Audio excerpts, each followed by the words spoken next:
Okay. Excuse me a moment, gentlemen. Early today. Let me off couple messages. Bear with me, please. We are waiting on STV Philly to come in, and we're going to be talking to him about his discussion with Destiny. I believe it was last week, might have been a week before. But he reached out to me and he asked me to review one of his debates. I don't like React content, honestly, but I enjoy STV Philly. I figured I'd have him on and we could talk about it, and we might review it too. That's why we're not on Twitch today, by the way, gang. Is we might be redoing some Destiny content, and we're definitely not going to be on Twitch tomorrow either, right? So I guess well, sucks for Twitch right now, I suppose. But yeah, welcome. Hope everyone's doing good. Let me again give a couple more promo messages. Tell everyone lurking in my Discord to come give me a view.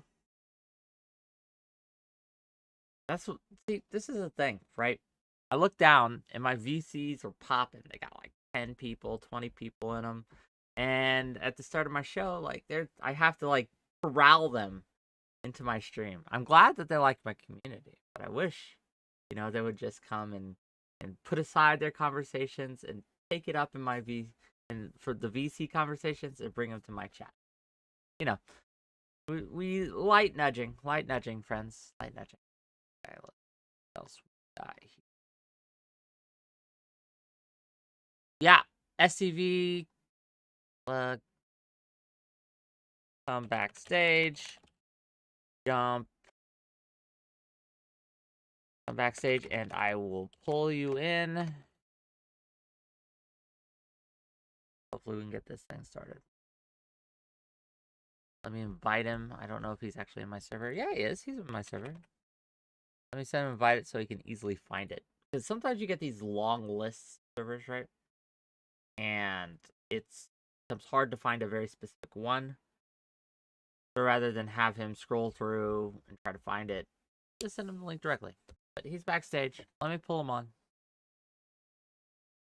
Hello. Hey, buddy. How you doing? I'm all right. Give me 1 second. Just went live just a little early today. I realized we probably couldn't be on Twitch for this if we're going to be reviewing Destiny content. So absolutely not. yeah. So Yeah, I had to they used the R word about 50 times, and yeah. So well, yep. the R word isn't as long as it's not the hard R, right? Like there's a difference between the R word and the hard R. Mm-hmm. Then we Right. yeah. Like Linus Tech Tips doesn't know that. But we can't. We could say retard, for example, on Twitch. But Right. we That's can't. the word I was Yeah, referring to. Yeah. Okay. So that's not the problem. But yeah, Destiny's banned from it, so I don't want to. Oh, that too. Of course. Yeah. Anyway, man. So Cool. first of all, I guess how are you? How's life treating you? How's Philly? Philly is. Give me 5 seconds. Hold on. I gotta close my window. Take your time. Left my screen.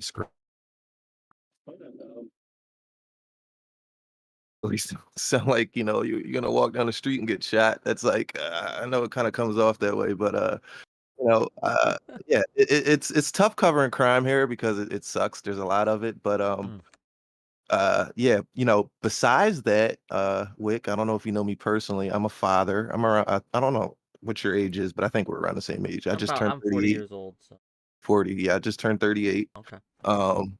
Yeah, so I've been living in Philly for obviously my whole life, but I've just seen the changes over the years and seen how things have gone from like a relatively normal city to live in that had its pockets of violence to over the last 3 years an explosion of violence from the kids. And yeah, so I don't know. When I try to paint a picture of Philadelphia for people who don't live here, it's kind of hard because I it does make it sound like I make it sound like a war zone, but there is it's just it depends on where you live. Um, yeah.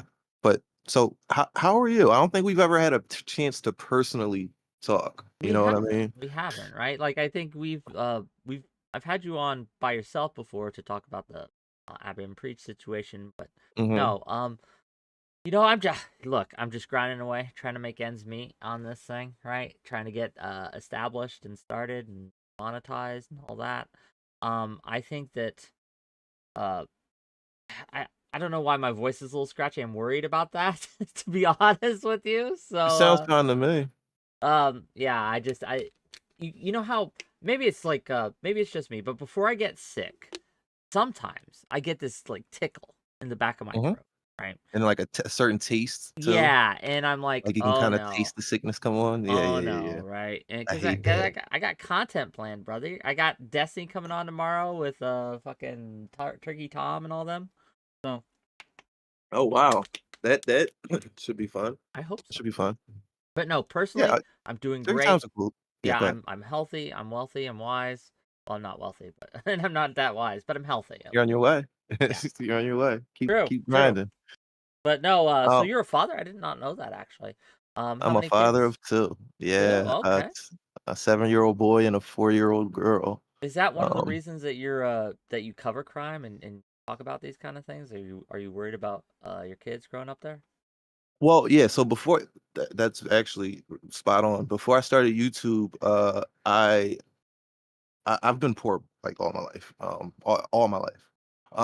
And so I kind of looked at the next 10 years of my future, and at the rate I was going, I wasn't going to be able to move far from the city like I would like to.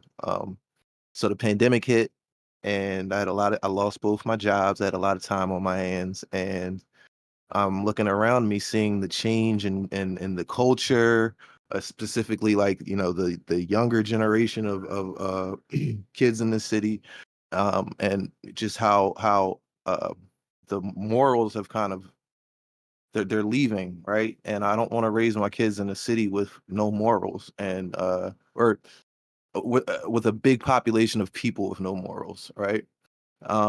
So yeah, yes. To answer your question, yes, I do want to. My kids are part of the reason I am Yeah. doing this and covering crime and paying attention.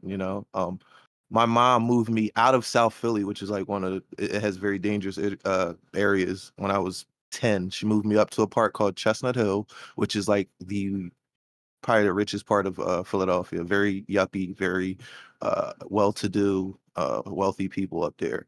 Um, and I still found my way down the wrong path somehow. I don't know how that happened. And then like she ended up passing away, and then I ended up back in the hood. Like her plan did not work out. So Unfortunate. I well, listen. My philosophy, Wick, is you live and you learn. I think everybody goes through what they go through for a reason. I have drug abuse history in my past, but the light at the end of that tunnel is I got to go through extensive therapy, which kind of helped me understand myself and my shortcomings and why I, would behave the way I would when I was younger. And I don't think I ever would have wouldn't got that therapy otherwise. So yeah, it's a gift and a curse sometimes, certain things.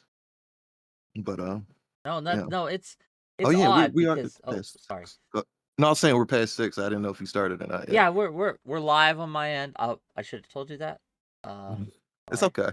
Yeah. Well, shit. I think I just doxed myself. Fuck. I thought we was just talking. Um, Uh, I I didn't. I don't think I said anything too crazy. It's okay. Wick, it's okay. You're fine. You're fine. forgive me. You're okay. No, no, no. It's not your fault. Like I It's said, not your fault. it's been a day. Like I had to do some last minute changes, so No I am worries. here. No But worries. we We're are we're live, good. yeah. We're good. So th- we had just gone live, so there weren't very many people yet. So don't worry There you about it. go. All Okay.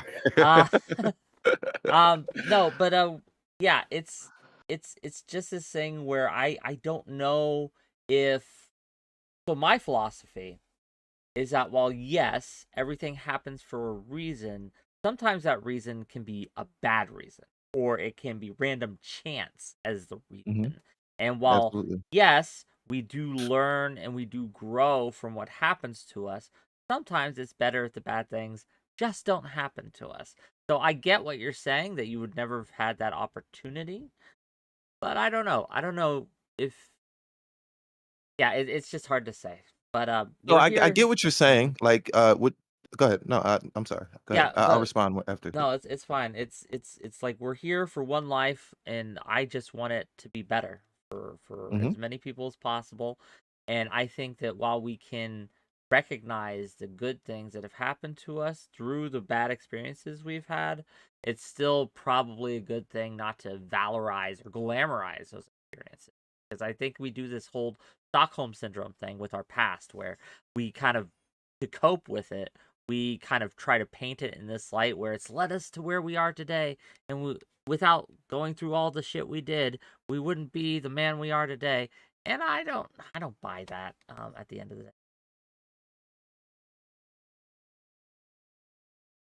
Well, so on one, well, I do agree with you. I do agree with you. And I get what you're saying. Um, for me personally, the path I was headed down, like I was born with whatever shortcomings I had already, right? So that train was already that boat had already sailed. So the path I was headed down in life, um, just really quickly, like the night before I went to college, I had got caught up in some bullshit with some. I was hanging around people I shouldn't have been around, and I ended up getting arrested.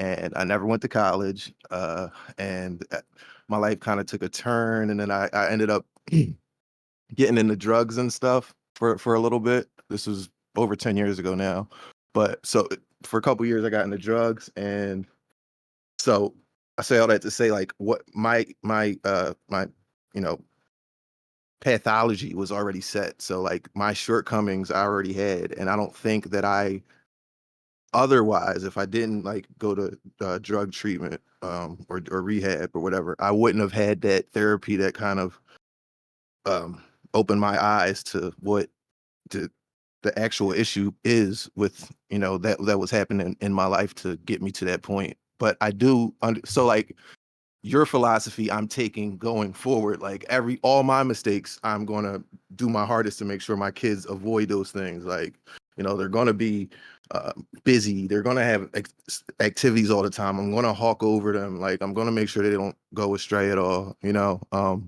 so yeah, yeah, you do want to avoid all the mistakes I did make. Yes, you are right about that. So just to let my audience know what's going on. So, STV Philly reached out to me and asked me if I would review a debate he did with Destiny on guns, I believe it was, right? Correct. And you know, I do react content on occasion. It's very rare, but I thought it'd be better if we had him as well, so he can give his perspective and maybe clarify some things. So we're gonna watch this and we're gonna talk about it, and we're also gonna talk about his philosophy on, because I'm very interested in the rise in crime, and it is related, right? Crime, guns, etc. But anyway, let me give you perms real quick, Philly, and then if you want to start streaming the video, we can watch it. I would stream it myself, but because I'm also streaming right now, it messes up. It flickers. So it's better if you stream it and then we watch it through Discord. But okay, let me give you perms. Okay.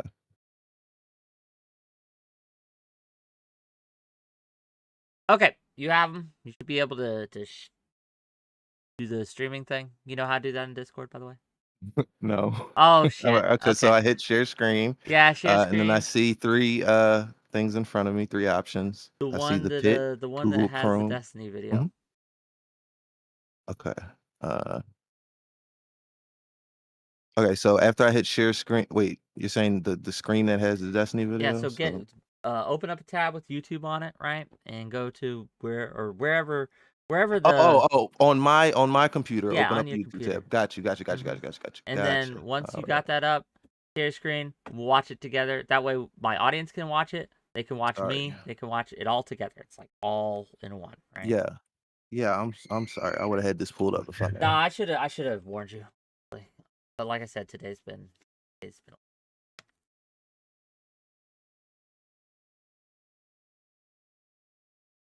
long as we aren't discussing All right. DGG again, I'm here for it. Yeah, a funny aside while he's doing that, we had to ban a bunch of DGGers who raided my server the other day, or last night, I should say. Apparently, like 9 or 10 of them came in to harass 𝕵𝖎𝖙. I wasn't here for it. My admins were telling me about this. But 𝕵𝖎𝖙 was hanging out in one of my VCs, and about 10 of them came to hop in and basically harass him.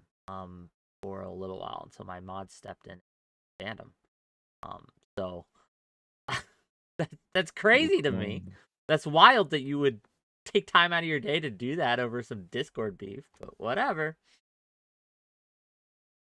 Problem solved.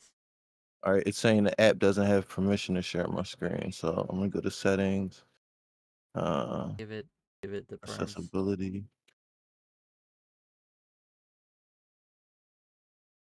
Okay. How do I give it? I'm so sorry. Wick.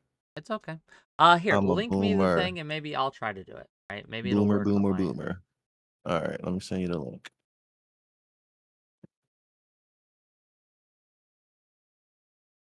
All right.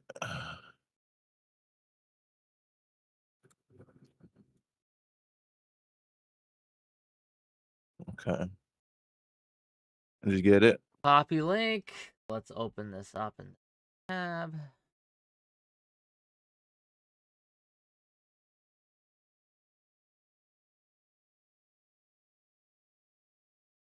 And it's timestamped to where you want it.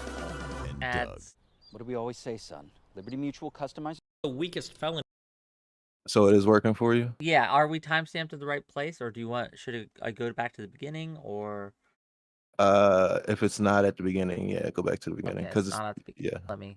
So this is an hour-long, gang. Homeowners, if forever. you're tired of paying too much money for electricity Excuse the and have a commercials. history of Give me paying a your bills on second. time, Okay, this is and you 100% full fucking stuffed. Let me share it.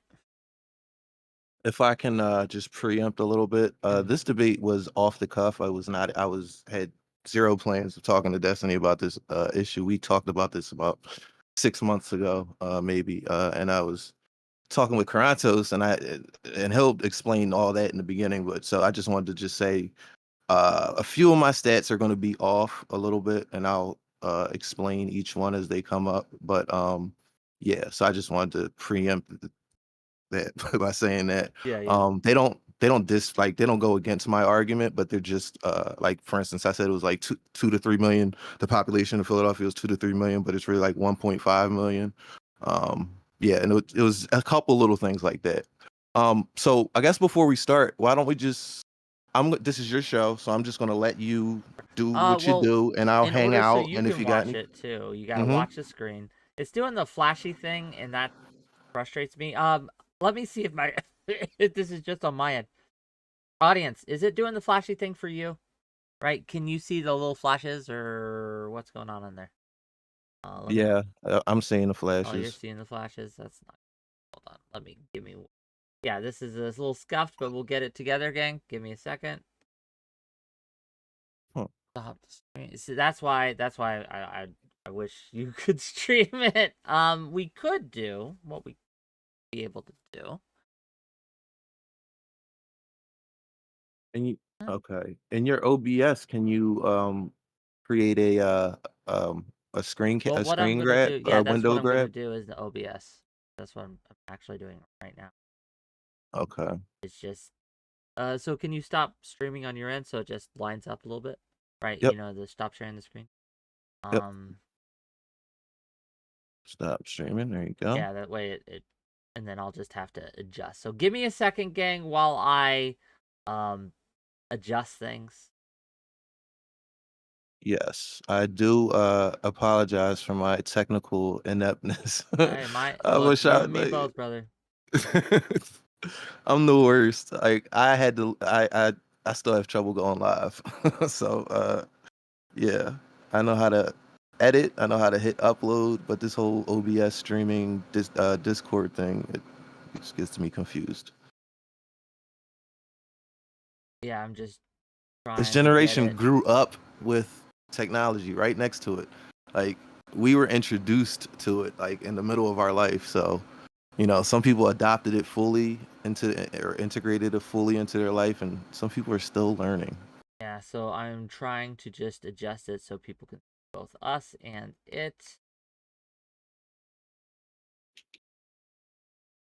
How's that, gang? Is that a fair ratio of Wick and Philly to the actual show? That is perfect. Okay, I hope it is. But yeah. Unless they want to see more of your beautiful face. I mean, that's always an option. Wow, we are so delayed, it looks like, in the YouTube one. How are we in?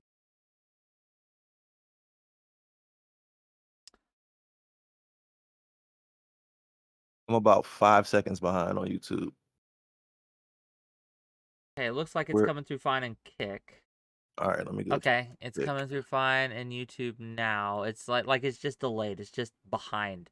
So we're doing good. We're doing fine. We're all good. We're ready to go. We're ready to roll. Let's get this party We will make started. this work. Okay, are you ready? I am ready. Okay, so what's your? I haven't seen this before. Okay. Sorry, what's your Kick handle? Kick.com/WhickTV. Gotcha. Okay. Ready to Okay.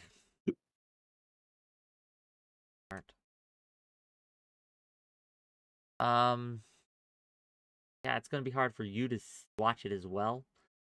I've watched it. Okay. I've watched it. So if you know, If it's a little behind, it's a little behind. It'll be fine. Yeah. And I'm about like I said, about 5 seconds behind, so it's not that bad. On we go.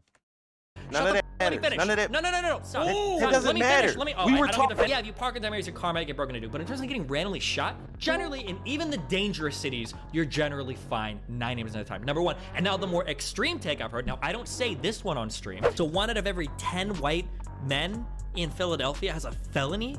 That's insane to me. Unless Philly's a crazy place. Unless By the way, why does Philly have a problem with you? I'm so like confused. Philly? Yeah, like STV Philly, like regular. I think we're like. Do you have a problem with Destiny?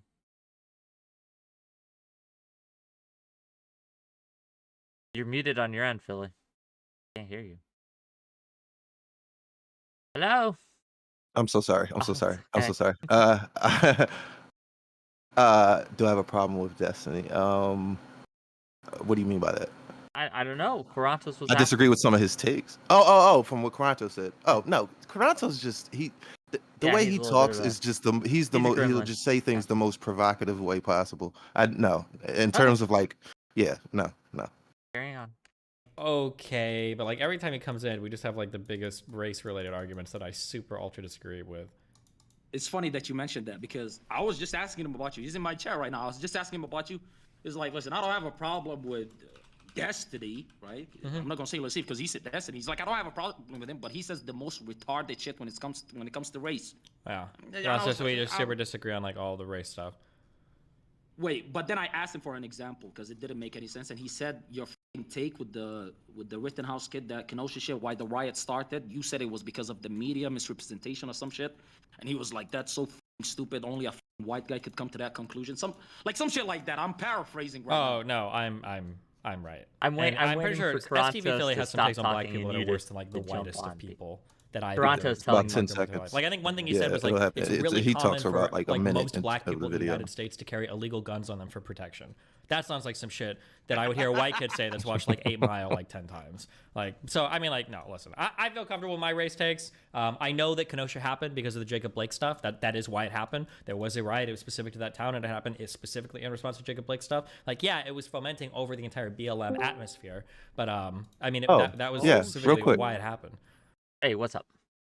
So, what he's talking about is Karantos was like, what he was like, basically asked me the same question that you did, like, do you like Destiny or how do you feel about him? And I said, I agree with mostly everything Destiny says on like political issues and life issues, relationship. Well, not maybe not relationships, but when it comes to race, that's when I find I have myself the most disagreements with him. That's when I find myself like arguing with him the most. Sure. And so with the Kenosha thing specifically, I've heard Destiny say like the Kenosha riots were as a result of what happened with Jacob Blake.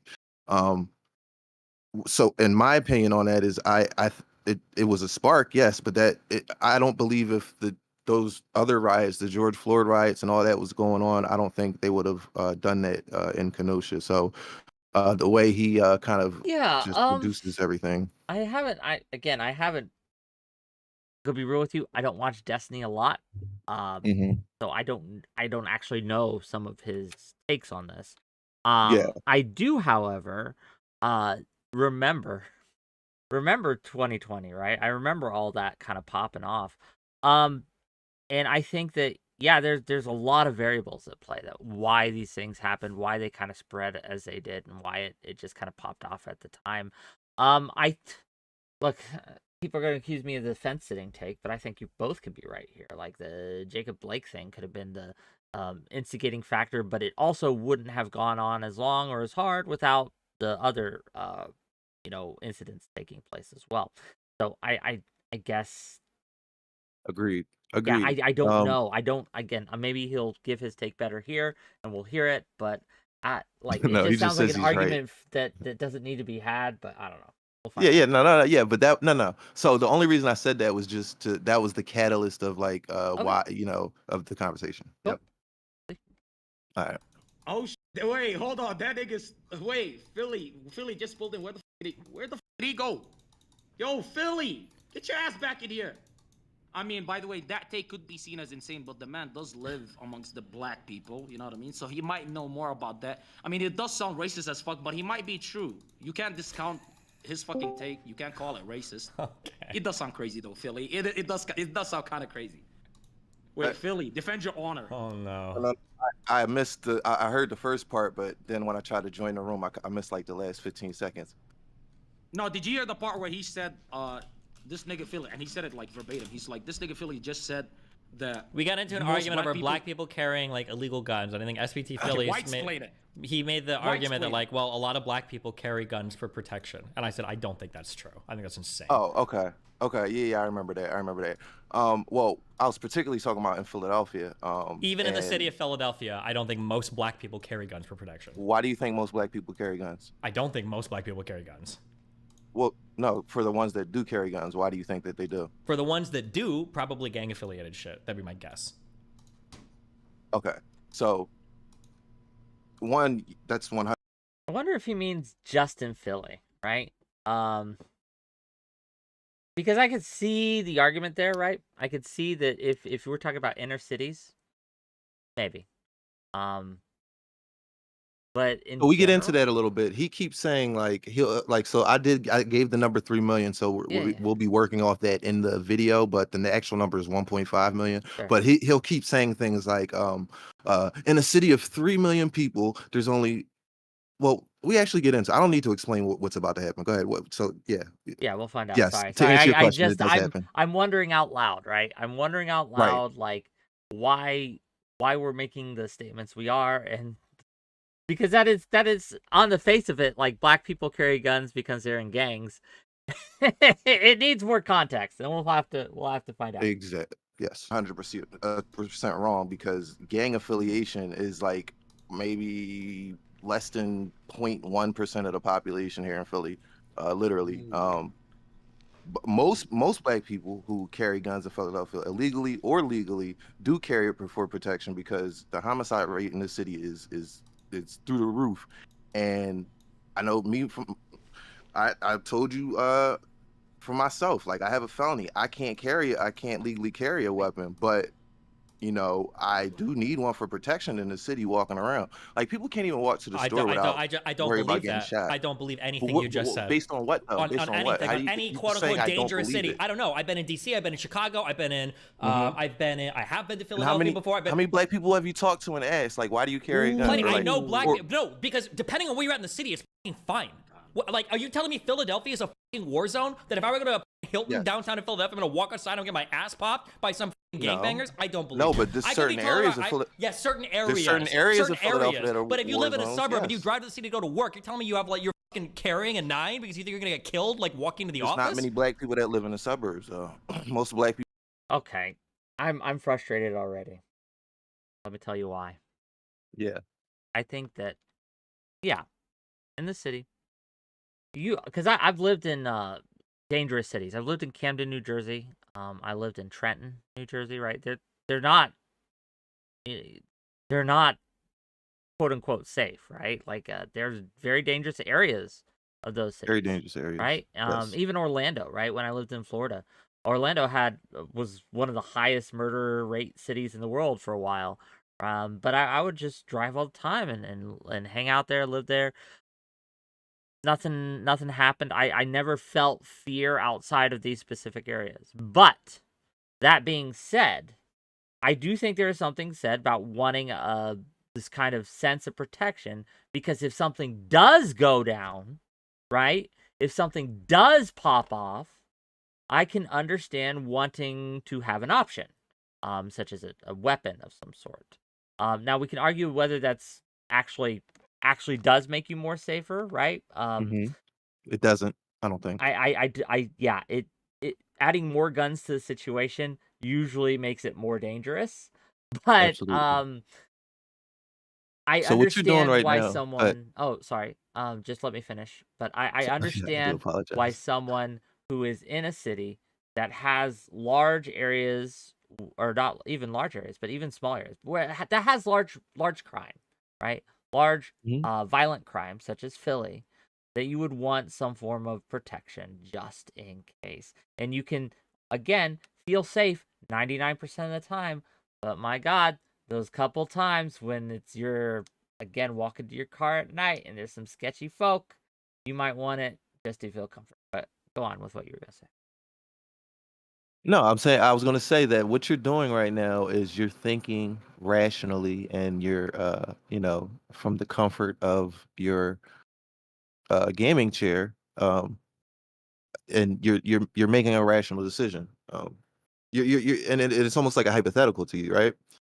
The people that live in the city are not making these decisions off of like what well researched stats, or any sort of rational logic. A lot of these decisions to buy illegal guns, so we figured out the felon rate for Philadelphia was 14%. We'll figure that later out in the conversation. But so if you have a felony, you can't carry a firearm legally. And my hypothesis is that most people are carrying it for protection. Now, are there bad people with bad intentions? Absolutely, would never deny that. Are there a lot of criminals in Philly? Yes. How many? My estimation would be less than 1% of the black population in Philadelphia is engaged in violent crimes. That would lead me to believe that if they were carrying an illegal firearm, they were doing it for gang purposes or like criminal activity. Now, this is a feeling I have. This is not. There's no hard stats on this. There's ways to kind of suss out the numbers, but that's very hard. And so, yeah, Yeah, that's yeah. I couldn't begin to guess. I think that especially more poor areas tend to be victims of violent crimes. That's where the violent crime takes place, in poor communities, etc.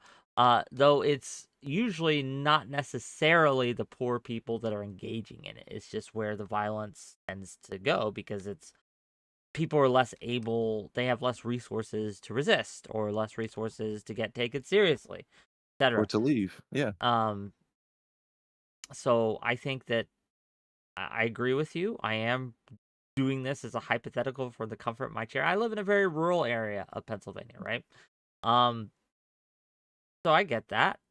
But at the same time, I have been in these situations. Oh, And no, lived I in didn't these mean that cities as a before. disparaging No, remark. that's What I fine. well, no, yeah, no, you're absolutely right. You're 100% right. I didn't mean that as like, oh, well, it's easy for you to say. You No, what I don't meant was have to like, apologize. I get what you were saying. I'm just okay, for okay, my okay, all right, audience, all and right. I'm I didn't just want you to get offended. no, I'm not. Look, Yeah, it takes a lot to offend me. Even disagreeing with me good. strongly won't offend me usually. I mean, if you wanna see an example of me getting offended, just watch my Mr. Girl conversation.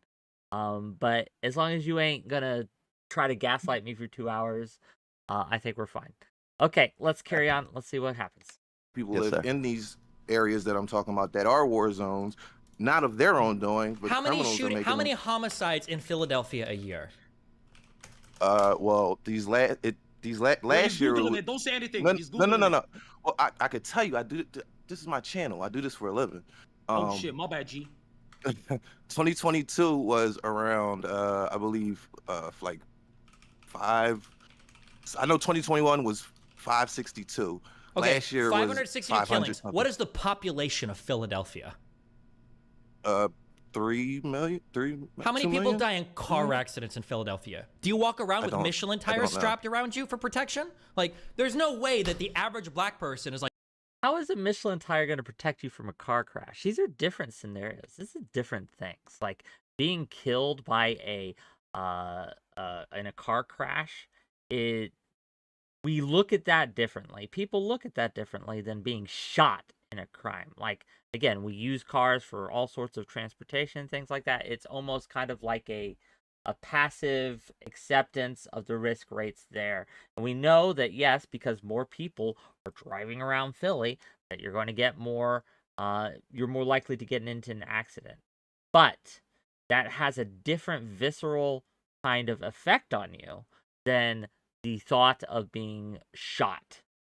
Yes. We do not Because we feel like we have some sort of control yes, over the we car. do not Although, yeah. we do not think about these things in the same way. No, a Michelin tires aren't going to protect you. We do buy all sorts of safety features for cars though, because we recognize that the risks inherent in driving. We have seat belts, we have airbags, people buy the extra anti-lock brake system packages, and all these like safety ratings are very important to a lot of people when it comes to cars. So acting as if people don't take steps to protect themselves from car crashes, we take all sorts of steps to protect ourselves from car crashes. All sorts of steps. So, but the steps we would take to protect ourselves from possible gun violence are substantively different. And I think one of those steps, again, whether it works or not, very well might be, and I think it's rational, reasonable for someone to want to be packing, right? As the kids say, to have a piece on them, adjusting. So, let's go. And yeah, over 500 murders in a year is a lot of murders in a year. That's a lot of murders. But let's go. like, fuck, man, every single day in Philadelphia, I could be getting fucking murdered in any part of the city. I just don't believe it. Maybe I'll take a trip to Philadelphia and go and hang out, but like, you'll be murdered at any part of the city, but most black people in this city live in impoverished areas, and in a lot of those areas, yes, they are war zones. There are gang wars going on. However, it's not just the gang members carrying around the guns. Like there is regular folks that go to work, they have to carry around guns. There's just people that are just living their life that aren't in gangs, that feel like they rather get caught with a gun than die, which is a little bit, which is flawed thinking, because most of the time you're not going to be able to defend yourself with a gun. Like if somebody's got the drop on you and they're going to kill you, most of the time you having a gun on you doesn't matter. But people, so you're telling me random guy, random civilian going to work is worried about randomly getting shot and killed? Yes. Yes. I don't know. I don't believe it. Maybe it's true. Black people in Philadelphia also might be retarded. That could be the case. That might be the case. Wait, that might be the case. I would posit that it probably depends on where in Philly you're at, right? I don't think that and again, it's been a while since I've been to Philadelphia. But in probably the less crime-ridden areas, you're probably less worried about it. But if you have to interact or go through those areas, or you're close to those areas on a regular basis, you're probably more worried about it. But that's my intuition. What do you think, Philly? What's your intuition here? Did you see the link I sent you? Oh, did you send me a link? Yeah. Sorry, I'm watching my chat. I'm saying Absolutely. No, yeah, yeah.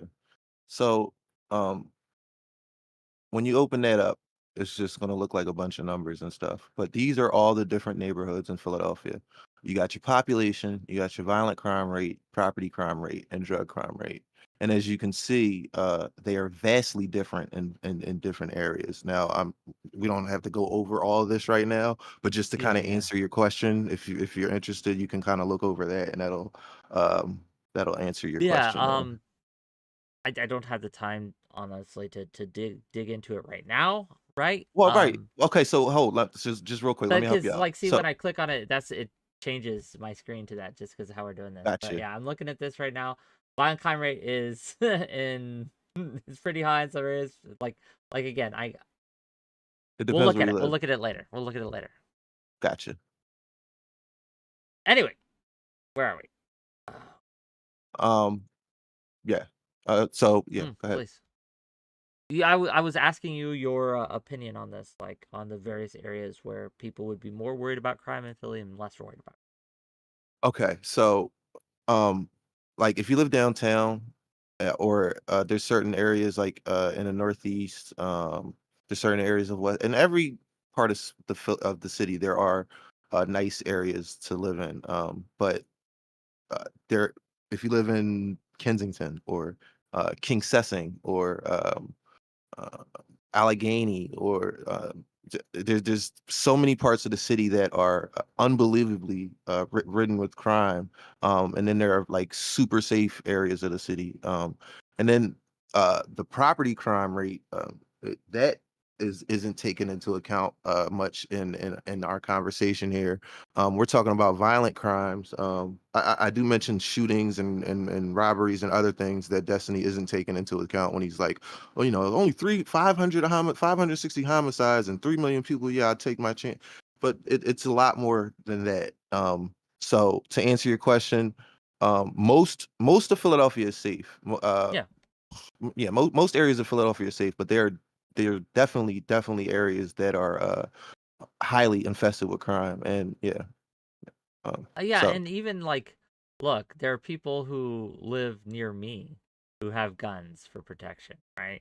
Like it's kind of weird though. There are some people like it's always weirded me out when people get excited that they might get burglarized so that they can shoot someone. And I've known people like ooh, that, right? Who yeah, just yeah, have a yeah, yeah, gun, yeah. hoping, hope they like. I knew this when I was in the military. I knew a couple guys. Okay, so I was stationed in Wichita, Kansas. There are a couple guys I worked with. Okay, in the machine shop, and they would sleep with their pistols. And whenever they heard a noise, both of them would come out with their pistols drawn, ready to go. And dang, just calm down, Jesus. That's a little much. But no, I think that like fear is a weird thing. Fear is not a rational It, thing.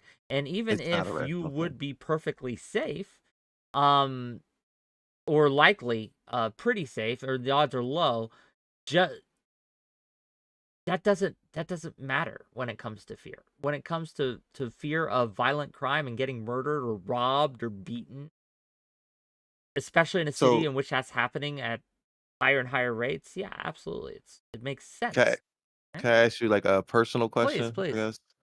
Um, do you live in a safe city or a safe rural area? I think you said a rural area, a Yes, town. yes. No, I'm not gonna dox myself, but yes, it's a safe rural area. I can't give you more. I can't give you more information without possibly doxing myself. But Like I did, right? yeah. Well, my name is STV Philly, so I don't know how much I I mean, can dox if myself besides people can't that. understand where you live, I don't know what to tell you. So So do you read often about shootings or homicides, like in the daily no, newspaper? no. It, Well, first of all, local news, I don't really watch it that much personally. okay. I know that Do you hear people. about it though? I sometimes like the stuff they talk about is like, oh, did you know this road had a sinkhole? Or oh, look, there's a shortage of grapes at the market today. That kind of shit, right? And they're not I talking mean, about people getting killed. Okay. okay. There Yep. was there was there was some talk about a few months ago because there was a couple break-ins near where we lived. And there Oh, was a little worry about over that, but it wasn't I mean, nothing. That's enough to overkill. worry people, right? Yeah. A couple break-ins. I mean, Yeah, it's enough to get them shit. talking. Yeah, I'd get a little antsy too. So yeah, just let me see. Go ahead with Destiny. When you come back, I got a stat for you. Let's Go see ahead. what you got. Destiny. I don't know, Destiny, but I don't know. Destiny. Maybe I should go. Maybe I'll. Where do you experience- live? Where do you What? live? Where do you live? Right now, I live in Where do you Miami. Oh shit. How many murders a year happen in Miami?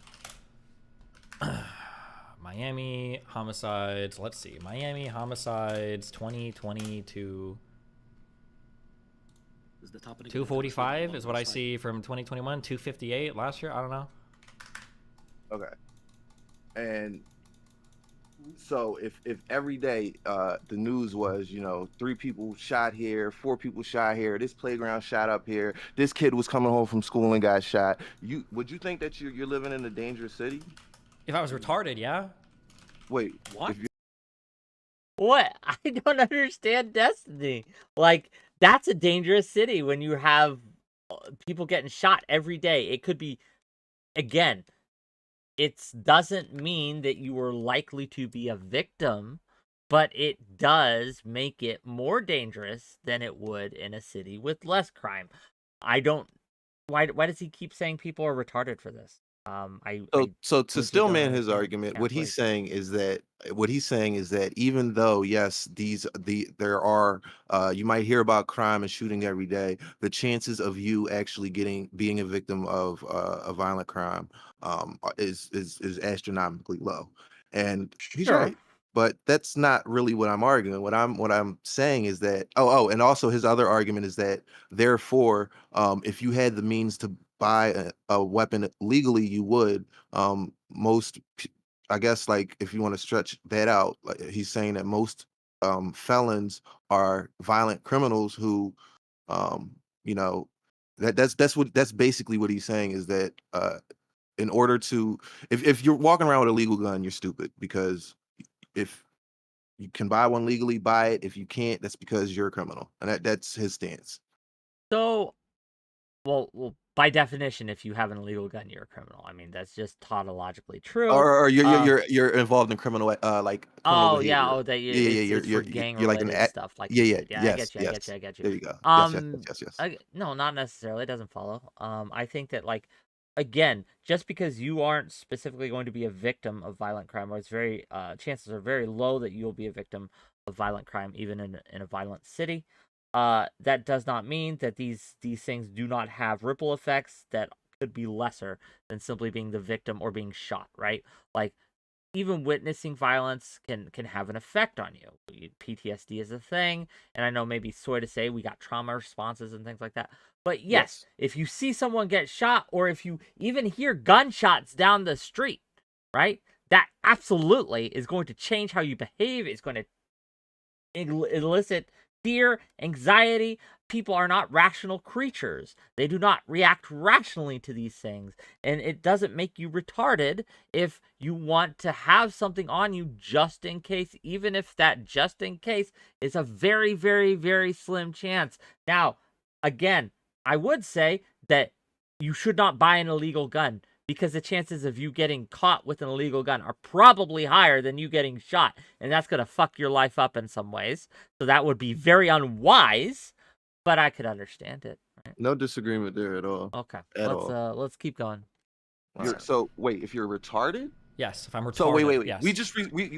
We just had record number homicides 2 years ago, and you'd be retarded to think you're living in a dangerous city. Yeah. Fucking ads, come on.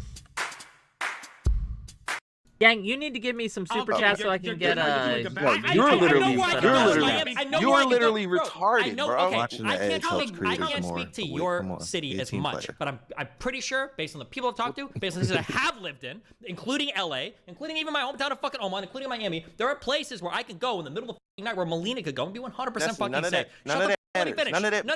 Stop. It doesn't matter. I don't get to finish what I say. Let me finish what I say, okay? The idea that because there's 500 homicides in a year in a city of 3 million people, that you walking to work at 6 p.m. to go to Starbucks is going to be you getting your ass fucking blown away by a gangbanger sounds insane to me. Maybe I'm It's wrong, not. but I've Most never black heard people's that in reality any walking other... to No, it's Starbucks at not. 6 p.m. Bullshit. downtown.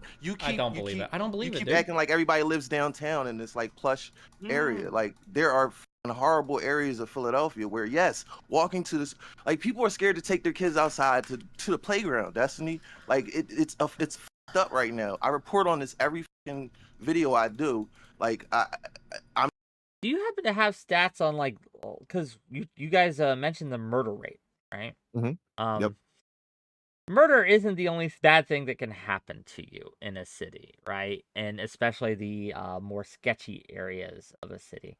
I'm curious what the rates in Philly and especially in the more seedy areas, for lack of a better term, what are the rates of robbery, of theft, of carjackings, of kidnappings, of assaults, etc. I'd want to see all these things because people, again, I've been mugged before, right? I've had in Orlando specifically, I lost my 2 front teeth due to I got pistol whipped. That's why we've had the tooth incidents we've had. But anyway, that's neither here nor there. So yeah, like I didn't get killed. I didn't get murdered, but I did get my ass robbed. So I'm curious, right? What's just the crime rate in general in these areas? Do you know off the top of your head? So when you say these areas, what The dangerous areas of Philly. so the most dangerous areas, Sure, the the dangerous areas crime of rate. Philly, the areas that people should be worried about walking down the street at night, et cetera, et cetera. Got you. So give me 1 second. All right. So King Sessing, I mentioned that neighborhood before. Now the best way to break this down is that so I can't. Yeah. If you don't What have the stats, I understand. Like it's I was gonna say the best way to break that down is that sheet I sent you, but I don't know. This isn't gonna give you raw numbers. It's just like the okay, violent crime rate unfortunately. and the property rate. My point Yeah. with this Mhm. though is that if those rates of assault, theft, etc. are also high, and I don't know that they are, but if they are also high enough and continually being reported on, etc., I just don't fault anyone, and I think it's probably very reasonable to just want to have a weapon of some sort on you just in case you become a victim of crime. Well, here's the number I can give you. Here's the Please. number I can give you. From 2020 to 2021, year over year, those 2 years, the homicide rate increased 11.8%. It went from 482, which was about a 30-year high at that point in 2020, 482 homicides. In 2021, it was 562, I believe. Which is a 12%, 11.8% increase. And then the robbery rate increased 30%. And now this is across the whole of Philadelphia, but all this is concentrated in certain areas. I'd say like 6 big areas of Philadelphia, all this is concentrated in. So most of this is concentrated in. Yeah, 30% robbery increase over a year, that's big news. Yeah, That is no, it that's is enough big news. to It is a thing that as Kamikaze says, that's really high. And in my chat, Cardis is saying Google says 1 in 250 chance of being a victim of violent crime in Philly. 1 in 250 chance. So 1 in 250 people were going to be a victim of violent crime. That's high enough holy that I shit. would be. Yes, I think. Yeah, I totally understand. I don't think that. Just that stat alone, yeah, I can understand why people are packing. And I understand the urge to want to buy a weapon, even if it's illegally. Though again, I would stress to my audience, to anyone listening, and just in general, having an illegal weapon on you is a bad idea. But yeah, so I guess we will continue on and see what happens. I'm not just like fear mongering making shit or up. trying to play this shit up. Like and I know, I've lived here my whole life. I know so many people in this city, white and black, that carry around guns. But Okay, yeah, I'm but curious. right now we're talking about black people. Last year, since you do all the I haven't done any of this, so I don't know. So last year, since you've done all the research and this is your area of specialties, of the 500 people that were shot, how many of those shootings were gang affiliated and how many were civilians? That's almost impossible to say. Wait, is it? What? Yeah. First of all, we don't have quote unquote gangs in Philly. They're not gangs. They're like if you've got a single mom with 2 kids that get shot driving to school, probably not gang affiliated. If you've got a guy that was with a few friends and then there was a shooting and a killing on a populated block and nobody wants to say shit, probably a gang killing, right? I think we can kind of tell sort of a little bit what was gang affiliated. What was, maybe not 100%. I didn't go over I didn't go over all 500 murders to see who was who and who's in what. You know who, like, I didn't know. I haven't done that research. I'm sorry. But what I can say understanding is, and this there is just are my a lot of understanding. innocent people that do get shot. Wait, Steve, let Philly finish. Okay. Go ahead, Philly. There are a lot of innocent people that do get shot, and there are. Okay, pause. So does Karantos just kind of hang out all day and just interject? Ruin the whole thing. Yes. I think that's the biggest complaint people have. I will say there is a time and a place for Karantos. He's funny. I've had him on my show before, right? I introduced him to Destiny, right? You introduced him to me. First time I ever saw Karantos was on a WhickTV panel. Exactly. Yep. I think in his element, he does very well. He's very entertaining.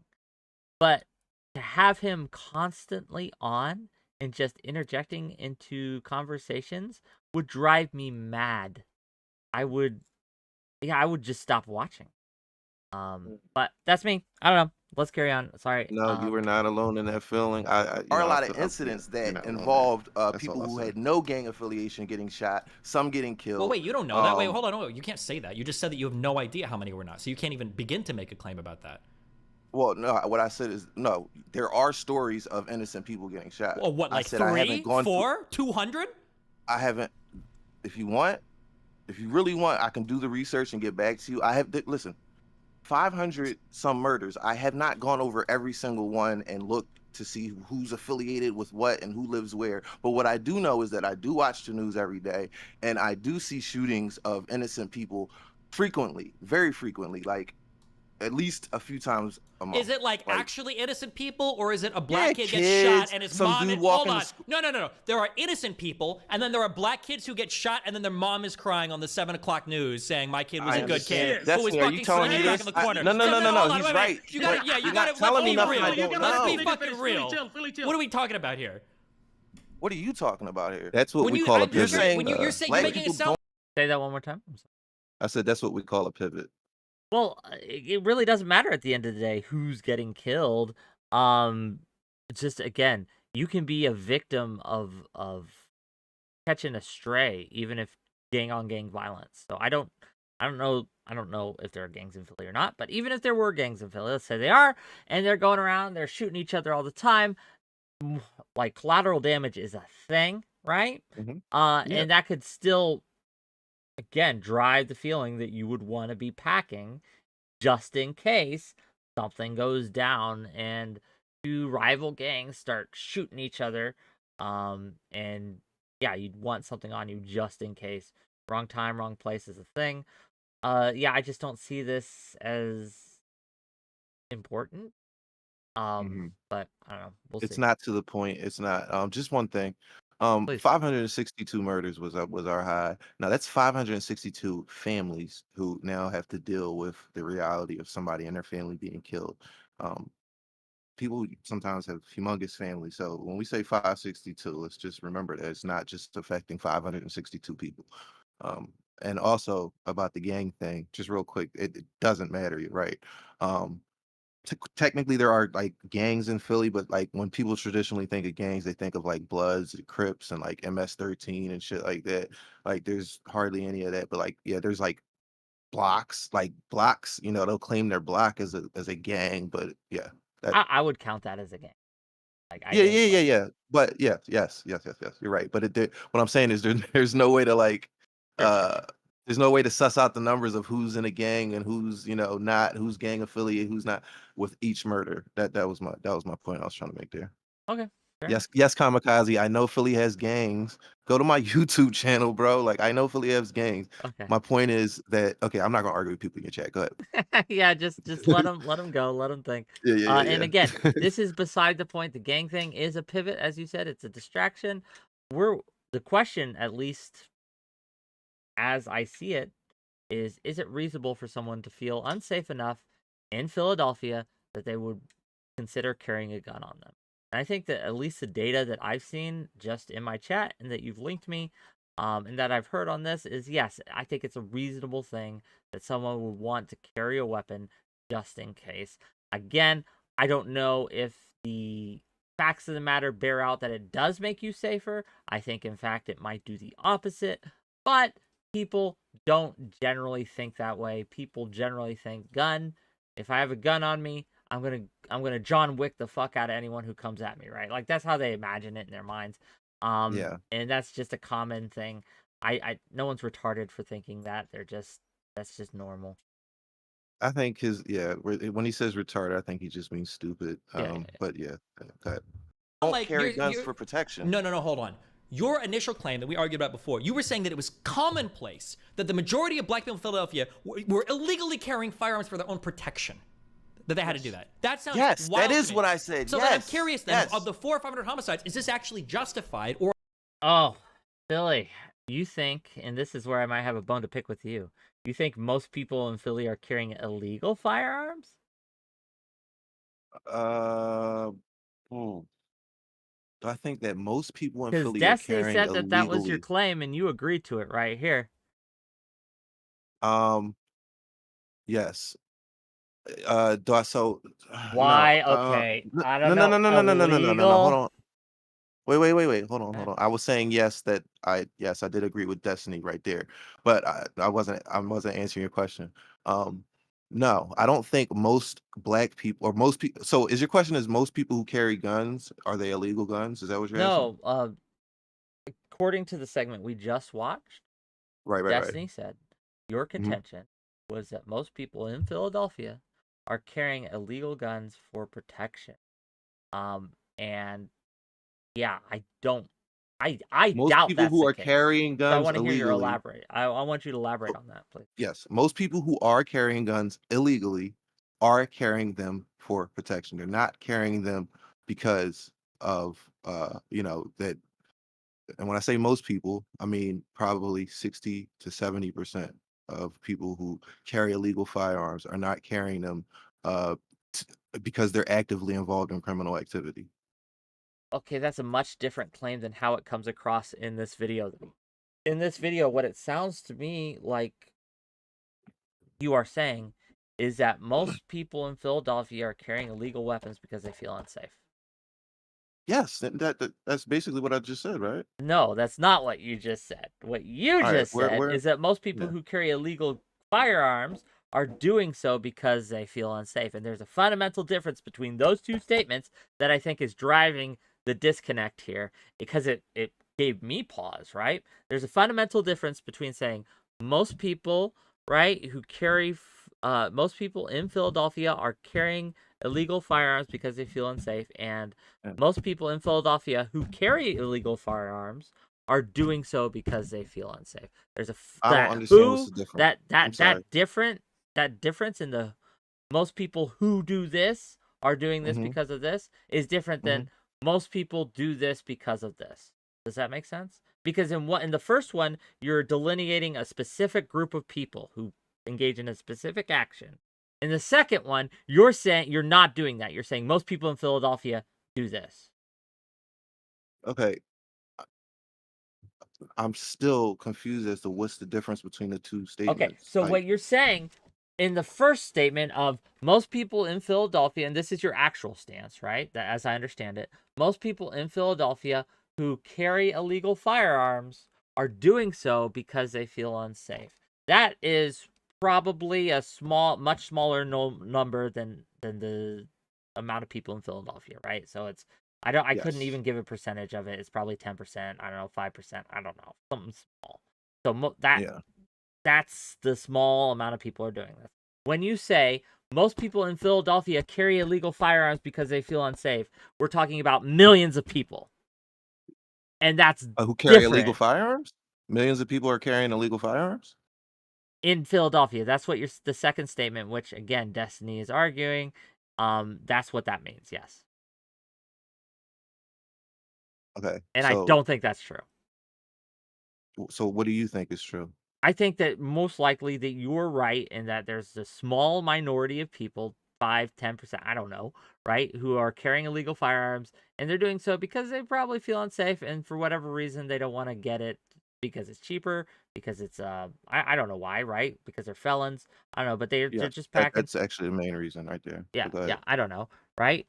But that's not what is being said, and I think that's not what people are hearing during this debate. They're hearing that you are saying that there are millions of people in Philadelphia all packing, right? And that they are carrying illegal firearms just in case something throws down, right? That's what people are hearing.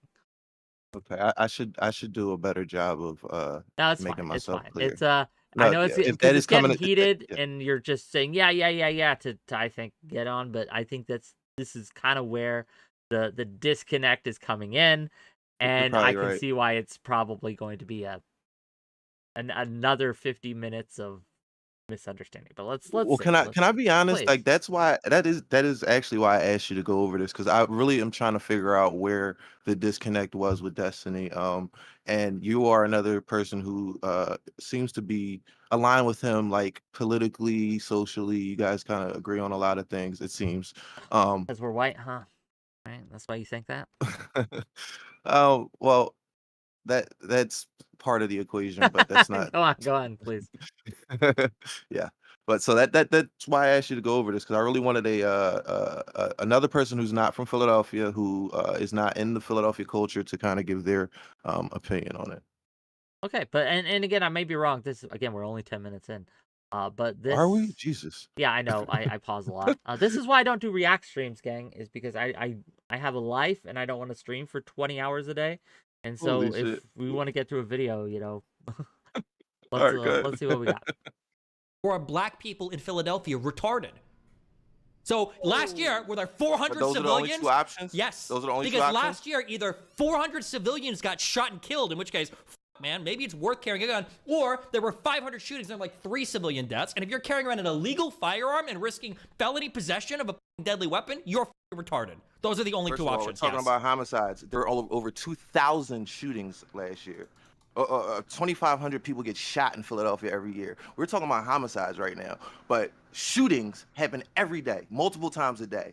Deaths, that is a less frequent occurrence, but people aren't just worried about homicides. You got carjackings, you got robbery, gunpoint robbery, home invasions. There's so many other things to worry about in Philly besides homicide. So yeah, if you just want to look at the homicide numbers, yeah, like I said, 2,000 shootings a year. Do the math. How many is that a day?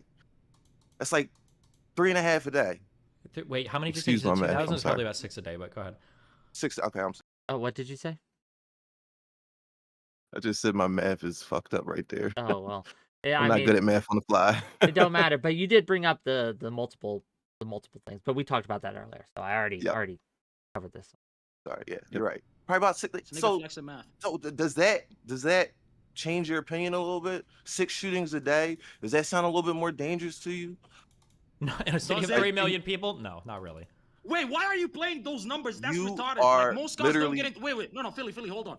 Wait, tell him you are literally. You're being bad faith right now. You're not. No, tell him retarded. Fuck.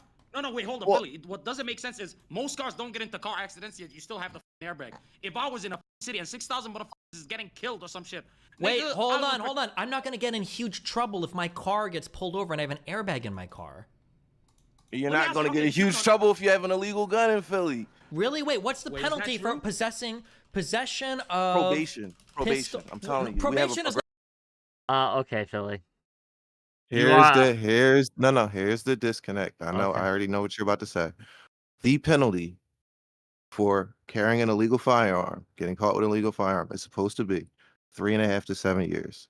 I am fully aware of that.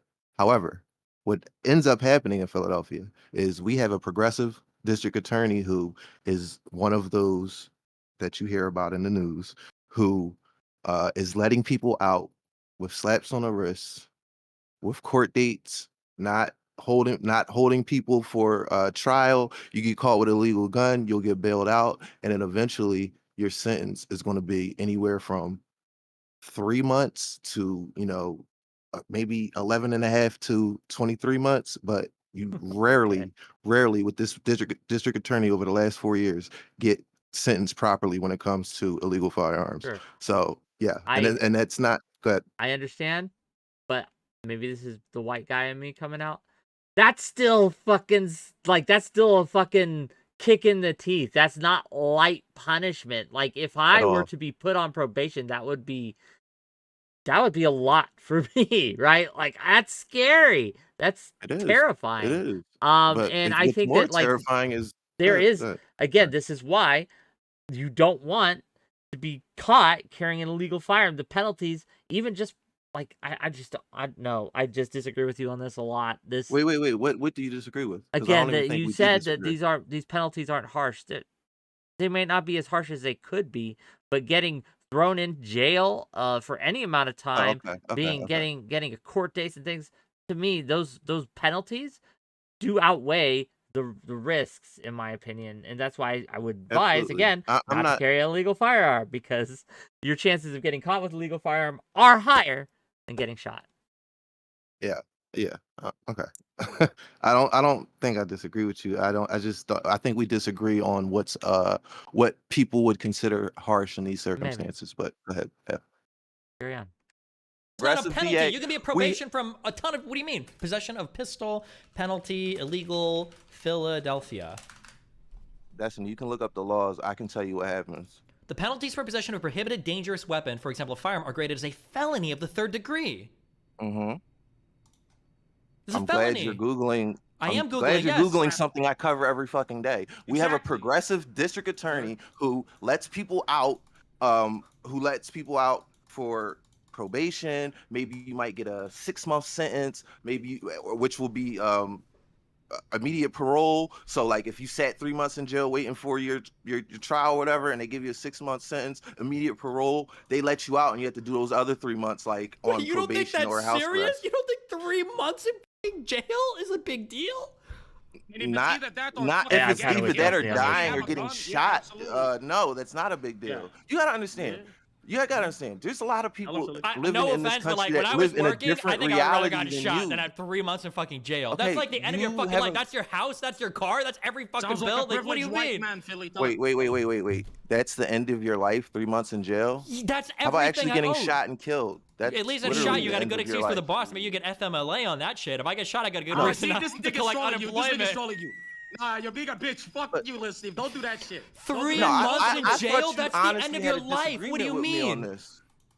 Okay, Wait, I don't know. No. You honestly think all right, what do you think that most black people in Philadelphia carry guns for? My guess is going to be that, first of all, is most of them don't. And my guess is going to be that most of the ones No, that do no. are probably When I carrying said legally, the ones and the that most of do. the ones that are carrying illegally, or a high percent are probably doing it for illegal related reasons, not for Wait, self-defense. how do you know that? Wait, Philly, ask this nigga. How the fuck does he know that? Does he even have doesn't a know fucking that. standard? There's That's no it. way I don't he know. knows I just that. said He's that's just- like I he's just pulling said, that out of his ass. Yes, that's Yeah, why he I is. started with the word "my guess." Congratulations, Okay. both of you can speak Yeah, wait, English. no, but I'm hold on. astounded. Why are you- But why if are I'm you arguing wrong, a If guess? Why are I'm you wrong, trying to press this if nigga? I'm wrong, I'm What? not pressing because I'm saying that what he's saying sounds outrageous because it's an outrageous proposition that the majority of black people are illegally carrying firearms, risking a class 3 felony because they think they're gonna get shot and murdered on the way to Starbucks. And if he's the one that does the research on it, then he can just bring facts and shut me the fuck up. Maybe he's like, oh well, Destiny, did you know that of the 900 people arrested last year in Philadelphia for illegal possession of firearm, did you know that 98% of them had absolutely no record of any crime whatsoever? Like that would be like, oh shit, fuck, maybe I'm totally wrong. Then I'd shut the fuck up. I'd be like, oh, okay, I'm wrong.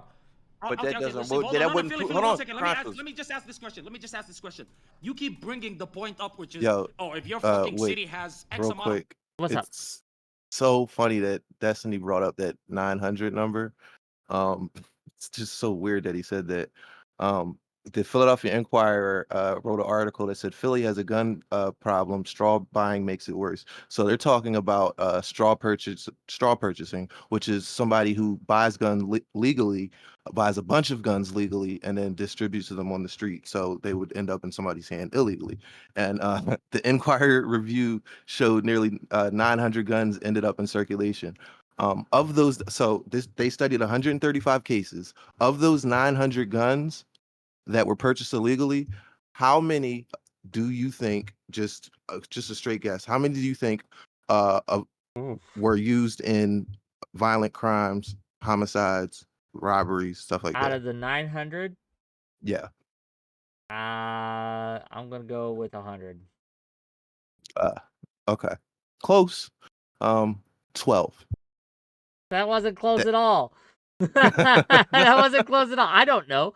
Yeah. 12. Fair enough. So that was the most like concrete number I can find to kind of put some evidence to this. Assuming those numbers are accurate, then I think that speaks to your point that illegal firearms aren't being used. But then again, once again, did you say violent crimes or did you say crime in general? Violent robbery and homicide. I'd want to see I'd want to see other crimes. Right? I want to see if that expands the number before I read too much into this. But Gotcha. no, it just that stat again, as if it holds, it speaks to your point here, right? I think a lot of illegal purchases aren't made with the intention of using them. Like there's a lot of collectors. I mean, look, when it comes to guns, it's like an 80-20 rule. Like 20% of the gun owners own 80% of the guns. Yes. It's one of those things where that's just a rule in general with a lot of things, but it also applies to guns. 20% of the gun owners own 80% of firearms. And I imagine the same is true with illegal firearms. So I can, again, see why the numbers might be a little skewed here, but neither here nor there. Let's continue on. I want to get through as much as I can. We got about 50 more minutes of this, gang, just to let my audience know. We got 50 more minutes of this, and then at 8 p.m. Eastern, we're jumping on Speakeazy's panel to talk about doxing. That should be fun. So stick with us, gang. If you're liking this content, hit that like button, hit that subscribe button. If you want a super chat, we got, 2 more days in August, so 2 more days to get me paid, get my editor paid. So send me $20 if you got it, $5, whatever you can afford. We also have a membership program now on YouTube, so become a member. Wick out with us. Anyway, let's carry on. Millions, and only a couple of fucking 100 people are getting fucking killed or shot. Why the fuck should you carry a gun and fucking risk getting a fucking felony charge because of it? Ask this question: where the fuck do most of these fucking black people live? If they live in fucking goddamn terrible neighborhoods where they have to fucking protect themselves because the crime rate in their fucking areas is way significantly fucking higher than the other areas, then it probably does justify them carrying weapons, which is what Philly's been trying to tell you for the past 20 fucking minutes. My perception of American cities and the ones I've lived in and the people that I've talked to them that live in dangerous areas, okay? I don't know where STV Philly is. I thought didn't you live in like Kensington or something? Or I don't know where you said you lived. I don't know if it was in one of these areas, but most of the people that I've talked to, these are the two things that I hear. One, the less extreme take, the more reasonable one I hear, is people will say almost every city in the US is generally fine as long as you're not in a really fucked area at a time of day, is generally what I hear. Number one. That includes Detroit, LA, San Francisco, Chicago. Like, yeah, if you park in them areas, your car might get broken into. But in terms of getting randomly shot, generally, in even the dangerous cities, you're generally fine 90% of the time. Number one. And now the more extreme take I've heard, now I don't say this one on stream, and I don't know if this is true, but from people that have emailed me that live in dangerous areas, most of them say, even in the dangerous areas, if you're just a random dude walking through, people aren't just gonna pull up and gangbang you and kill you and rob. Now, you might get robbed. You might get robbed if you're doing some real dumb shit. But even in the dangerous areas, if you're a random dude, people will generally just leave you the alone. Now, I don't know if that later one, or the latter one, I don't know if that's true, but I hear the former given a lot. So, I mean, yes, generally people will leave you alone. Generally, that's true. But we're not talking about the general cases. We're talking about the risks. And again, we're talking about the situations where it might happen, where you are in danger of it happening, where you will get robbed, assaulted, etc. Chances might be low, but that doesn't matter when it comes to wanting something to protect you. In the case that it does happen, in the small off chance that it does happen. So I am with, actually, Destiny on doesn't justify you carrying an illegal firearm. Those chances are so low that it doesn't justify the risks of carrying a legal firearm. But wanting some form of protection, I can understand that. Okay, let's see. I think I solved it, gang, but we'll find out. Lot. Now, I don't live in these super dangerous areas, but I have lived in and visited a lot of quote-unquote dangerous cities. I have never felt, bro, I spent like a whole weekend going out and like drinking shit in Detroit. I never once felt like, oh God, this is such a dangerous area. I've gone to DC several times with an ex and her sister. Never once like, oh God, DC, we're gonna get fucked. Like, I've been to San Francisco. I lived in LA areas for 3 years. I am in Miami now. Like I don't know. That's my take. But then people like STV Philly are saying shit like, oh yeah, if you live anywhere in Philadelphia, you gotta have an illegal firearm for protection. You might get fucking killed. No, don't do that. Philly's here. He can speak for himself. Yeah, Go. I didn't say if you live in an illegal area. If you live in a certain area, everybody carries a gun and you have to Did you see him take his headphones off while you still talking? But anyway, carry a gun. What I said, and just to your point, Destiny, everything you just said is true. But we're not talking about We're not talking about what is true. We're talking about people's. We're talking about. Excuse me. I'm not finished. Excuse me. Let's fast forward like 3 minutes. This dude he just comes in and starts yelling and screaming and just fucks everything up. It's so pointless. Okay. Ads. No. Give me a second. Around the gun for protection, but you're sitting here trying to validate having the gun. It ain't illogical. It's better to be safe than sorry. But let me just point something out. If you was in any, honestly, what are the differences? So he now in Philadelphia. We have a progressive. There are like 650,000 black people in Philadelphia. Okay, like I said, there are 2,000 shootings last year. If you do the math, that if you crunch the numbers, it goes down to like less than 1% of black people in Philadelphia are engaged in shooting people with guns. But I know for a fact more than 1% of black people carry around guns by orders of magnitude. Okay. Wait, Philly. If I were to put a percentage, Fossil, one second. So is he done yet? Like how far are we fast forwarding here? But when Lil Steve was making I his think he's here for like maybe another 2 minutes. Justify. Just is. What is happening? Not justify. I'm not defending or justifying anything. I'm telling you what is. What is. Destiny. Reality. Fossil, 1 second. I'm talking. The case, then I gave two options. I don't remember what the first one was, but the second one was then they were retarded. But it sounds like STV Philly basically. That's it? But it sounds like Philly is admitting that. Yeah, they are retarded. So if a white person moves from the one of these hoods to the suburbs because of fear of just crime and safety, are they retarded? Yes. Well, how is that the same thing? Wait, what? Because both things are fear of their safety. Okay. Hold on. One has the means to move. One has the means to move away out of the city, out of the situation. Say this irrelevant shit. I'm saying irrational. That's the point of that statement.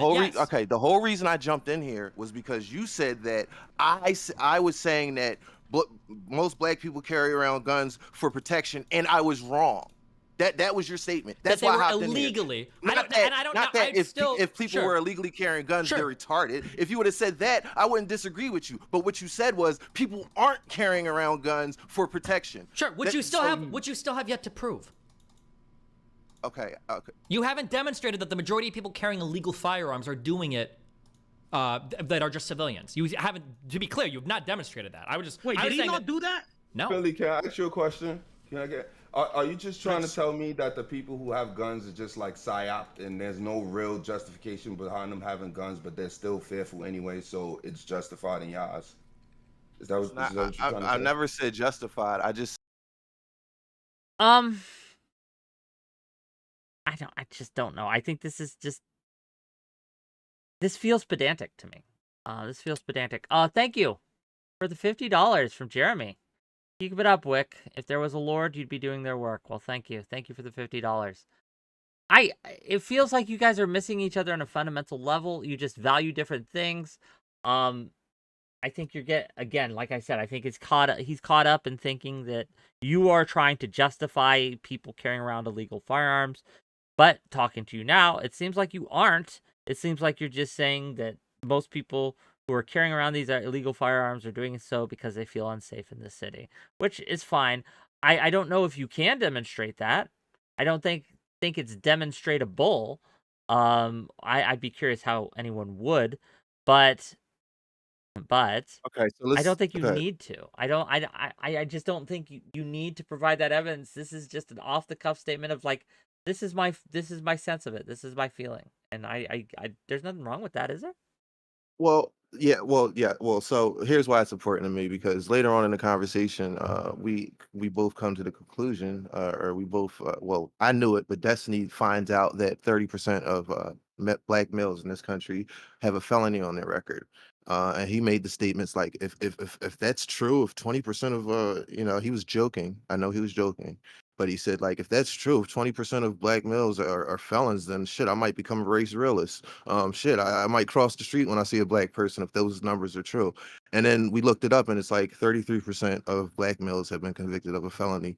So why it's important is because every time I hear race discussed with like Destiny or certain other people, and it's such a broad stroke of like how black people behave. Like what's the problem in the black community? How do you fix the problem in the black community? Like the conversations, they're never nuanced, they're never delved deep into, they're never like kind of broken down. And I see you ready, like throw your hands up already, because you know it does take you do have to like look up the stats, and you do kind of have to like purse the numbers, and like you know and to some people that's just not important, right? Like, and I get it, like for hundreds So of millions of go ahead. yeah, I'm sorry to interrupt. I think it is important to parse the numbers and things like that, but 30% of black men have a felony.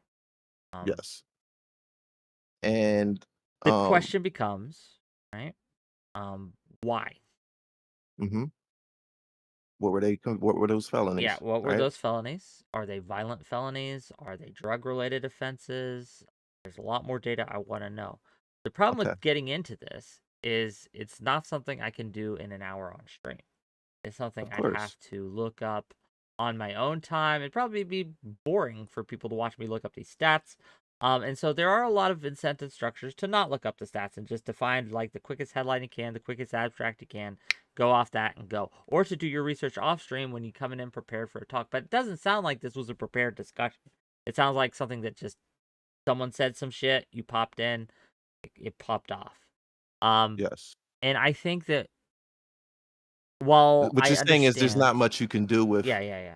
what there's not much you can do with just opinions. Like people are disagreeing on their opinions. Like But yeah, I get opinions what you're saying. matter at the end of the day, right? Like I think that Yes. the fact that Destiny feels this way and you feel the way you do are indicative, because you're not the only ones who feel the way you do, right? That you Hmm. are representatives of groups that also feel that way. And I can understand, right? Well, why there is talk of what can be done in the black community to fix this problem. And we can also understand that the problem isn't necessarily with the black community, but there are, even if, okay, let me put it this way. If I am in a relationship with someone who is toxic,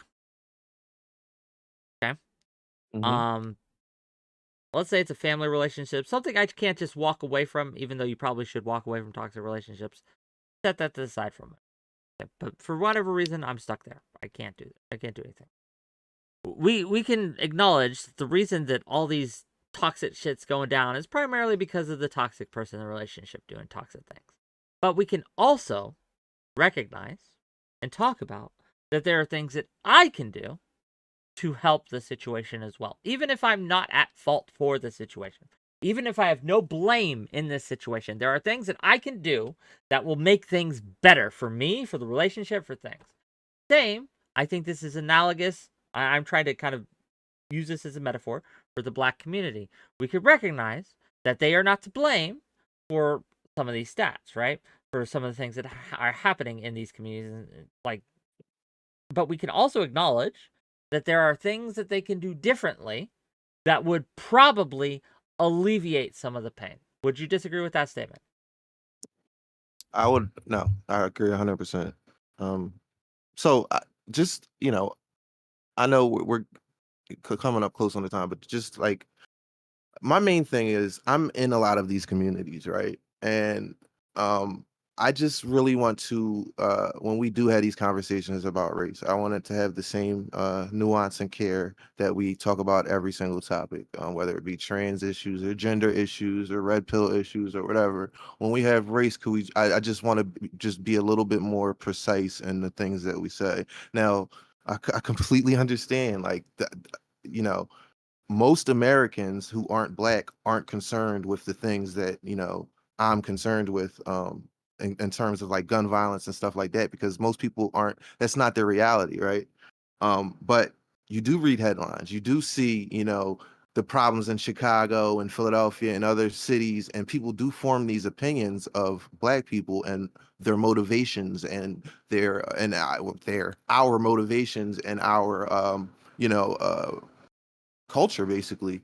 A lot of assumptions are made, and this one in particular, as to why a lot of black people carry around illegal guns. To most people, you just brush it off as they're criminals, and you shouldn't be carrying illegal guns, and that's where the thought of it stop. That's where the conversation a lot of times stops.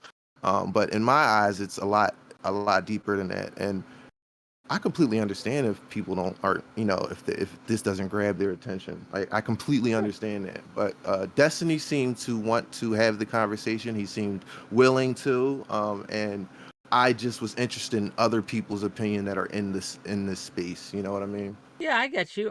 It's one of those things where, like, I wish I had been there that day, because I would have liked to kind of ask him various take him to task on some of the things he said earlier. Like I said, I don't think it's reasonable for him to say that people shouldn't be afraid to live in these cities, or shouldn't be worried about their state. Or I think what he said was, if you're worried about being a victim of a violent crime in Philadelphia, you're retarded. And I think that's way off base. Way off base. I think it's just a fundamental misunderstanding of how humans work, how people operate. Fear is a mind killer. It causes us to do things that are less than optimal, and we can generate a state of fear from very little, right? Because at the end of the day, 2,500 shootings in Philadelphia a year, per capita, that's not a lot. When it takes the numbers, you can make that sound really small, but it's a lot, right? 2,500 people are getting shot. So while yes, it's a very small chance that you're going to be one of those 2,500, it's something you can't dismiss as easily as I think he's doing. I don't know why he's dismissing it as easily as he is. Maybe he's just doing it for the for the conversation, for the argument's sake. But no, I think that to just hand wave 2,500 shootings away is a lot. Well, so all right. So I think like we probably don't have to watch the rest of the video, because I think Okay.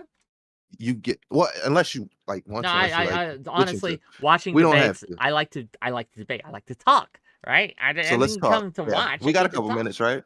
Yeah, we got about 20 minutes. I got you for another 30 minutes, but let's turn off the video and make us big screen again. So give me a second.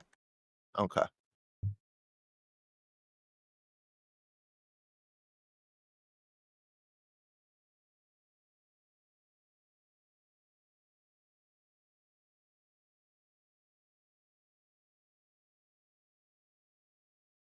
Turn off the window capture. Accept.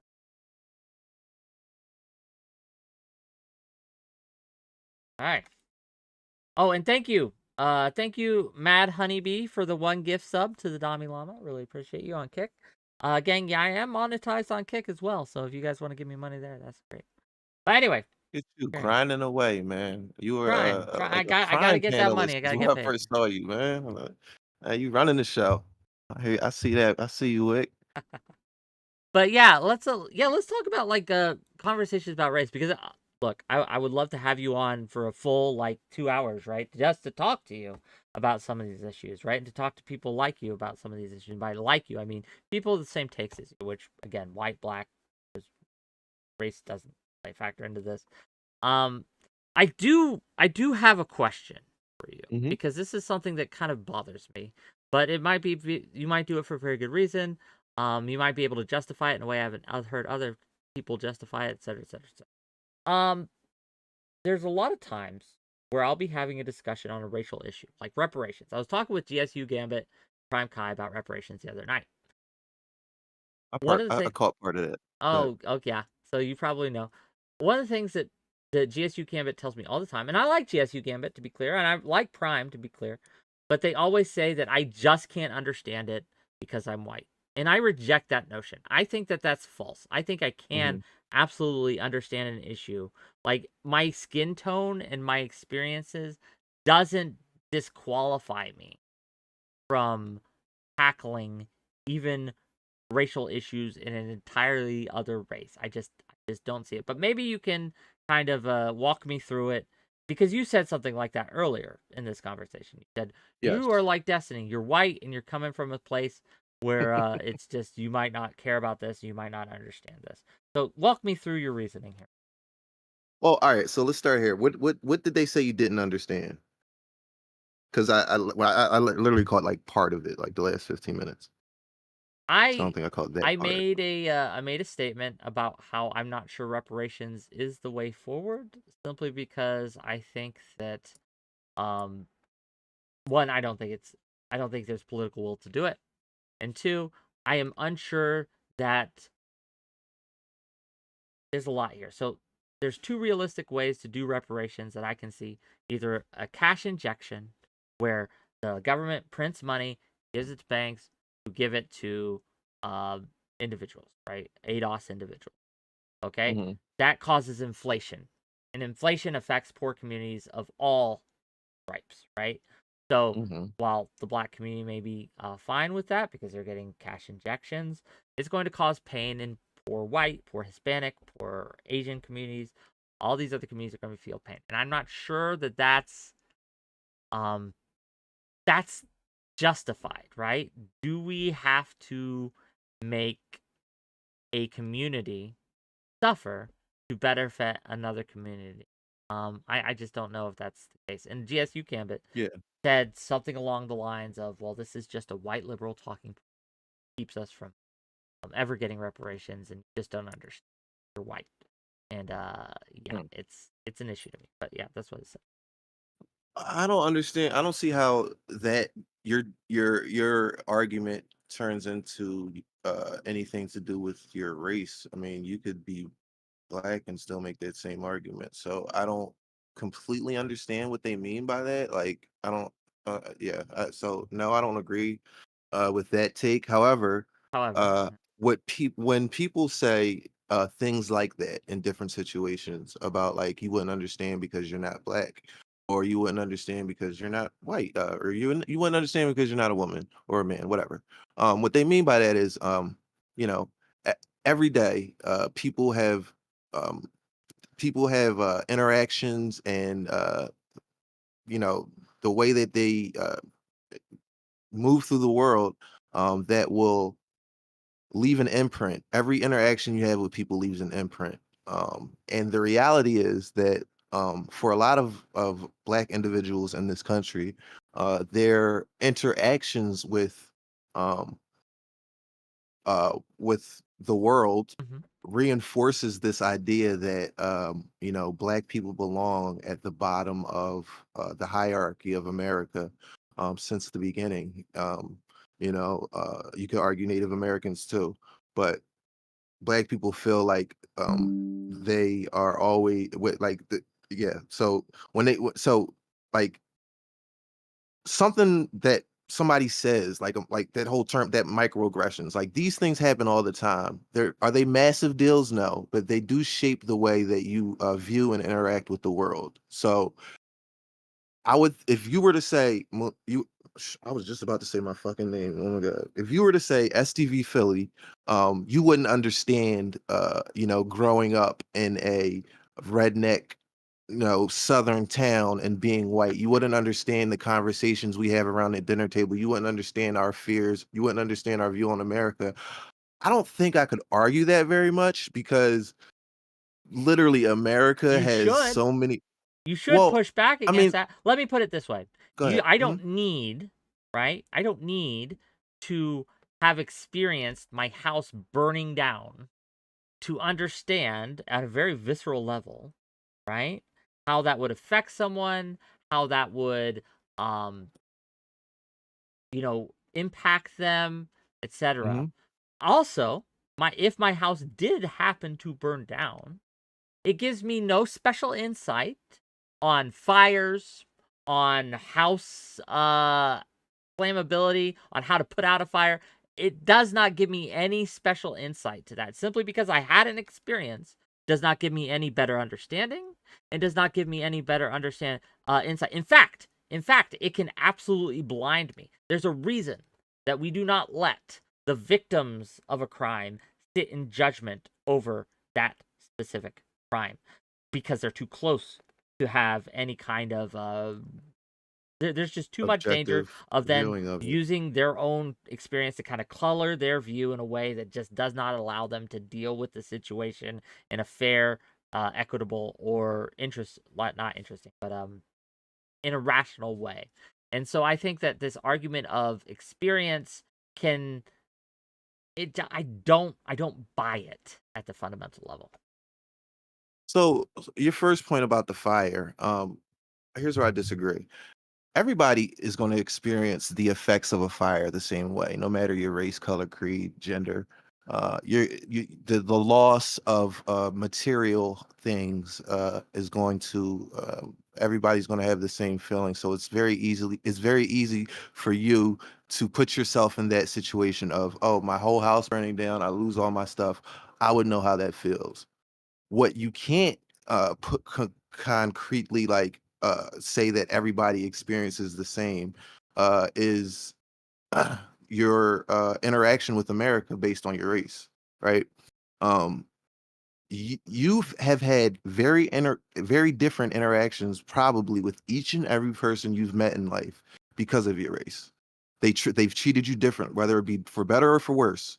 Most people have subconsciously interacted with you in a way. Now, when I say most, I mean most, not everybody. Of course, there are people that just treat everybody the same. Go ahead. But most people, they interact with other people based on preconceived stereotypes, preconceived notions, preconceived, or even subconscious things. So when when people say you wouldn't understand, the Black experience, I think I don't say that myself. I don't. Well, I think you said that I sort of alluded to that earlier. But so yeah, I don't like to use that because I don't think it's not like an argument defeater. It's Yeah, not but gonna. you believe it, right? I do believe Yeah, that. and that's Yes, fine. It's fine every to race believe it. has a different experience in America. I don't know what it's like to be a Native American living on an Indian reserve and But having the you feelings may that not have America stole everything experienced from it. you. I can empathize with them. Okay, let me try this. Okay. I don't think you need to experience a thing to understand a thing. I don't think Okay. I need to go through the experience of a Black American to understand what a Black American experience is.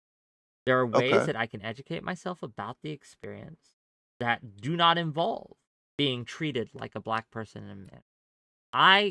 Maybe it's just the fact that maybe I'm extra empathetic. I don't know. But this is not something I've ever really struggled with. I can understand if I put effort into it, right? If I try, I can absolutely understand the experiences, right? That someone who is different than me, who has run through the world different than me. Because rich people, let's use class as a thing. I've never been rich. I've never had a lot of money. But I can understand at a visceral level, right?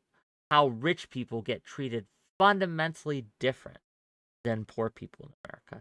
How they go through life on easy mode in a fundamental way. I can understand that. I can put myself in their shoes. I can go through it as mental exercise and kind of think about what it would be like. And I, again, assuming I educate myself, assuming I do a little modicum of research, I can, again, kind of understand what that is. I can do the same for race. I've never been a black person. I never will be a black person. But I can understand what it would like to be a black person in America. And that helps me. It's a good thing because it helps me identify with the struggles that people who are different than me face so that I can help them not have to face it anymore. I think it's a good thing that we have this ability. So when people tell me or tell others that you cannot understand, I think that's self-defeating because you are saying that I don't know. It's just it I agree. If that's used to like shut down a conversation or an argument, I agree. That is counterproductive and that is not helpful. However, as a matter of a fact, I think it is like true.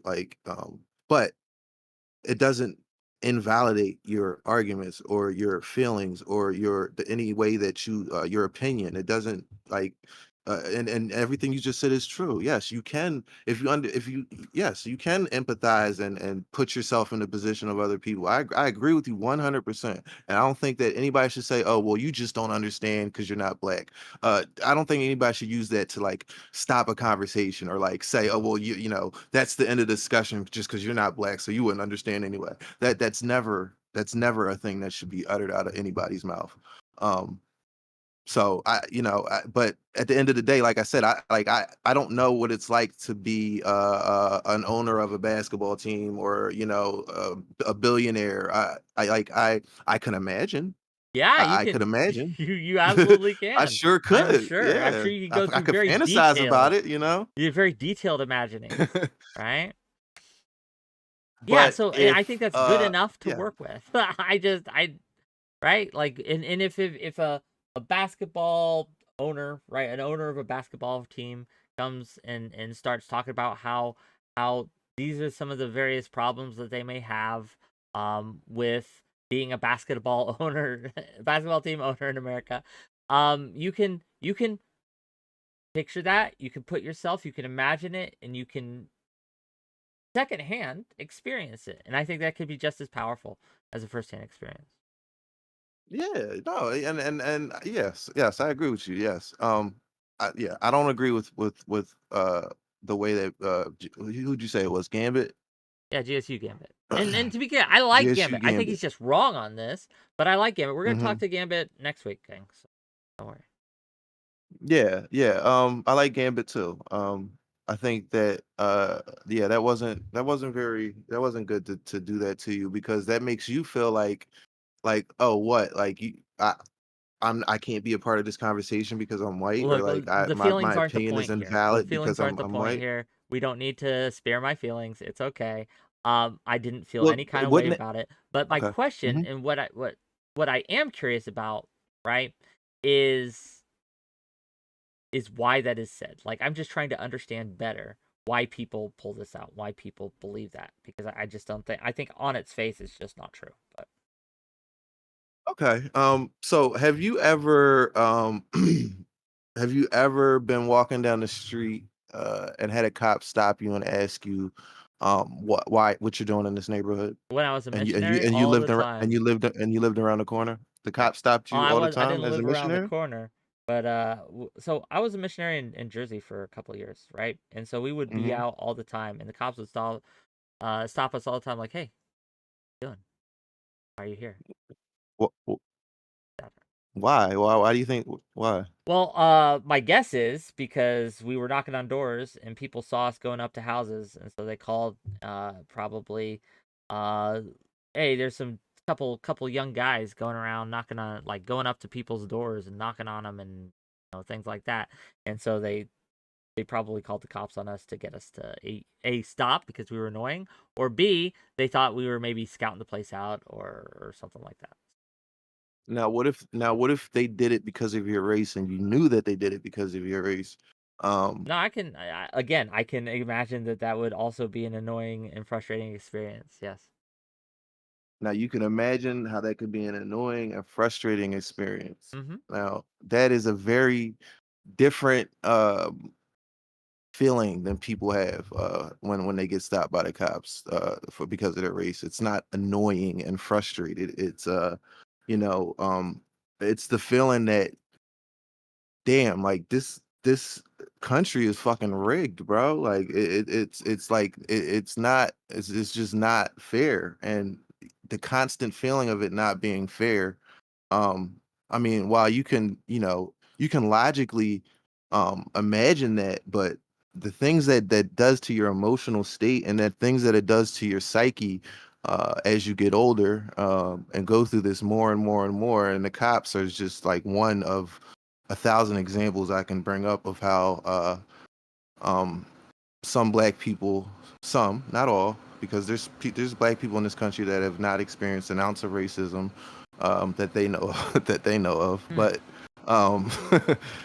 yeah, so it's just it I understand what they mean when they say that, but I don't think it's a very useful thing to say. Yeah, I understand. I think though that again, everyone in this country, right? Even little children, even 3-year-olds, understands the concept of it isn't fair. I am being Yes. unjustly treated. And I don't think that on a fundamental level, how we like the experience of being treated unfair, whether it comes because you are a man or because of your class, whether you're poor or rich, whether it comes because of your race, black, Hispanic, Asian, whatever, regardless of why they are being unfair to you, targeting you, singling you out for treatment that is unjust. I don't think that the human body, the human mind, the human soul experiences that differently because if it's because of class versus because of race. I do not think that that experience fundamental and how we process that experience is fundamentally changes. I Difference, disagree. the I disagree. difference would be, right? The narrative that springs up around it, which is outside of the experience, which is a different, separate thing that does color the experience, but does not necessarily have to. It only does because there are people who push these narratives, right? Yeah. And I think that because race in and of itself is a social construct, right? It is Yes. something that we have made up. For lack of a better, that's a very simplified explanation, by the way. But for the purpose of this discussion, we made it up. Why though? Why? In order to treat people unjustly, to justify the unjust treatment of other individuals. That's why. Okay, good. Very good, Whip. Very good. Yeah. Very good. Well, thank you. I get how many black points did I get just there? Am I invited to cookout yet? Almost. One more good Almost. I'll point get a I few think you more. can come. One more good point I think you can come. So listen, I don't think we have much disagreement here. But what I do what I do disagree with is the extent of racism.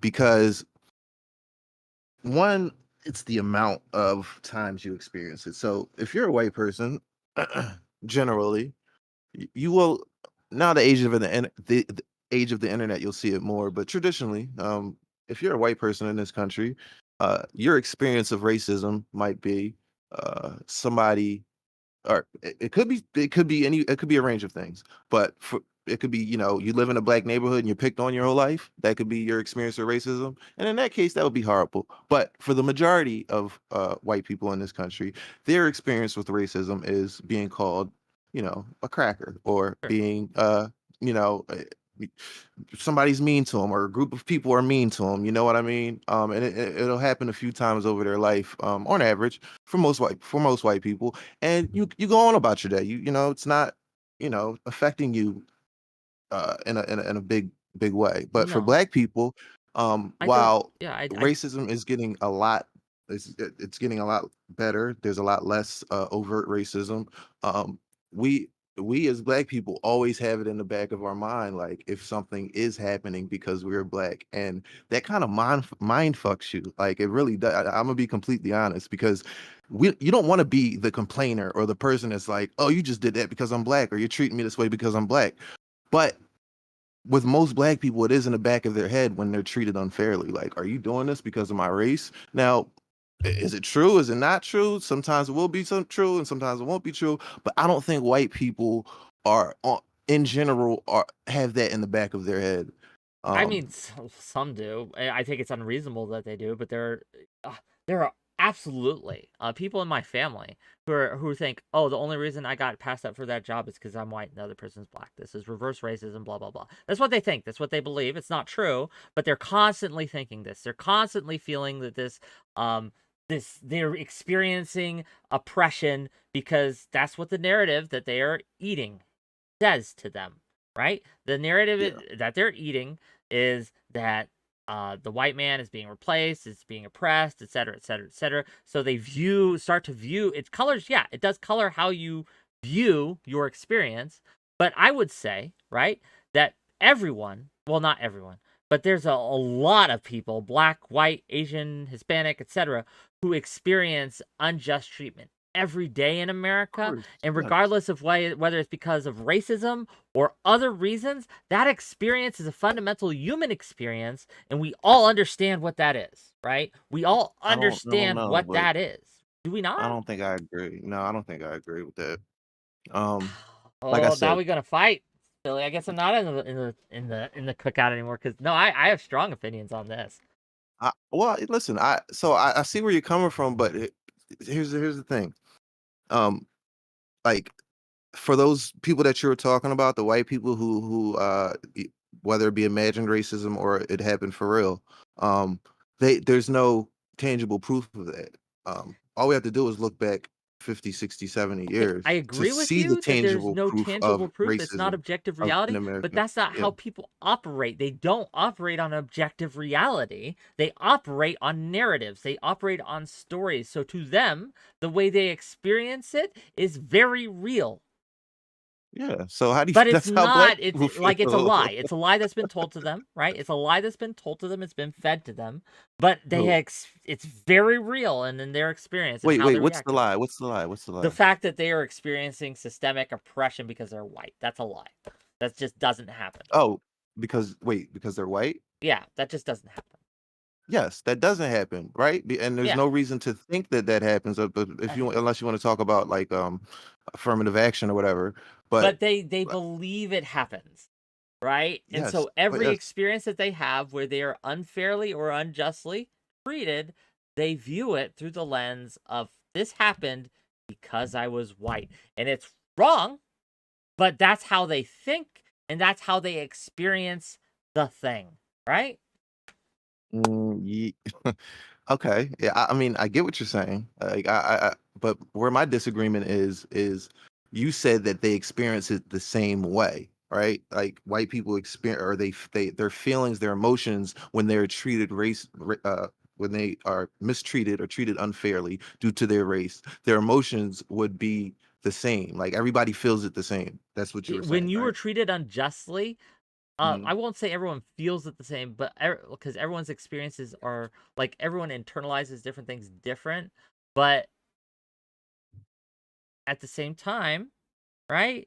We've all experienced being treated unjustly. Everyone here, I imagine, right, has experienced at some point in the other. They've uttered these words: "This is unfair. This is unfair. I am being shafted." Right? Because of a circumstance that is beyond my control, that I am being unfairly or unduly targeted or punished or kept away or gate kept from something. This is unfair.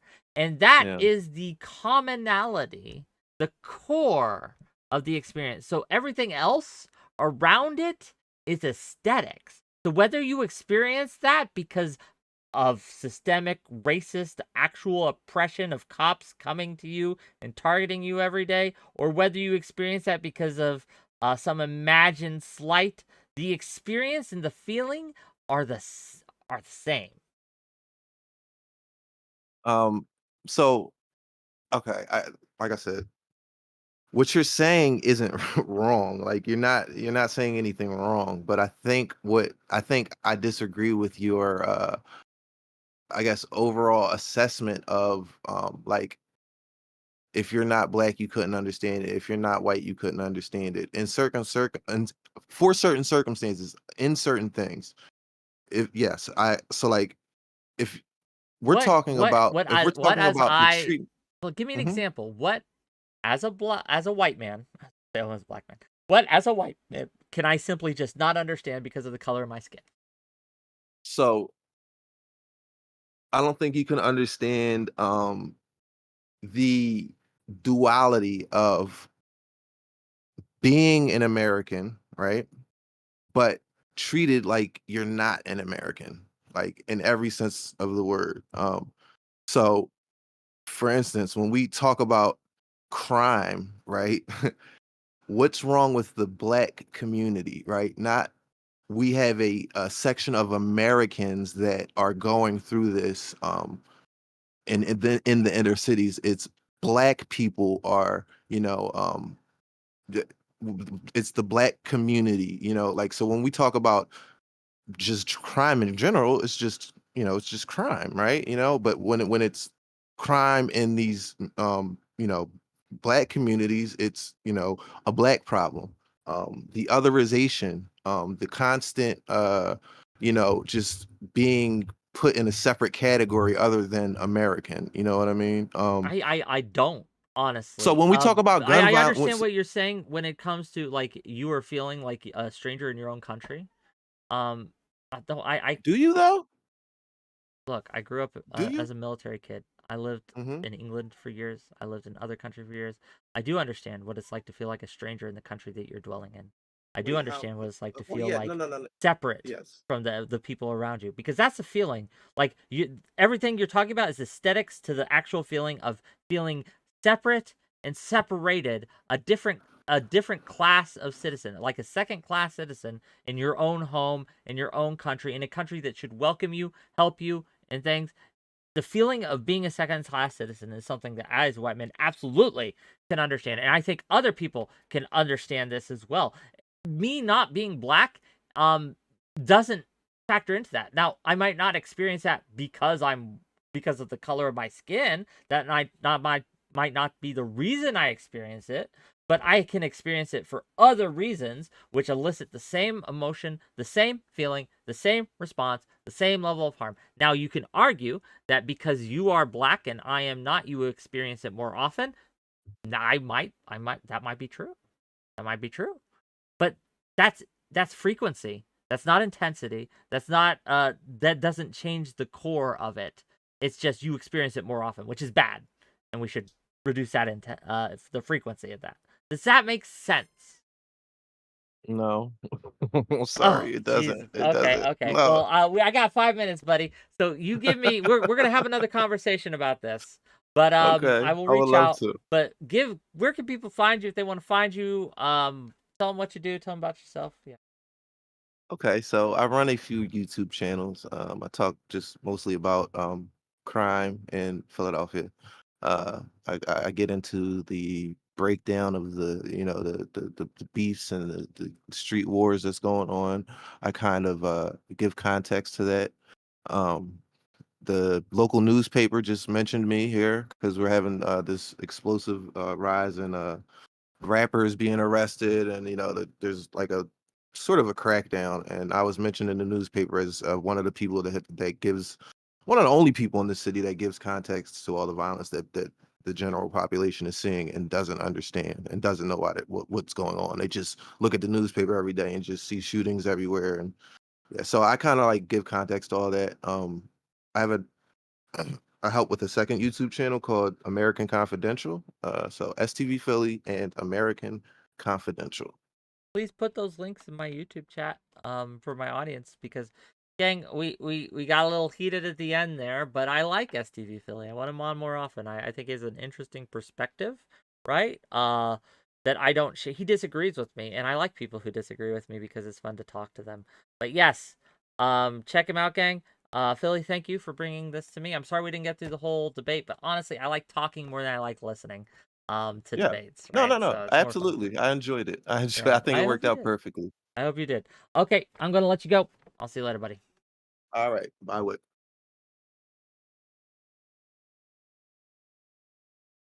Okay, gang. We are moving on. Okay.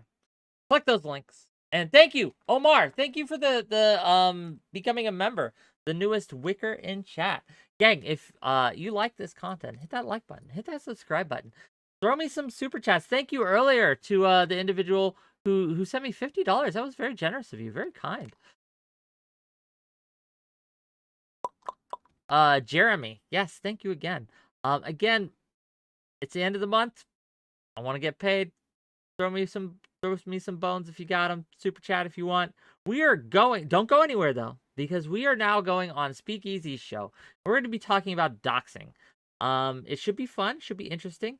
But there's going to be a transition period because I'm a boomer where we go to the StreamYards and all that. So again, bear with me. You'll be able to hear me, but you won't be able to see me. Okay. But here we go. Let's exit out of that. Let's clicky the linky. Visit the site. Entering the I don't want to continue with. Man, you make me sign up for this shit. I don't want to.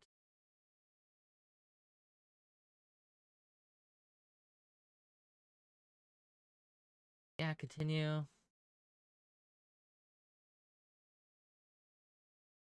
It's working.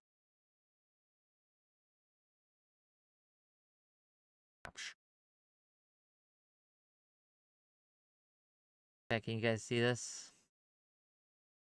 Am I visible? He hasn't let me in yet. So I don't know how much to adjust here, honestly. Boom, boom. We may adjust more than this. We'll see, right?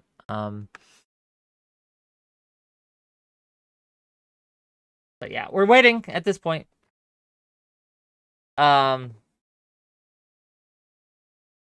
Purple political breakdown. I would like, yeah, I would watch that, right? Honestly, if you want, I'd have you both on to talk about these things. I think you guys would disagree on more than you agree with. I think that'd be interesting to me, but we'll find out.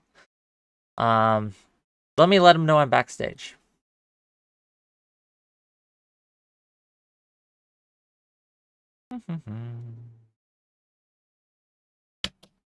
Portland, you're wrong. We again, like, technically everyone experienced it. No black person has the same experience as another black person, right? They're going to experience things different. But for the sake of conversation, for the sake and purpose of actually talking to each other, we can recognize that as humans, we all know what pain is. We all know what loss is. We all know what it is to be unfairly treated. We all know we've all experienced loss, sadness, pain, the gamut of human emotions. We are not separate species that don't experience emotions the same way. That's wild to me. Yeah. There he is. Oh, hello. There. Nice. Yeah, sorry about that. Here we go. He's Oh. I didn't click the button. Sorry. There we go. What's up, guys? What Hi. up? What up? Oh, you are too loud. Why am I too loud? I might It sounds like your turned gain's up a little high too. Everybody's Probably mics is. is too loud. Is this better? I might have had them turned up from Still last pretty time. boomy. Maybe you just have a really booming voice. And it So we be can't hear you at contained. all now. Uh-oh. Wait. There, we got Yeah, you. you're cutting in and out. We heard Okay, the beautiful. All right, give me a second. Yep. You guys take a second and go to your settings, go to camera, and on the right side, drop down to make sure that you have it on high definition 720. Lots of times it'll default to 480, so make sure everybody's at 720. I was on 360. That's what I do for my stream. I make myself as low definition as possible. No one gets to define me. All right, you can slide me back in the back. Thanks. I'll be there if you need me. Alrighty. Well, you might as well wait until we get everybody Yeah, on. true. if you Might want. as well. Do a little talk We're good. beforehand. I'll put myself live over here now, since we got some people in.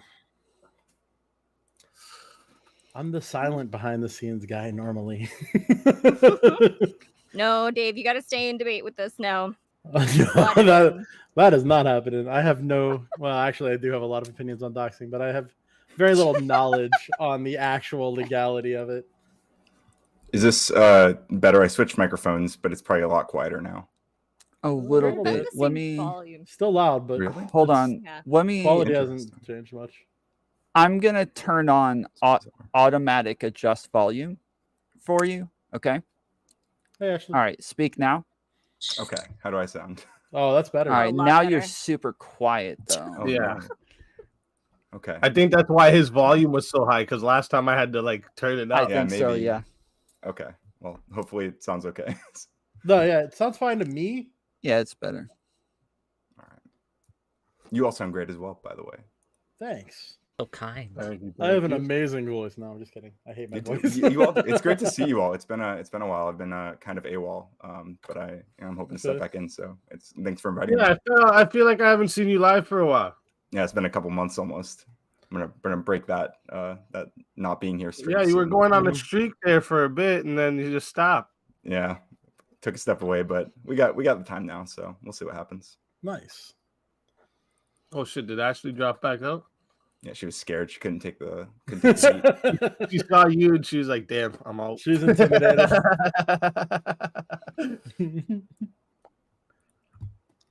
Who that is? It's Ashley and Rez. I think Resi, that's all yeah. of it. I've talked to Rezi a couple times. He sent messages. So I'm gonna make sure. He might have also thought it was 8:30. I'm assuming. Yeah, I You wanna go realized check if he's after I was live? like, oh, I scheduled it for I scheduled my stream for 8:30, but that was the date.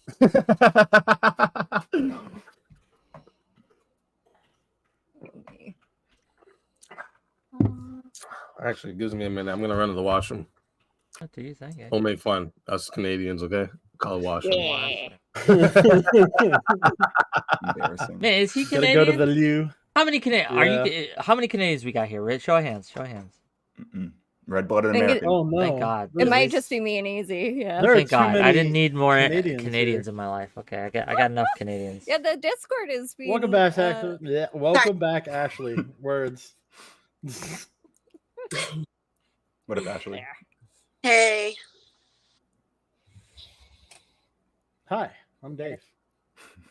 I cannot get my chat on screen. This is getting really frustrating. Is this your StreamYard Stone? No, this is Speakeazy. This is Okay. Easy's.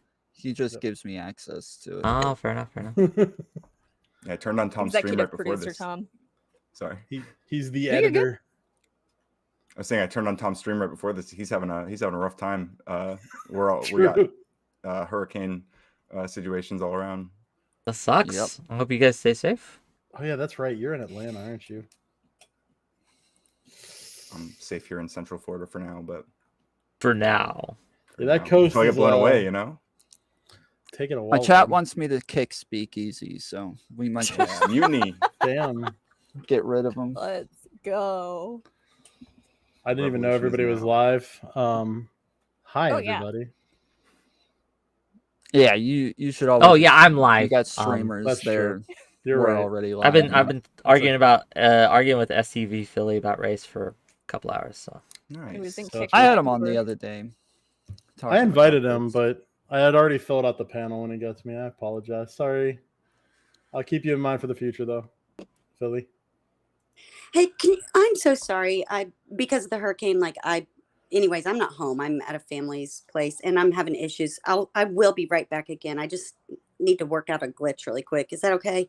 No. Yeah, go Okay. ahead. All 'Cause right. How I'm dare still you. working on stuff as well. So Okay. Okay. I am offended on a personal level. Yeah, it seems like a lot of people that I talk to online are getting affected by this right now. It's fucking scary. The big storm. And we're getting hit on both sides. It's crazy. My power's gone out like 6 times in the last 2 hours. It's been really Damn. frustrating. So this is, it's really infuriating too, because I'm working on a documentary right now and I'm like doing a lot of editing, and then I'll work for like an hour and then my computer just goes down and I lose a bunch of work. It's been really frustrating. Sorry, Tom. Thankfully, my editor saves as I make changes. So that's been better, but it's like, it's been getting me backed up. I feel that. The other day, I don't know what happened. It was something to do with like just Bell in general. For like 30 minutes almost, just my phone, my internet, nothing worked. I was like, and my live just kept going, and there was people up on my panel. I was like, what the fuck is going on? Oh man. Oh, thank you, Gray Pill Podcast, for the $2 super chat. Thank you. Love you. Salute to the chat and panel. I love you. Thank you. Appreciate I don't know why I can't get my chat on screen. This is wild. It won't let you like pull them up? Yeah, no. No. I mean, like, oh, okay. It won't. I'm using social chat and social ninja. Okay. And it just it's not like, normally I can pull it up like that on my screen as well, but literally none of it is working whatsoever. So I'm not sure what's going on. It's not picking up anything. Some sort of foolery about, it seems. True. Oh God. There's some fools in this house. I don't know if I can take this level of punnery. Getting in the wrong place. You're on the internet. This is the place where puns exist. Puns were born. Ruzzy. Speaking of being punished, Rezzy, what's up? It's like the only king or keep judge that's smart. Welcome. Hold on, Rezzy Oh, is I mean, it's just super quiet quiet. content. It is what it is. Like, Yeah. you have to. There's just so many different types. Like it's Zerkite shit, right? Like it's Zerkite shit, and that's like, I mean, that's how like I know you and like all them to begin with. So. All right, hold on. Hard to Rezzy, we're compete gonna with a have guy to that's adjust ready the to volume. go. Hold on, Rezzy, speak again. Hello, hi. Can you? I don't know. I have how you to... turned up all the way, and it's still super quiet. You're yeah, still pretty quiet. I literally, I'm like red peaking on my fucking audio box. Like with this, I don't. Okay. Play with this for as long as I could, but you know. Okay. Yeah. Well, we'll. Is this? We're missing Ashley still. Ashley's so we're still waiting. gonna come back. Yeah, she's. Sorry to everybody who's dealing with the hurricane right now. It sucks for you guys. You should be. Thankfully, I'm in a desert. Hurricanes don't really have much of an effect on me, except that it actually rains when it normally doesn't, which is really weird. Speakeazy, people in my chat want to know why your profile picture looks like Red Pill Jesus. It's my sleazus Christ. Jesus Christ. I have a couple too. You want to see it? Look, let me show you. I got this guy. I got my darker version. I got this one. Dark Jesus. It's my Why does sleazus that- Christ. The middle one. Jesus. These were all Middle fed one into an looks like AI. The middle one looks like the lead singer of Him. What's his name? Yeah, I was gonna say that definitely looks like a rock lead singer. Yeah. Shit. Okay. And this one, you look like a pirate. I don't know why. It just gives me pirate vibes. Pirates are All right. cool. You can hide me now. They are. I'm not part of this panel. Nope, you gotta stay. No, Kidding, you You can go. artificially You want- become a part of it. I've been tricked. Let's see. Been tricked and trapped. This happens to me a lot, believe it or not. I saw your stream earlier. You were prepping. Come on. I was having fun. No, I was getting this stuff ready, making sure everybody Oh. knew to come on. I wasn't planning on being on it. Nor am I now. I will run away completely if I have to. Don't you worry. Okay. All right. As long as you're ready to come If Yeah, I'm ready for that. power goes out on Tom again. Yeah, I'm ready. And Okay. as long as Speakeazy doesn't disable my leave studio button again like the other day.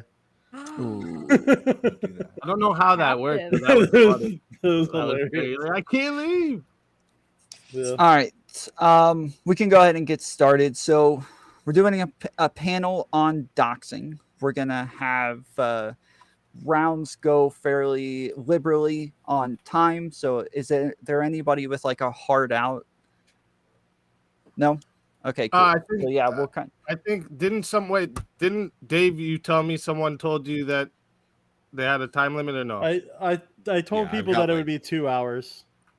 Was the time that I said. Yeah, I mean, like if we're going 6 hours, I might dip. I was gonna but... say generally we can like let topics go a little bit longer if they're actually in the middle of it and hope for like 2.5 hours. But if there's anybody with a hard out, we can make sure that everything's timed to where it goes exactly to 2 hours. Is that necessary for anybody to get out at 10?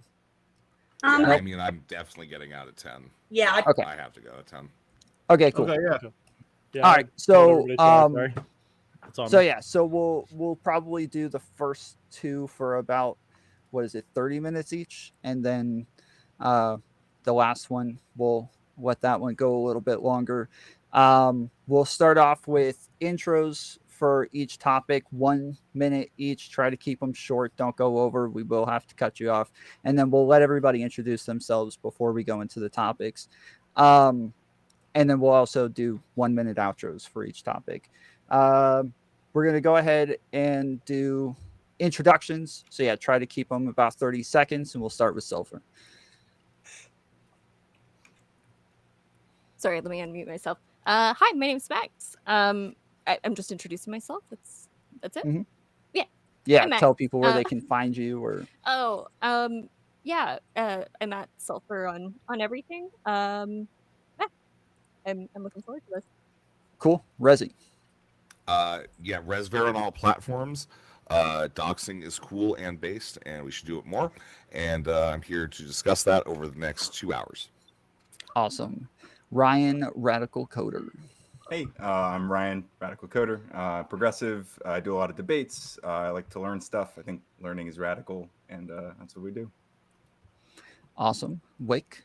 Yeah, my name's Wick. I run a show called WhickTV. You can find me on YouTube at youtube.com/@wick-tv, on Kick at kick.com/wicktv, or on Twitch at twitch.tv/wicktv. Yeah, I host panels and I talk a lot. And that's what I do. Ashley. Hi, I'm Ashley XOXO. I have a YouTube channel, not your everyday Ashley XOXO. I host a lot of panels. I do a lot of debates, and I'm all about debauchery. Base. And Dave, do you want to introduce yourself? Sure. Hi, I'm Dave. I'm not participating in this panel, but I'm here on screen, so I might as well. And on Fridays, I do a banging karaoke stream. Come by 3 p.m. Eastern Standard Time. YouTube.com/@empdave. Yeah. Awesome. So we are going to talk about doxing. If I try to jump in, please allow me to jump in. I might have to mute people if I have to talk over folks. I'm just trying to moderate, not really arguing here. As has been mentioned. Yeah, sure.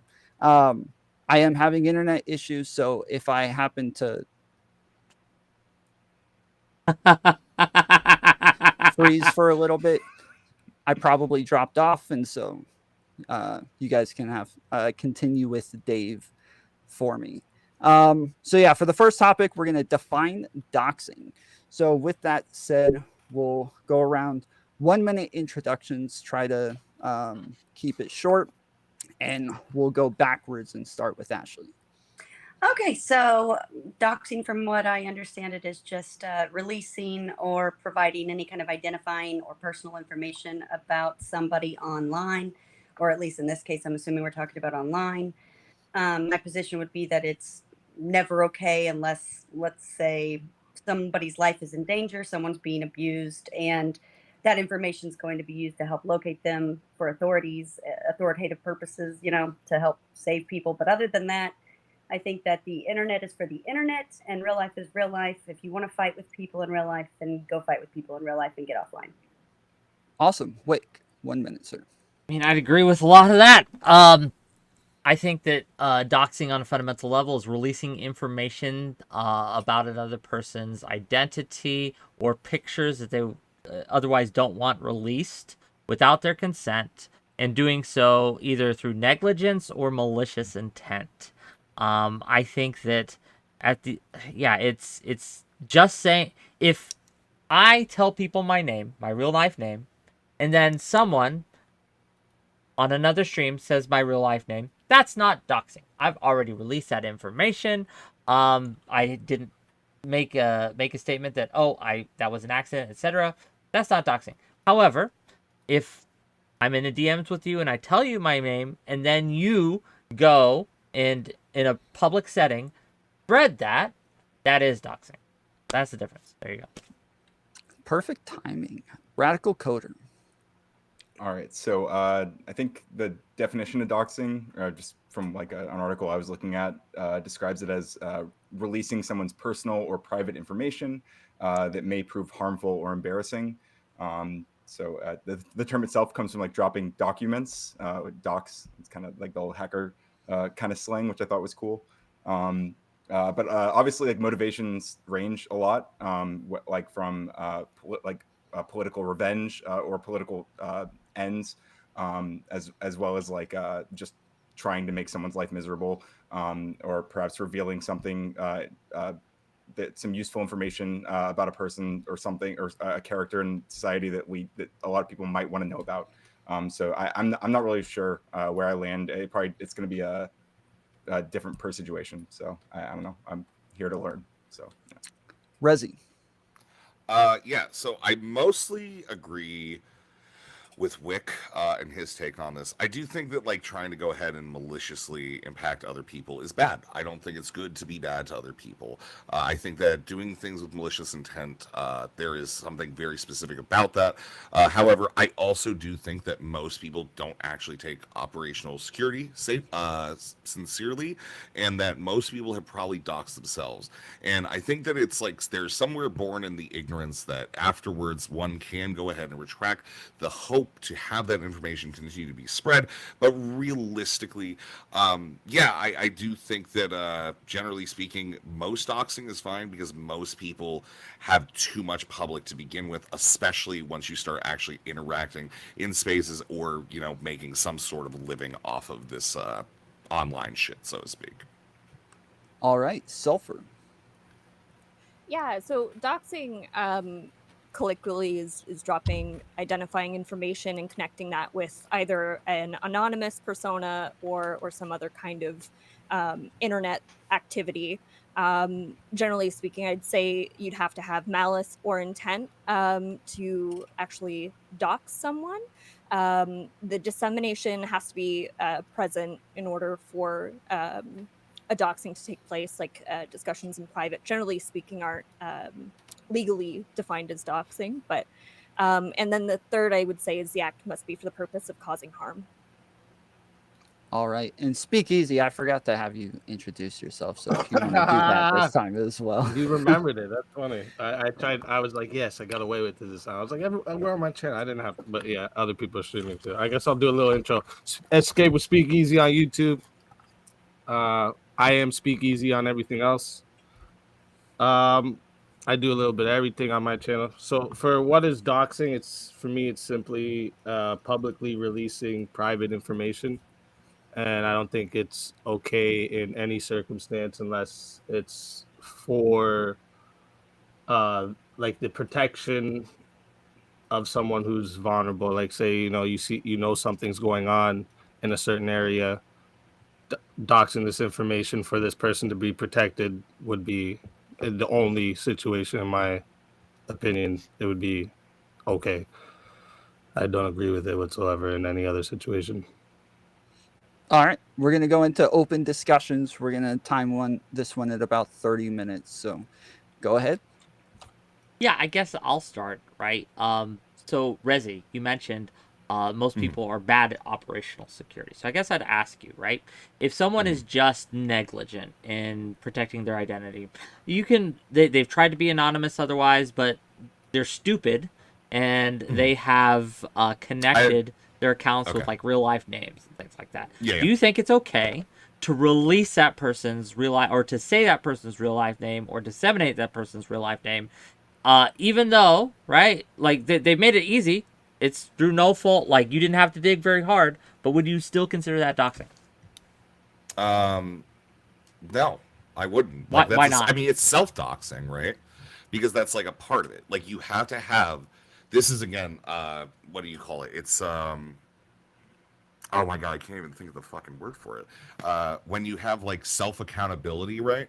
And like you are like a human being who needs to like actually like take account for your actions, right? I know that this is like a rare thing for a lot of people to accept, but yeah, you do have to take accountability if you are causing yourself So if I WhickTV, 100%, if I WhickTV have made it known, right, and understood, hey, I don't give my personal information out. You can call me WhickTV. That's not my real name. And then I happen to leave my ID on, for whatever reason, I'm like shopping, and I have my wallet out, right? And I put it here, and the wallet flips open, and you see my ID. It's stupid of me to do on camera, but it's right there. I realize it. I'm like, oh shit. And then I take it down. Do you think that it's okay for you to go screen grab that and share it around just because I was negligent? I fucked up. I had accidentally released my own docs, but don't you think that someone taking a screen cap of that and then sharing it around, that's still doxing to me? Okay, so here's my question to you, then, that I need to have you answer this first. If I were to do that to you, would you stop interacting with me afterwards? Well, hang on, because I think the point of this, like back and like right now, we're trying to decide like whether or not it would be doxing, right? Yeah, so, yeah. Like, it could. So like, there's hang on. already like some level of like intimacy that has occurred, right? Well, Where regardless, Rick is meeting with this person It in would, life. I think it'd still be doxing though, because he didn't intend to release that information. So like that wasn't his released information. You're taking his private information and releasing it yourself. So that's doxing 100%. Yeah. So what I was gonna say is that like WhickTV accidentally revealing his ID on his stream, like that, he would be doxing himself in that moment. But also, if you then went and posted that somewhere else, you would also be doing a separate doxing. I feel like after like I think that the doxing, I think that when we do that, it's like absolutely watering down like a lot of the personal responsibility once again, that shit can happen. Again, I really do think that it's like you're having somebody in your real personal life kind of fuck you over right now. I've just never seen like, any definition of doxing that required like the like what you're describing, like or it being like whether I know. I guess it's like kind of like I don't want to water down what we call doxing, and I actually like really hate that. I think that a lot of times when we're just going ahead and making it all of these really simplistic scenarios that yes, I'm sure they do in fact happen, right? We're just kind of watering it down, and like we're taking away from something that at one point actually had power and meaning as a definition. Well, it can have power. The intent, I think, behind it, right? That's that's part of what makes it doxing, because your intent is to release his private information with that screen grab that you grabbed. So I think that's not necessarily. I think that's more of a function of how the internet works, right? So the potential for replication exists just as part of the medium, as part of a pillar of the internet. Whether or not someone ought to do that, right? That's a function of the internet. I would, in a perfect world, like all of these things would, be shunned and so on and so forth. But it really is more of a function of the actual internet, right? Yeah, it's possible. Information can get away from you. It's a function of just real life in general, because this is something that existed previous to the internet to begin with. Yes, we used to dox ourselves with phone books. I get it. Guess what? Like, it sucked back then. It sucks now. Welcome to entertainment, baby. This is the price you fucking pay for being a public I don't think I accept that on a fundamental level. Well, that's fine. You don't have to accept it. You can sit at home alone and not put out anything at all. Let me dig into this, because just because it's a function that can but and is possible to do. doesn't mean you should No, do it. Like, it's possible to do a lot of fucked up shit on the internet, but we should not engage in that fucked up shit. It's possible for me to spread... Yeah, a public figure doesn't take away from your rights, though, right? Exactly. Yeah, and furthermore, it absolutely does. Real quick, It actually does. Actually, no, it actually does. One thing to keep in mind about like that topic Of your right there, private information.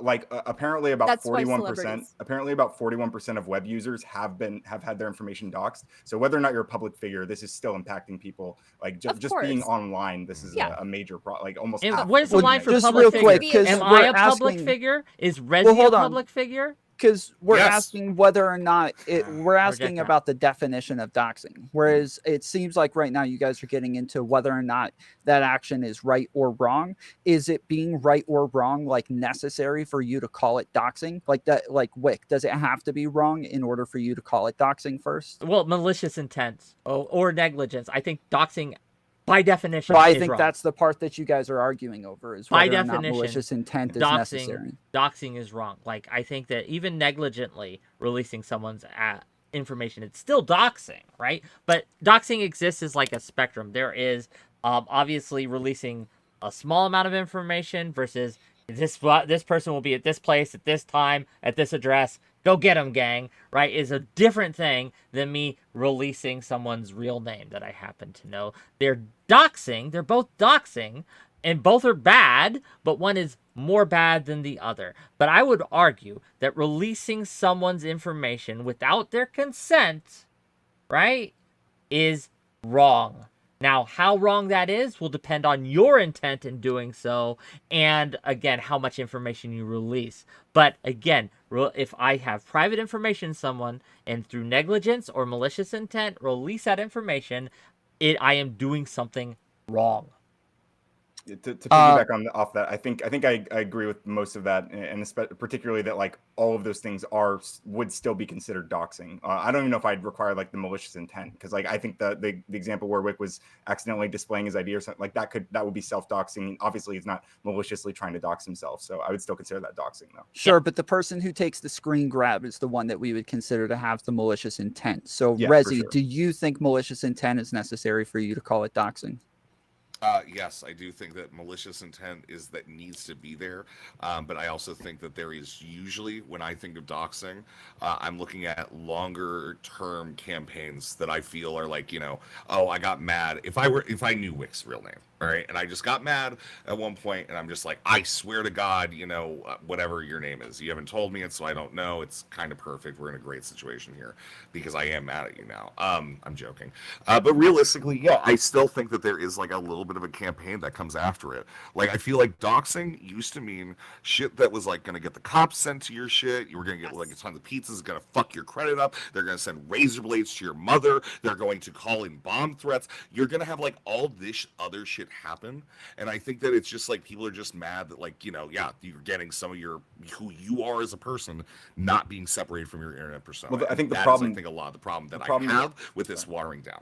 I think the problem is that a lot of like most doxing, even negligent doxing, is a thing that can open the door to all those bad things that you just described. Even if like those things used to be more commonly associated with doxing specifically, like or with the word specifically, like that's the problem with doxing, is that it opens up that possibility.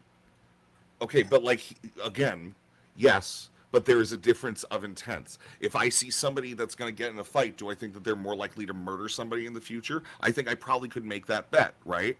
So like, I don't want to go with the consequential that, hey, I did like a little bad of like getting mad at somebody and saying their real fucking name, and I don't want to conflate that with literally like tracking down predators. You absolutely are being consequential here when you say unless you're getting the cops sent to your house or razor blades put in your food orders, you're not being doxxed. That's consequentialist thinking. I am saying that, again, probabilistically, if you are being doxxed, whether negligently, whether they intend to harm you or not, it does open the door for more people to do that malicious shit, even minor malicious shit. It's not watering down. And in fact, the fact that 41%, was that the figure you used, Radical Coder? Yeah. 41% of people who have been doxxed in some way, shape, or form online is probably why we don't see all this shit like the extremities of it happening again, because people have been gotten better and better and better at finding out people's personal information. Or people just learn to like sit down and be quiet in the background, like most people should. You should absolutely at some point you have to take responsibility for a public persona. I think that it's like one of those like, yeah, guess what? It's more prevalent. What is the definition of doxing? I disagree. It is your fault. I don't think it's someone who is doxed responsibility that someone maliciously spread their shit, even if they were negligent, right? Just like I don't think it's a woman's responsibility just because she did something stupid and got drunk at a party that someone assaulted her. It's not her fault. Are we going to do stealthing next? Right? Next? I'm saying because, it's the same concept. We can go there. Let's see how consistent we're going to get, right? It's the same because concept. At some point, it's like, yes. If I'm walking down the street, I'm the lefty preaching personal responsibility. And $100 bill falls out of my wallet, okay, because I'm being negligent, right? It's still wrong for someone to take that money from me. It's still wrong. Of course it is. No, it's neutral. It's completely neutral. I'm going to be honest with you. That's actually neutral in my worldview. That's did they see you drop it? So of the did I drop it? I don't give a shit if I dropped it. If I dropped it, yes, you're walking down the street. You see me with a $100 bill, right? Yep. Try to put it in my pocket. It misses my pocket and it falls down to the ground. If you wait for me to go away and then take that money. You have committed something. Okay. You've done something wrong. Wait, I have a question. Let me get the foundation of this, right?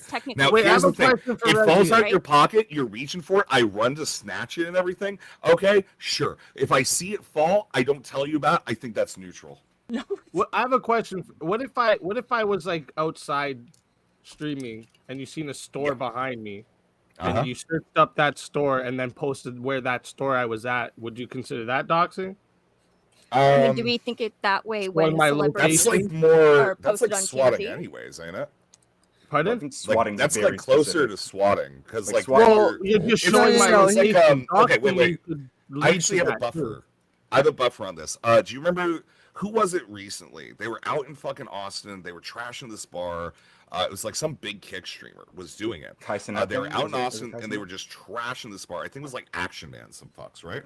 And so here's the thing. I think like that is like, that is even like on a public level, like where you're directing a hate rate, but that's incitement. That's a difference than like necessarily even doxing. Stalking or harassing. I think if you're giving my location out, that's doxing. That's doxing my location. That's giving people a place to come find me. Yeah, but it's specifically saying like constantly. It seems like it's specifically like you're saying like this person is at this location. Like do you have a hang on, if you just post a picture of a location with no other information, no one cares, right? But if you post if you put that store out and then said this is where he was. Yeah, exactly. Yeah, that's what I'm saying. Like, you have that right to it's privacy. Kind of the same thing as grabbing the screen grab of Wick's wallet and then posting it all over the place.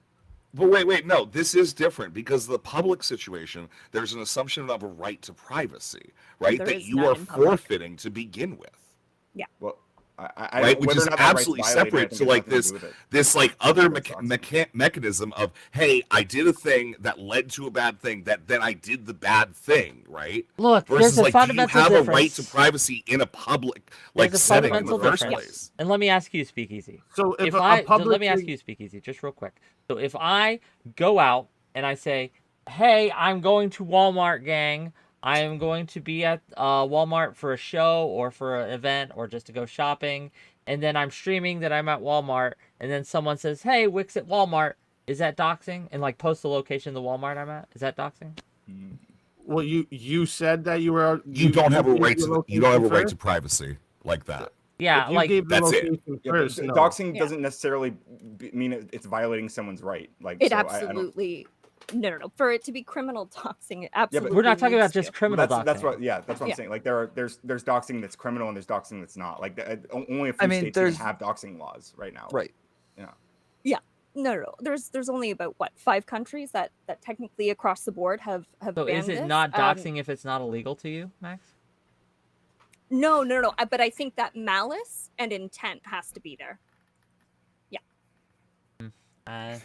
I don't know. Well, so I think this goes back to Wick's question, or maybe it was Speakeazy. If you're working at a Taco Bell, people know you're a streamer and you're like a you know, a VTuber, but they recognize your voice. They know this is you, and they pull out their phone and start recording you, and then go post this on Twitter so everybody knows this is you, and they show you working at this Taco Bell. Like that does seem to be malicious while showing who this person is, where they work, like all of those things do seem to be What if you're malicious. just excited? There is like a campaign of harassment there. That isn't just like one action; it is multiple actions that are happening in perpetuity. Well, hang Yeah, on. okay. let's Like, imagine- if you find out where I live and Yes. you put my address out, right? Mhm. That you consider that doxing, right? Yeah, Or yeah. I because will of say you- that that's doxing. I give you And your me full being, address, even like your if I'm a street. public Yeah. figure, even if I'm a public figure, that's Yeah, still if wrong. I get yes, 100%. I think that that's bad. I think that that's bad. I think that that's something that we've seen certain happen in certain jurisdictions recently in the larger political sphere. I'll say that's bad, right? I will say that's bad. I will say that's probably doxing. But like, I think that that's like a bad thing. I think that like I don't want to like conflate what I think is bad from what is normal, and culturally we just have gotten used to it and have to do that. I want to say I think that that's something maybe I think I am losing you guys on, is I want to talk about what is bad, not like this definition of this specific thing, right? Like, what are our expectations of privacy? I think are a better way to go about that. Yeah. So if I am missing on that, that's something I'm realizing I'm probably missing you guys on. Okay. Yeah, I think it's an interesting question. I just don't think it's not the central question. But I think the Taco Bell example is interesting because with the VTuber, like let's say that this person wasn't trying to like destroy the streamer. They're just really excited. They're a huge fan. They heard the voice. They post online. They're like, oh my gosh, this XYZ person's here. They work at this Taco Bell, and they're like so stoked. And they're a dumb teenager or whatever. I think that this person could still absolutely be doxing the streamer and have non-malicious intent. But they're still practical. Like the they're result dumb. of They're what they've not done is evil, release this right? private information and open the door to all those other problems that we talked about. Yeah, but like, here's the thing. Any reasonable person is going to be like, oh my God, I found out they worked at this Taco Bell. They're what? Like, if they're a kid, they've got 30 Twitter followers. They're not like broadcasting it. There's no campaign. They tagged them and people saw it. But then like, so like, say one then terrible person goes out and is like, wait, no, now I need to find them, call in bomb threats and shit like that. Yeah, that person is like responsible. There's still this intent that comes towards like some negative impactor towards the person who has in this concept been doxxed, right? That person still has to exist. If it's just like a jolly-go-lucky, we just move on with it. You know? I don't see why those downstream results are necessary for whether or not the initial act was doxing or not. Like, that doesn't make any sense. I've already said I don't really think. I think that at the end of it, there is some intentionality of negativity that is being impacted, which is where I think doxing can go, not even from the people that found it, but the people downstream of that being the ones that are actually responsible, that we do need to look at a little bit harder. Sure. Does everyone here have Twitter? Have you checked Have I Been Pwned to see if your Twitter account, your password, your all of this identifying information is already on the website secondary to the hack? Just wondering. And would you consider haveibeenpwned.com to be doxing people by sharing this information as a public service? Is TMZ doxing people when they show up to celebrities' houses? I don't know. Like, I am pwned. I don't know what that is. Yes. It's an amazing. Yeah.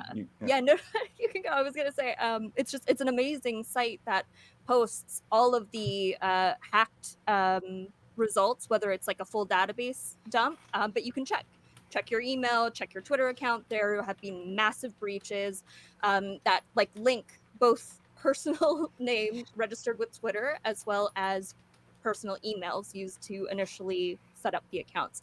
I just want to know if for Have I Been Pwned, which provides a service, are they doxing you? If I can look up your email address and find your name, yes. Okay, that's a pretty common service all over the internet, though, right? Like white pages, yellow pages, like there's tons of resources you can use to look people up. Are they doxing I think you? it's only if it's something you haven't released publicly, right?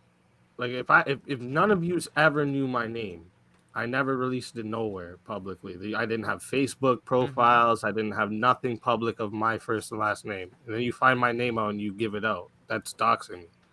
That's finding your dox. So if I, for example, if I go to this I am pwned site, or was I pwned? I don't know what it is. And I look up Max's email address, right? and I find out Max's real name, assuming she was hiding it from everyone, right? And it wasn't just telling us right now. I would have been. That website absolutely doxed her. I now have that dox, and if I, in turn, tell other people this information, I am also doxing her, right? I think that this service isn't necessarily bad simply because it does provide a service. There are good things that can come out of it, but at least when I think of doxing, I am thinking of the second step of someone going and using such sites and such services to find that information, like Yellow Book, White Book, etc., to find that information and then spreading it beyond the bounds, right? That's what I would. That's where that would be compiling, dissemination, and intent. Yeah, I think. Yeah, but you can. But I also think I can accidentally dox myself too, so it doesn't necessarily need to be intentional. You said too. Maybe you're being harassed by how fucking stupid you are. Sulfur, you asked also if when TMZ shows up at celebrities' houses, are they doxing them? Well, yeah, when they're filming their house and showing their especially if they have kids, you're also doxing their kids now, their wives if they're not public figures. Like, there's a whole lot of things to do. There's like a separate court case about this, right? There's a ton. Journalists have this huge issue, which is like my main gripe with a lot of these definitions is that journalists kind of act with impunity all the time with people's information, including the mugshot people, including the front page, everyone that was arrested that day, first and last name share, like all of this, and these are American practices for the most part. But I think all of these things are bad. I don't like them. But I think that when we compare the idea of doxing, it just kind of all gets lost in the weeds. And I think that the original person, right, the original hackers, exploiters, people that are posting these videos, like, should be held to some kind of account, right? But it becomes really difficult when we're talking about, like, okay, so everyone leaks everything all the time. I tell you my name's Max, I'm from Toronto. Like, here's two things really quick that, like, anyone can then turn around and use, right? So I think, I don't know. Getting stuck on just the definitional end seems silly because there has to be intent, right? Compiling is not the same as compiling with the intent to distribute, disseminate, so on and so forth. And I think that's realistically where we have to kind of draw the line. I agree. It's so legally with that distinction, like what you were saying, like the dissemination, like the I guess that's the, like, just even if I like intend to dox someone and I compile like tons of information about them, if I never release it, I don't know if I've ever actually done the doxing. No, you haven't. You know. I would say no. Yeah, I would say it's fundamental kind Still of weird component, right? Yeah, but you can compile information about someone for your own. You could compile information about someone for your own protection, not for the release of the information. Just like I have people right now that are trying to dox the shit out of me, and I have information on all of them just in case. But I'm not going to release that ever, so I wouldn't consider what I'm doing. Release that. No, if you do release that, that's still technically doxing. If I was to release it, of course. No, but this is only for my safety and purposes, right? If anything ever happens, I can give it to proper authorities. Real quick, I want to make a distinction because you guys keep bringing up self-doxing and then equating it to doxing, whereas you've already said that doxing, everybody agrees, doxing necessitates some sort of malice within the process. So you can't self-dox under the same definition. Self-doxing is like a colloquial usage that we use, but you can't equate the two because he said everybody disagree. We don't all disagree on this. Me and I believe radical coders is negligence. You can dox someone through negligence. You don't need malicious intent, right? Like to talk about I think the thing is, like, either way, I don't agree on negligence. They either way, we would all agree that they are different things. We're using the word differently when we say one self-doxes versus doxing somebody else, right? Yeah, very different kinds of doxing for sure. Yeah, I think that self-doxing is just a fully new definition. It's like it's the difference between a phone and a cell phone. We've added a new word to describe a totally different practice that needs to be separated from the original definition of doxing. Yeah. Okay. We've only got 5 minutes left on this one, so we can go ahead and go around give closing statements on the definition, 1 minute each, and we will start with Speakeazy. Yeah, like I said, I just like, if it's not publicly available for anyone and someone else releases that to the public, that's my definition of doxing. And I don't think it's okay in any circumstances unless it's to protect someone that's vulnerable. All right, Rezi. Doing bad things is bad. By doing bad things, we make a worse world. By doing bad things, especially with doxing, we make a significantly worse world for individuals. This comes from a campaign of harassment. We shouldn't do bad things, and I am very much against bad things. Awesome. You should run for president on that. Bad things are bad. Bad things are bad, baby. Well, good. That's a good. Radical Coder. Yeah, I guess I'll start. I also agree with the abolish bad things, mandate good things. But other than that, I think there was a lot of conversation about like whether or not it's doxing if the information's already out there. I think that someone can be doxed more than one time. Obviously, like if someone releases my information on Twitter and then someone else does it again a year later, I think I've been doxed twice. I think even the accidental self-doxing is still a kind of doxing. I think that this releasing of personal or private information out into the world that may prove harmful or embarrassing in some way, I think that's all it needs to be doxing. There's lots of different ways this can manifest. Most of them are bad. Yeah, I think it's all doxing. Awesome. Sulfur. Yeah, I think, I would also second bad things are bad. I don't like doxing. It's just part of the distinction that we have to make when we ask journalists these questions and when we ask extremist groups who also, let's say, dox people. Like, these are all kind of definitional questions of when we see a good person doing something we agree with, is it doxing still?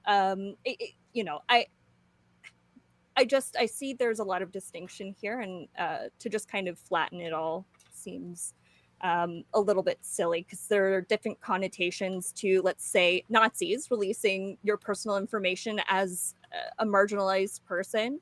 And there's a difference between like the journalist posting your mugshot with your first and last name. I think these necessitate different issues. Awesome. And then Wick. Yeah, so I think that a lot of times people try to narrow the definition of doxing to be a very specific thing to make sure that what they're doing, it isn't actually doxing, see, because, they said their name on a stream 4 years ago, and that was actually making the public information. So it's really okay for me to spread that all over the internet, because really, they did it to themselves. I'm not the one doxing them. And I think we try to narrow the definition down at our peril. I think that you don't require malicious intent to dox someone, and some doxing, at the end of the day, is something that we all engage in to some level. Again, we used to have phone books, right, where our information would just be there. I think that what the interesting part of this discussion will be in the further of what's actually the bad and harmful things that we need to tackle. All right, now we can move on to the second topic. The question is, should doxing be illegal, and what should the punishments be? We'll go around with 1 minute opening statements again, and for this one, we'll start with Radical Coder. All right. Sorry. So the question is, should doxing be illegal? I think this is kind of why, even though we have the problem with the broad definition that we're maybe running into is that there are probably situations where we don't think it should be illegal and situations where we think it should be illegal. But I don't think that all of those things being doxing is problematic for that. I think that we can still do like case-by-case analysis of these different things based on these situations and figure out like whether or not these specific scenarios should or shouldn't be illegal, whether or not they're doxing or not. So, yeah. All right, Rezi. I think by my definition, which is a pattern of harassment, yes, doxing 100% should be illegal. It is already illegal. We call it stalking. We have the laws on the books. They simply need to be enforced, which is not something that we do because we don't actually give a shit about this stuff unless it happens to us. Women everywhere are being attacked and stalked constantly, and we don't even enforce for that. So what the hell do you think anybody's going to give a shit about your dox on the internet? All right, Speakeazy. Yeah, actually, I agree with what a lot of what Rezi just said. It's doxing is the word doxing wouldn't be the charge, right? It's harassment, stalking. There's a lot of things that doxing is. So it's completely illegal, and there should be a big we should enforce punishment for it a lot harder than we do now. Because just like Rezi said, nobody gives a fuck about being doxxed, people being doxxed until it happens to them or their family. And there is a lot of women in my community alone. That's why I chose this topic that are being doxxed on daily and being harassed by crazy fucking people on the internet. So I agree. All right, Sulfur. Yeah, so I think when we talk about like doxing alone, there's no need to add, police kind of agree with this as well, right? There's no need to add a specific secondary charge of like non-consensual personal information dissemination, which is what I would have preferred to have called it anyways. Doxing has a long history on its own. And just generally, yeah, absolutely. These things already have punishments. The police are already really bad at policing the internet. And asking them to like bring charges when someone is either just mean to you on the internet, which a lot of people will take doxing to be. They throw that word kind of at the wall and say it's doxing. It's all doxing. No, so I don't think it needs to be a secondary charge or an aggravation necessarily, but certainly there are charges with information dissemination, including imagery, that already carry really heavy penalties. And Wick? So yeah, I think that in some cases it should be illegal. In some cases it shouldn't be illegal. I think that if you want to have some sort of legal penalty towards doxing, it has to be with some sort of malicious intent behind it. And I think that we don't have to wait for the stalking, harassment, etc. to happen in order to prosecute this, if we can prove malicious intent, and even if we could prove the intention to do these things, or releasing it has created a situation where such things are very, very likely to happen, we can maybe add negligence to the charge there. But I think me accidentally put my name out there shouldn't get me charged by the cops, right? Like someone accidentally doing this shouldn't cop a charge. But I think that it absolutely should, if you can prove malicious intent or severe negligence. Okay. I mean, yeah, it seems like everybody has the same lines, that there's somewhere that it should be illegal. So, Sulfur, do you agree with Wick that it should be drawn as whether or not it was malicious?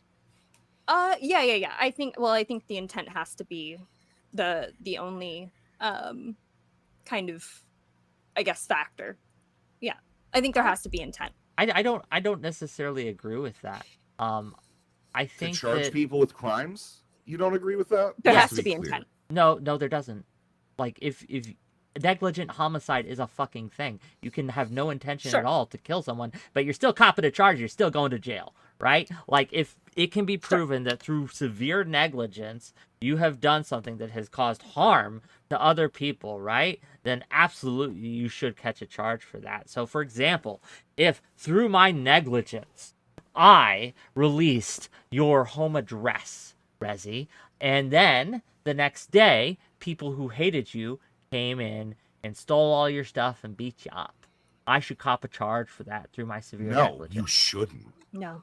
You don't You think actually should. I legitimately What? I don't I'm on the fence about this. I don't know. If you had No, the I don't intent to be agree the with this at patsy or all. something, No, sure. Guy, like you made a fucking mistake. No, Right. I'm sorry. Yeah, but like, if you a know, mistake maybe leads it's me. to- Yeah, you made a mistake. Maybe it's me being raised a little Catholic and learning to fucking forgive people when they don't do it intentionally. You shouldn't cop a fucking charge for A lot of fucking crimes up are mistakes. like that. Yeah, a lot of crimes are mistakes that people didn't Okay, intend to that's do fine. harm, I but they just still don't do agree with harm, this. and so there still Okay. has to be some kind of punishment, recompense, some sort of justice done in that case. And so the reason we would do that is to, again, put out the signal to society that if you are severely negligent with someone's personal information and through your negligence, this is used as a vehicle for bad actors to hurt that person, you are going to have some sort of legal liability put into you, like put upon you. So maybe people be a little less laissez-faire with just throwing out doxes that left kid at and the right, Taco right? Bell, that kid at the Taco Bell, that shit gets out. That kid should get charged and fucking incarcerated. There should be some sort that kid of at the that went to the Taco Bell saw their VTuber should be charged. This dude's a VTuber. Right? This dude's a VTuber. I'm gonna put his information, his exact location on the blast. Then the next day, someone goes and stabs him to death. Then yes, if it could be connected, that because this person was able to find out this information through this negligent act that this child did, there should be some sort of penalty applied. I don't know whether it be a fine, whether it be jail. I don't know. That circumstances would apply, like the circumstances would come into play there. But yes, there should be some sort of liability when you are severely negligent with someone, right? Someone's property, someone's information, someone's anything. There should be some sort of penalty applied. So you have to. So then, like, if you were to make this case, you'd have to prove that the person that disseminated this, that was how they found the information. Yes, you'd have to show so, like, the that people that a stabbed direct the person right? and stuff, or so whatever. the stabby guy. You would have to prove you would that have they to prove literally in are a, linked like, to this yeah, in a other legal person. We court don't of do law. this with other stalking. Yeah, I think that that's fucking insane. I think Well, that yeah, the like, person I don't know. that's like actually committing, like, there is like a negative that happens here, and like I don't think like maybe justice is blind. I just don't. I think we've already got the people to charge. Okay, the so stabbers. if a nurse, like, okay, if I forgot to clean the snow off the top of my car because I was in a rush in the morning for work, or I just forgot about it, and then it flies off my car while I'm driving and hits the person's front windshield while they're behind me, they get in the car accident and die. Should I get double for that? I think your insurance company covers it. Well, no, that's a direct negligence, and that could you could onside charge. catch. But that's direct negligence. So then you would agree then that other one was a direct negligence. Yeah, it's like you're the one that's doing the bad. Like, you're the one that's doing the bad in that because of your negligence, and like it's a known bad. Well, it's not that he's doing bad; it's that he's not doing a good more so. Like he's not doing right. But like he's doing the bad because if you're driving, the snow, just like this kid didn't think about. This kid didn't think about taking the picture where he was with the star to help him. So, but wait, we license people to drive cars, right? So and you have a additional responsibility that you go ahead and put into your own social contract to have the ability and the right to do that in the first place. So you're being negligent off of you going ahead and gaining a right in the first place. And you have gone ahead and broken that bond. That's where the crime occurs there. Yep. I would also say that there are times when we maybe say, and I think all of us are probably getting hung up on the word kid, right? So the VTuber doxed by some enthusiastic kid, right? Maybe we just throw that out and say the person was 18. I don't know if that would help. 22 and autism. 22 and autism, dude. That's my rule. Yeah, on that note, I'm kind of undecided about like whether or not there should be any sort of legal repercussion there. Like I don't know, and I don't know like what would it look like because the main problem with doxing, it seems to be that like it opens up the door to harassment. So like would this person be charged for like being a party to harassment? Like what would that look like? I don't know. I don't know the exact charge that should be applied, right? I'm not a legal scholar. I don't know what would be best, but there should be some sort of either civil or criminal liability on someone who, again, through severe negligence. So it wouldn't just be like you take a picture, you share it online. It's you take a picture, you share it, you go and post it on all sorts of forums. Like there'd have to be some level of negligent either action or inaction. Maybe you leave that up for like years on your site and they ask you to take it down, but you just didn't see it, right? And you just didn't take it down, right? I don't know the exact specifics here. It would depend on the case in question, but there has to be something in place. So for example, if you are a teacher, okay, and through your negligence, you fail to, you don't lock the doors or whatever when a school shooter comes through, right? And the school shooter bursts in and shoots a bunch of your kids because they were able to just get in your classroom easy. You didn't take the proper precautions, then yes. What I'm saying here, my advocacy here, is that we need, as individuals, to take precautions with other people's private information. And we need to make sure that those teachers serve the jail time that they fucking deserve for fucking us. In an absolutely absurd situation. If you don't, you have to bite the bullet on that. You have to equate what you're arguing for. Why do they have to with serve that. jail? Why couldn't they just be fined? Fined? Yeah. They fucked up. They I don't were believe in fines. negligent with Fines their are simply a way responsibilities. for us to evade justice in the first place. Well, Fines are a way to go ahead and like, make we it a live in- cost that if somebody has enough money, they can go ahead and just wash away any sort of thing that they did. No, it should always be jail time. I might for agree all- with problem all with fines, crimes. but we live in a society that uses fines, so I I think don't we, give a like, shit. I I mean- think that should change. What Yeah, I'm so saying. the Marjorie Live in Stoneman my world, Douglas, baby. the Marjorie Stoneman Douglas cop shooter, like police officer in the school, also like just walked on charges completely related to that scenario. I'm just letting you know it's not necessarily Sure, but a he strong was one. charged, right? Sure. Yeah. Okay, and if again the prosecution can't prove beyond a reasonable doubt that they were negligent or Oh, whatever, they- then fair, Thrown right? out. Yeah. But I they should- seen there this should be a one. charge. There, I think it's a good question, kind of for what I was asking Rezi here. Like, so if I step on your toe by accident, you should be able to charge me with assault? Well, I think Obviously, like, I'm disagreeing with it. I know what my position is, but at this point, I need to devil's in. There has to be a level of harm, right? That happens. If I like through my negligence, if we're on the Empire State Building looking over the edge, and I'm just I'm being crazy, and I push you, and you, like, I don't mean to, but I push you, you fall, and you die. Yeah, I'm copping a charge for that, and rightfully so. Okay, so can I get a what if show you're of both hands? really fucked up? Doesn't And you're just matter. having like a really good time, dude. Can I get a show of hands of everybody who thinks that the adult taking a picture of the VTuber at Taco Bell should face some sort of legal consequences? If So again, if they would have to disseminate it. You're asking but if yes, raise our hand? yes, if you think them taking the picture and posting it Civil or- online, civil or if they criminal, I should don't know, face but some sort of, consequence, yes. legal consequences. And the person gets hurt, yes.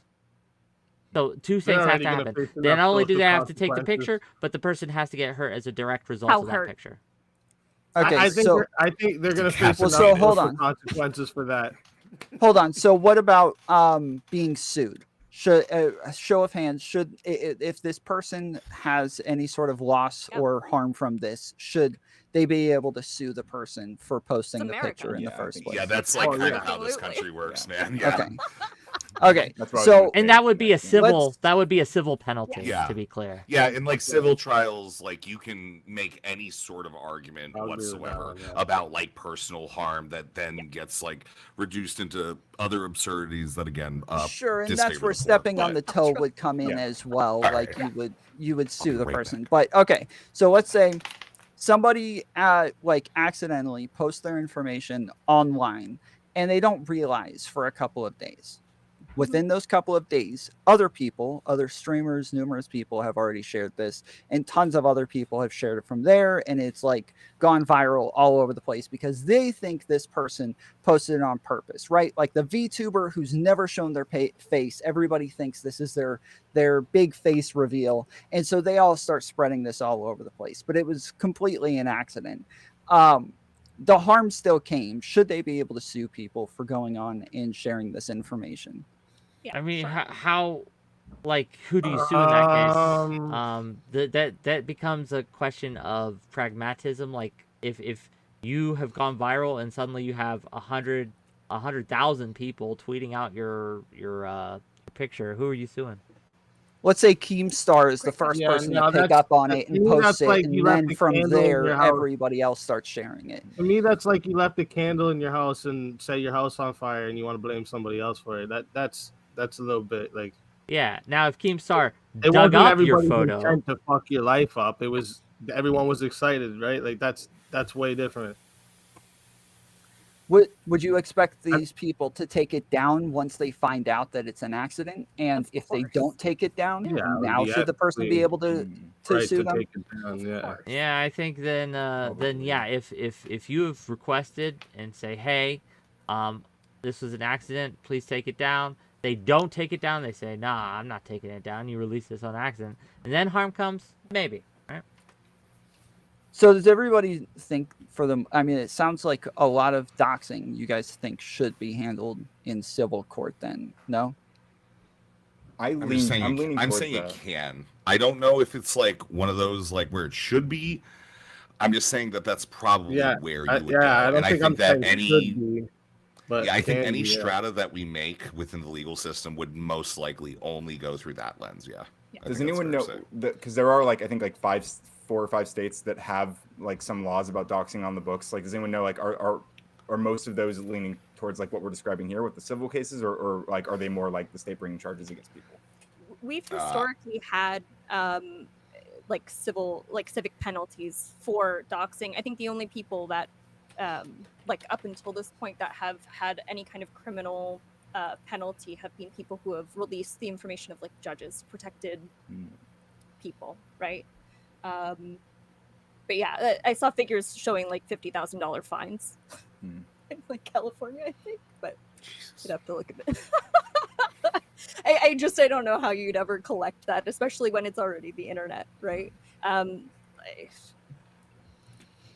Yeah, the judges one is interesting because that brings up the concept of like quote like whether it's doxing or not of like political figures and like certain like as like a form of activism, you know, like putting pressure on political actors and stuff is obviously something that's happened plenty of times. So I wonder like whether or not those people like can bring charges against them. And whether or not it's moral, I think are also going to be like very different depending on the situation, depending on what's going on there. I don't think it's moral, but I don't know. The problem with like criminalizing posting public information about public figures such as the address of the president or the court or things like that is that there is a public good that is done when you can protest or when you can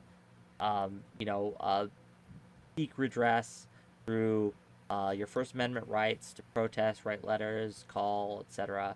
That I think maybe supersedes right to privacy. However, right, we're talking about public figures in the lens of streamers, which again, the public good just isn't there. Like, it's just a different situation, in my opinion. I agree. Yeah, I think that would probably end up more in the TMZ land, right? Of proto-celebrities or minor celebrities, right? Which, I mean, Broadway folks get pulled up on by TMZ all the time. And I understand that's like a journalistic entity, but... yeah.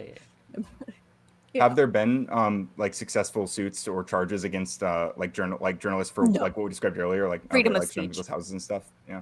Yeah, no, freedom of speech. I have a link of a bunch of case studies of like women who were sexually assaulted during during the Me Too movement, where like journalists were like, hey, like your story was kind of sus, and if you don't like, I guess, issue a retraction, like we're gonna put out your full first and last name, even though you're a Jane Doe, and it's like, okay, well, I guess they can just do that. Yeah, I have a big issue with the practice. Yeah, that's fucked up. That sounds a lot closer to like blackmail, dude. That's freaking. Yeah, that's fucked up. Yeah, that is blackmail. That's literally another crime. Like, we Yeah, have walked all the way around doxing as a crime and attributed it to other crimes. I think it's always an Wick said accessory something action. pretty interesting because Wick said, I don't think there should have to be the harassment and stuff for you to still get in trouble for the doxing. And like, I thought about that. And like, if I have a malicious intent in doxing you, like I'm like, oh, I know who you are, and I put that's intimidation, right? So like that right there, yeah, that could be like that. Well, that's why people dox. That's right, why no? people dox, because it's a form of intimidation. It's like saying, I know who you are, I can find you at any time, and I can tell everyone else where you are. Here it is, motherfucker. Like, let's go. Like, it's a form of intimidation. That's why people dox. Also illegal. It can be. Yeah. That's what I'm saying. That's what I'm saying. Like, that's right there is the illegal. Like, I think that's what people have a problem with when they say just the doxing part. Well, how do you give that a charge, right? Is intimidation illegal? I think there should be. It should be. Menacing It's just like that, it's a but- form of harassment. Yes. Menacing. Yeah, Yeah. there's like exactly. Menacing. Yeah. Because I mean, I don't know. I don't I'm gonna run know the enough Washington. of the laws of And intimidation. Tom, to don't speak forget for there's it. some super chat questions there too. One second, I'm I gonna run to the think- Washington. Yeah, well, I can let Tom do the super chats. I think that honestly, I think the one thing about the doxing conversation, I think the two most interesting things about it are privacy implications and the right to privacy. Do we have one? I think that is a critical way that we need to look through this. But even like further than just that, it really is just like we don't actually prosecute any of the crimes most of the time that get associated with doxing. Most people that claim that they have stalkers aren't taken seriously. It's like we don't even charge for a lot of these crimes, so it's wild that people like lose their minds on the internet when we already don't give a shit like statistically as Well, that's society. probably why people lose their minds, because they know they don't have the recourse of the law that they otherwise would. That's why it makes them upset, because you have put me at threat. And whereas if someone was breaking into my home, like I could call the cops, there could be redress. I don't have that because cops don't take it seriously. So that's why there's this extra level of reeing, as you would say, on the internet when this kind of thing happens, is because they know that they have bypassed the protection that people have. And yeah, so I think then that like speaks we're more just to my like point than so to yours. Well, yeah, I know. I'm just like kind of just freeballing with the thought. I'm gonna be honest. I didn't realize this was a debate, so like I've been trying to like take a position and yell. It a doesn't lot. have to be a debate, but I will make it a debate. No, it's fine. Whether you like it or I'm not. usually like kind of well-natured and do conversations. I'm just like I don't know, Wick. I'm already triggered after yesterday, dude. Like I don't understand. Just because you don't know it's how a to give good consistency. gifts, and just because you Just, have the dude, wrong it's like take no, on tape- it's just like the consistency. We're in like in today we have to consider intentions. Yesterday we don't have to at all. Like it's like the one thing that like as I'm like following. No one knows through what this, we're I'm having talking that about issue except where for sulfur. it's about chocolate cake, baby. Everybody knows what we talk about. War. There's so many Okay, people. just talking don't about stop cake coping. discourse, you You got Okay. VTFO'd. Oh, I'm not coping. I'm You are not absolutely coping. All right, coping. I'm not an incel. I'm a Volbash. So if Okay. it seems like maybe the question that, or like the question then kind of becomes like, should we be carving out ways to such that the law does enforce like its laws about harassment, Yes. intimidation, etc., like in the context of doxing, like, and what would that look like trying police to need make more these things apply funding. more? The police need more funding to police the internet, which they've already said they don't want to fucking do. I have like a whole write-up that I did because I wasn't sure if this was a panel or debate, kind of like Resi said. So it was just kind of like, okay, like I'll freeball some of this.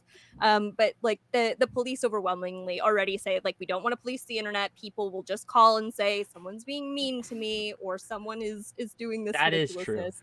And they But need more money. Wait, They're already wait, bad you at need to, getting. You need Yeah. to expand this because this is even if you're getting some dude showing up at your work 5 days a fucking week saying weird fucking shit to you, guess Yeah, it's what? technically not They're not illegal. going to take that shit seriously either. Yeah. We literally don't care about these things. Yeah. We literally also don't care technically about not these things, illegal when and you're in it's the work. gross as fuck, right? It's but Exactly. you're I not was at just gonna work. But say even that's the then, problem. It's a Yeah. huge problem. But the police Yeah. need more money then, and I don't know, are all of us lefties? I don't know if here it's like right now? necessarily. I think you need to Do get. we- I think it's Give just. them more I think money. the development of like Get paid more really too. well together, like victims advocacy groups that again do go ahead and proceed through like civil courts, which I think is absolutely again the easiest way to do that. Funding civil advocacy groups, I think, would actually be a much better way to go ahead and reducing a problem that we do see slowly growing in both the Western and Eastern hemispheres. So if those advocacy groups then went out of their way and made a list of people and said these guys are really fucking bad guys on the internet, is that doxing? Yes. Even if Yeah. it's a list of doxers, yeah. Okay, Yeah. I just wanted to be an asshole. Sorry. And no, and Yeah, no, that's it's just the- if I may, Yeah. that's part of the problem with why this is so hard to enforce.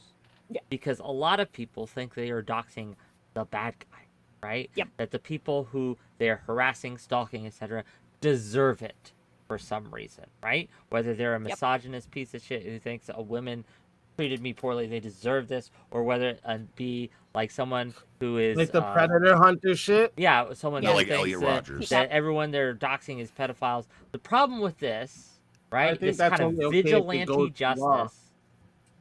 I'm sorry, I didn't mean to interrupt you. No, my bad. I was interrupting good. you. No, it's okay. I But was this just saying, I only vigilante think that's justice okay if is law because involved. this doxing happens, and then the downstream effects that Rezi pointed out that usually come from the more malicious doxing, the probability of people getting swatted, of people getting harassed, hurt, even beat up, because they think this person put out a list of pedophiles, and now I'm going to go put them in the wood chipper and find them and take justice into my own hands, is scary. It's a real problem because people aren't careful with their vetting process, and they'll just cut. The reason we have such a strict court system, right, a strict justice system, why there are so many hoops to jump through, is because what we don't want to happen is innocent people getting hurt. For sure. Well, so real do you quick, think libs of TikTok should have an account Ooh. anywhere? Get him. To be honest, I think that journalist lady who showed it better shouldn't. Aren't they considered like journalists at that point, though? Yeah, but like, so, but the TikTok issue is they have a very inordinate amount of violence occurring around actions that they shortly before kind of led people. I think there's something very interesting about why that single TikTok has had like 4 or 5 violent incidences within 24 hours of posting. I don't know what the difference is between that and even traditional media. That's actually what like confuses me the most. Well, but there is something special and weird about that one. Well, when it comes to the libs of TikTok thing, I think I like it kind of seems like this would be something that mostly falls in the domain of like the social media platforms. And I mean, obviously, I personally, rather, I would prefer that like libs of TikTok wasn't on these platforms, but you know they are. So I don't know like what legal repercussion for that would look like. I don't. But this is a hard part as Civil well because suit, a lot of what, as I understand it, and I don't follow libs of TikTok, so I could be entirely off base. But when I have researched this before and I've looked into it, they tend to take already public information, right? So they take things that are absolutely public. They post people's TikToks. They post people's tweets, right? That they have purposefully let out into the public. So I don't even know if what they're doing is doxing at all. They're just simply... It's incitement. It's absolutely incitement, directed, targeted harassment. But I mean, it's technically doxing by your definitions, but like it is incitement. How is it? Okay, so if you put out a TikTok that you intend to put out, you make it public, and then I retweet it, I'm doxing you? Yep. And so, like, if you're doing it with like a known hate platform that goes and engages in I reject that campaigns definition. of hatred That's and retarded. harassment against specific individuals, retweeting and a public you have thing you've is got not a fucking 15 doxing. viewer TikTok. You could say it's some sort of you could say that you intend to harass someone with it. That's fine, but that's not doxing. Well, no, I think that at this point, I have no idea what you mean by doxing. I thought I was getting there at one point, but now I don't know. Okay, if you think, I thought so too. But if you think me retweeting your TikTok or your tweet that you have made is doxing you, I gotta get you to redefine your definition of doxing for me. Right? Please. I don't. So wait. So what's the content? All right, hold on, because I'm a little confused by what you're saying as well, Rezi. It seemed like earlier we were separating like self-doxing as like a very different thing from actually doxing somebody. So if you're putting yourself out there with your own face and your own information, and then you're saying things publicly, and then somebody just shares that, you're saying that you would consider that doxing? So, but like, if these people are, you know, literally barely even on, like, maybe they have like a Facebook post that has like a 15 Facebook page, right? They put this up on a harassment channel that has had incidences in the past of doing all this shit and is engaged in a sort of harassment against a certain type of group, right? Giving the like location, right? It's like the intent behind it is the harassment, right? But we're talking. Like, that's hold like, on, and this is why like I'm confused because because like there is like a full-on intent and direct incitement there. Hold on, you're talking about adding information. Wick is talking about just sharing the information that the other person shared, like just a retweet, just a repost. That's it. You're talking about adding not a dox on top of that. Is if you just retweet or repost or whatever. Why would it be like a dox? You just share information. So Well, wait, not if- actually giving the intentionally location of put the their person no, for but so like contact. sharing information that people put out there, right, isn't a dox. If I am on Twitter I think it or can be. TikTok or Okay, any okay, but- social okay. media, Okay, the point actually, I kind Yeah, of yeah. no, Yeah, I but so kind like of you put out a wait, donation, hold like on, say hold you put, on, wait, hold wait, on, wait. hold Say on. you Let put up a Wick no, finish. no, no, Hold no. on, I got hold this. on, Let me get this. Let me get this. No, you put up a donation link and it has your fucking name on it. Okay. And somebody shares that you put that out there. You made it public information. You want people to go ahead and donate to you. yes. And somebody copies that. How is that actually fundamentally different? You've put that out there. How is that different Because from I have retweeting consented from earlier, to my right? information. I have purposely not You accidentally consented not for there. people Stop, seeing your stop, because donation you are page. Hold on, trying you to gotta like. let him I don't know finish. if you don't just fundamentally misunderstand this, or you are I believe I just do. trying to obfuscate it on purpose. wait. But Actually, the difference can here. I? Hold on, no. You gotta let him finish for one Yeah, time. Just one time, please. let him finish. I will be as brief as I My bad. possibly can. So the difference between me accidentally releasing my information is much different than me saying, hey, this is my real name, this is my GoFundMe, I am purposefully, consensually consenting to this information being on a public platform. Then if you share that information, that is in no way doxing. Okay, Speakeazy. Okay, so I kind of okay with what Rezi's saying here. Okay, so I've actually faced a situation recently where my mother has nothing to do with my YouTube, nothing like this. There's people who went and found my mother's Facebook and put that out there with the obviously a malicious intent, and they were making fun of it, all that, but they put her name and everything and attached it to me. I consider that doxing my mother. So I kind of actually understand what Rezi's getting at here now. Like I at first I was a little confused, but I actually get what he's saying. I think Yeah, that's I harassing think your at mother. this point, I don't the think it's only reason doxing why- your mother, right? I think the reason why retweeting isn't harassment is because retweeting is just so easy to do. I think that's the only difference to you. Well, no, So I hold on. I think the difference is that when you post things on places like Twitter, Mm-hmm. like TikTok, those things, your hope is for a lot of engagement. Like you're doing that because you want a When lot I make of a donation engagement. page, my hope is for a lot of engagement Yes. too. And when you say things that are highly controversial, you are knowing that you are going to get a lot of pushback for it. So if like it's a teacher saying, you know, hey, I tell all my kids that they're trans and I do my best to convince them that they're trans so that they all grow up to be trans. Like, and Libs of TikTok goes and posts this on their Is that- channel. That I think that's probably what the initial poster was hoping for, was a lot of engagement and to actually like to be So then- controversial in the first place, right? Yeah, so them just reposting that a certain bookstore is like having a pride event or something like that, totally innocuous, just them just doing their thing. No, we just can having say a that good time, right? no, you're Right? you're conflating these things, or you're flattening these things. We could say that this is absolutely a form of harassment, but it's not doxing. You can have Good, harassment awesome. that happens That was my point. that are Doxing not doesn't doxing. exist. Wait, Doxing doesn't exist. Doxing is an accessory. It's No, all that it doxing is- It's Oh my God. it's a vehicle to other crimes. That's all it is.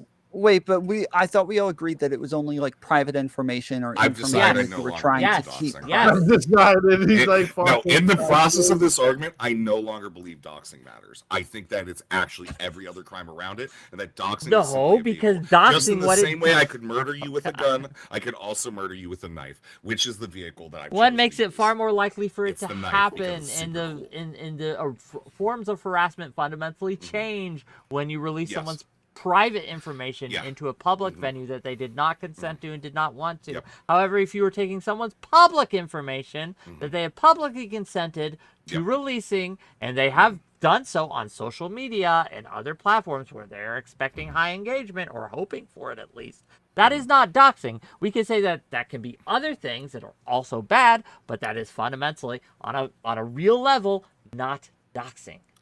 Doxing isn't a weapon. Doxing isn't the crime. Doxing is an accessory to a weapon, and it's an accessory to a crime, but it's also, as Speakeazy said earlier, an accessory to defense in the first place. Doxing is completely meaningless. Every other thing needs to be tied up with actual crimes that we charge for. Well, And that we don't absolutely charge not. for. But Okay, so hold on. Yeah, I no Real longer quick. believe Hold on, doxing hold on. is a I Real quick. agree. Hold on, hold on, I hold on. agree, and I Hold also on. agree. Doxing always Hold on. comes with that too. Real Yeah, quick. I agree. I agree. So we were gonna go on to like, what do you consider doxing? Or sorry, when is doxing okay next? And that's kind of where we're at right now. So instead of going through closing statements for the last one, we'll just go ahead and go straight into this. Yeah, and I'll give you guys like an example. So this is actually something that happened to me, where I, as a job, I audit a bunch of different businesses, and I go in and I do audits on these businesses. Numerous times I've been recognized, and then people go out and say, Tom works at this place. And this has happened a couple of times now, where people just see me there auditing these places and then say, oh, Tom works there. And then they start posting it in my chat, on Twitter, like they start posting it all over the place that I worked at these places. That is, I think everybody agrees that that is doxing, right? But let's say I take a video of myself and put it on my private YouTube that's just made for me and my family, and they find that and start posting that all over the place with me like in a uniform and showing where I work at and everything. That's not under tomfoolery, and it's not meant for like public consumption like tomfoolery. Yeah, it was a private thing. Do you consider that, even though the video is public, do you consider that different from me posting something on tomfoolery? So, maybe I just don't know how YouTube works, but I thought if you have a private YouTube and you shared it privately, you When I could say private private, I videos. mean like personal, like it's a personal thing. It's with my name on it. It is, yes, the video is public, but it's Oh, only not like connected nobody's to your looking public for random. persona. Yes, so it's not connected to my public persona. It's there for me and my friends and family to look at, and like, you know, there's like videos and pictures and crap like that. People find that I'm even public with my real name, but they find it by knowing what my real name is, and now take that information and go post it all over the place. But Would you consider if you this were making doxing? if you are not intending, right, for that information to be connected to your public persona, and they take that information that is on a different account, different name, etc., and then they connect it to your public persona, and they did it without your consent, then yes, that is kind of doxing. Yeah, I think I agree. I don't know if So it should necessarily be illegal, but I mean, yeah, I don't know if it'd be doxing, illegal or yeah. not, but they are connecting information about your private life to your public life in a non-consensual manner. It's the way of both compiling and releasing that information, like drawing these connections that you didn't put out there, I guess. Yeah, I would say similar things. My preference is for none of these issues to happen, but the reality of I don't know. There's a lot here that I just I feel like when we're talking about whether or not, you know, these should be crimes, when there's a lot of other things going on, especially in like Easy's community, for example, and like adjacent spaces, like we get lost in the weeds on this a lot. But Okay, so what about the websites like I named earlier, where you can go search somebody? So like I said, I'm public with my real name, but that doesn't mean I want my personal information out there. So I go ahead and say my real name so that I don't have to worry about people putting that out there and it being some big deal. But that means that people can go search my real name on a bunch of these websites where you find personal information about people. Should those websites be shut down? Should there be some sort of restrictions on those websites? Should they Section be 230 legally? would throw all of this out. It doesn't matter, regardless of there's a huge conversation about Wait, hold on. Section 230 is for social media platforms. We're talking about platforms where you can go. It's for the internet. entire internet. It's for the entire But internet. they're no, because they're actual publishers. They are actually publishing the information themselves. So it's a little bit different than other people posting your personal information on that website. Whereas this website is getting the information and making it accessible to you. Here's why I wouldn't shut it down. themselves. Here's why I wouldn't shut it down. Because there's public good that can be performed for that. Simply being able to find someone's information isn't necessarily a bad thing. What becomes the bad thing, what becomes the problem, is sharing that information and disseminating it to the public. That becomes a problem. But isn't that what the website's technically doing?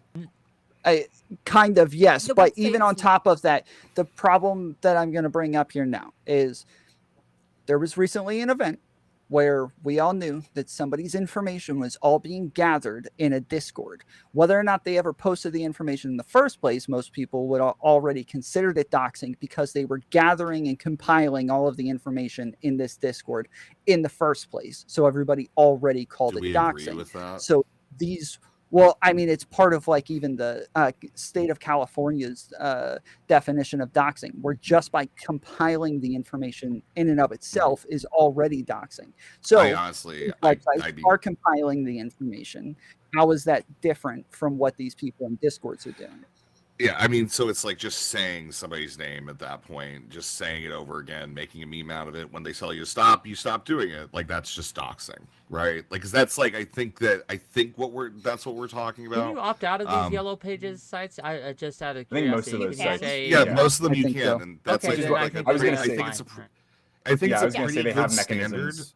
Like if you can submit that request to like remove your information, Yeah, and that's I mean fine. obviously if they then like refused, Yeah, then if they there's, didn't, that'd issues be a there, problem. But but I no, think if most you of can these sites opt do out of respond to this, that, yeah. because again, there is some public, like we had phone books for a reason, gang, back in the day. Yeah. But there is as long as you can opt out, I don't see a problem with these things Yeah. existing. I would see a problem again, morally, right, with people using it to target and harass people. Right? Yeah, I think that yeah, you should be able to opt out. I think that's actually like a really good social bond that we can actually adopt on like a social level as well. Just kind of like the same as like if you fuck up somebody's pronouns, you apologize, try to do better.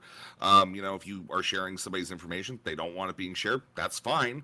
But like make sure they will go ahead and stop doing that after that period of point that's there. Again, it does come down to some level of personal responsibility, and a lot of times you have people that are just gonna like point and laugh and say, haha, you're dumb, you don't know how to do OPSEC. But at the same moment, we'll then look at your OPSEC and then work with you if you reach out to them. So I think that's like kind of like relevant to a part of what this is. I think that it's good that we figure out what social bonds are needed, which is that, yes, there is again a malignancy and an actual violence that can occur from doxing as the weapon that it is. But that is not necessarily how all functions of doxing are. A lot of times just to poke fun, and then they'll help you out with it afterwards. I've suffered from it. I've gotten that help before. And you know what? That I'm doesn't, there no, for it. stop, no. Yeah, no. That doesn't. I'm That not doesn't arguing what make it doxing is. I'm okay what arguing they what good do, and bad is. right? Understand, I'm Simply not arguing because I what beat doxing you is. up and then I Doxing is take you to the morally neutral. hospital after doesn't mean I was okay to beat the shit out of you, right? Like, I mean, no, actually, I mean, in the law of the jungle, 100%, Mike makes right. Because obviously, like, that is the best way to go ahead and make an equivalency. Well, that is Jungle false Boy, about what I'm saying. But I it's fine. am from So the here's the civilized thing. nations, and I Well, that's will great. absolutely Good. colonize the fuck All out right, of and you, that's Jungle fine. Boy. And I will crush your puny. Yeah, that doesn't puny tend to liberal tend to bones. work I will out crush for them you, under okay, my Jungle Boy? feet. I have my boots, and they have steel toes for a reason. Anyways, no, yeah, I don't think that someone this steps is on his toe. equivalent because again, you are causing a direct violence to somebody versus an indirect violence to someone. You Okay, are putting there them in is a again situation where once there could it's be a like you reasonable can't draw this. expectation of There's a this one. heightened There's this amount one of connection crime, of and that's is and wrong. ought that you want to make over and over again, and it's not that way. There's a height. What doxing does, and the reason, even without harassment, even without these things, that we can say it's probably not wise and not good to do, is because it puts people. It increases their risk, and it shoots up their risk by a lot, depending on who you dox them to, right? Like, yes. if I'm going to throw this to the So, like, so wait. your information, I to have a Nazi, question. I've What increased if- your what do you risk by guys- a lot, right? So then, like, should we as streamers never talk about people that are doing bad things, right? Especially if we have larger platforms than them, because then there's an increased risk that is inherent there. Well, tomorrow. Well, I have a question. Wait, Like, what is if it someone- just- I'll ask your like, what if question, but then someone- I'm gonna shill my I tomorrow just have a quick conversation, question. 'cause What it's do, about what, that. do you, what do you think if someone's claiming like a professional type of status for a financial gain on media platforms? Don't you think you should be able to search up the background if that's true? Like if You know, if the Yeah, so frauding let's people- say kind of I like say that I forget his you're name, real life- CoffeeZilla. Is that his name, CoffeeZilla, Yeah. or Yeah, those sure. people that expose scammers, right? You think that would be a ethical reason? Don't you think this would be an ethical reason? I to think that we run into like give a out that weird question about. information? I think we run into a weird problem with vigilantism with Yeah, this. yeah, that's that like still then not it something gets you should employed poorly. Which, if I'm going to be honest here, I think that Sunday was very reckless with Erudites. Not so Erudite. Yeah. I think that was the question, though, right? The And so, but question- here's the thing. Let me answer your question. This is why I'm answering it this way.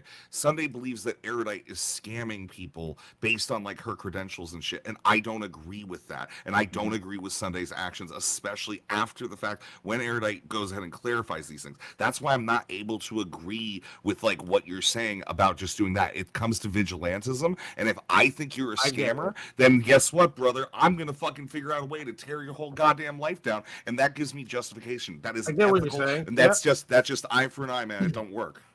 It sounds like you're saying there's a level of subjectification to the point where sounds you like- can't actually know whether or not What I'm the saying person is what actually I'm doing saying something is- wrong. What It's I'm I saying think is it this comes like, like what if it balance. was, like, I think that when it undeniable, comes to privacy repetitive- concerns, privacy What if it was concerns like- come to bounds of consent, and bounds of consent are a very important way for us to interpret privacy in the digital age.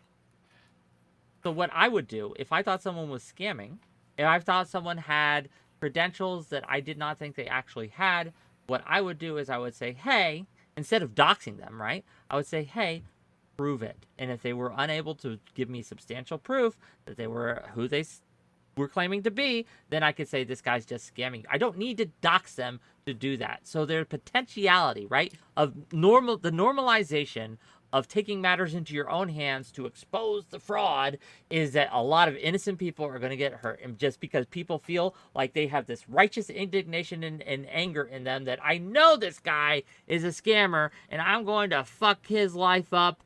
And in that whole process, a lot of people get hurt because people are they're not careful with this.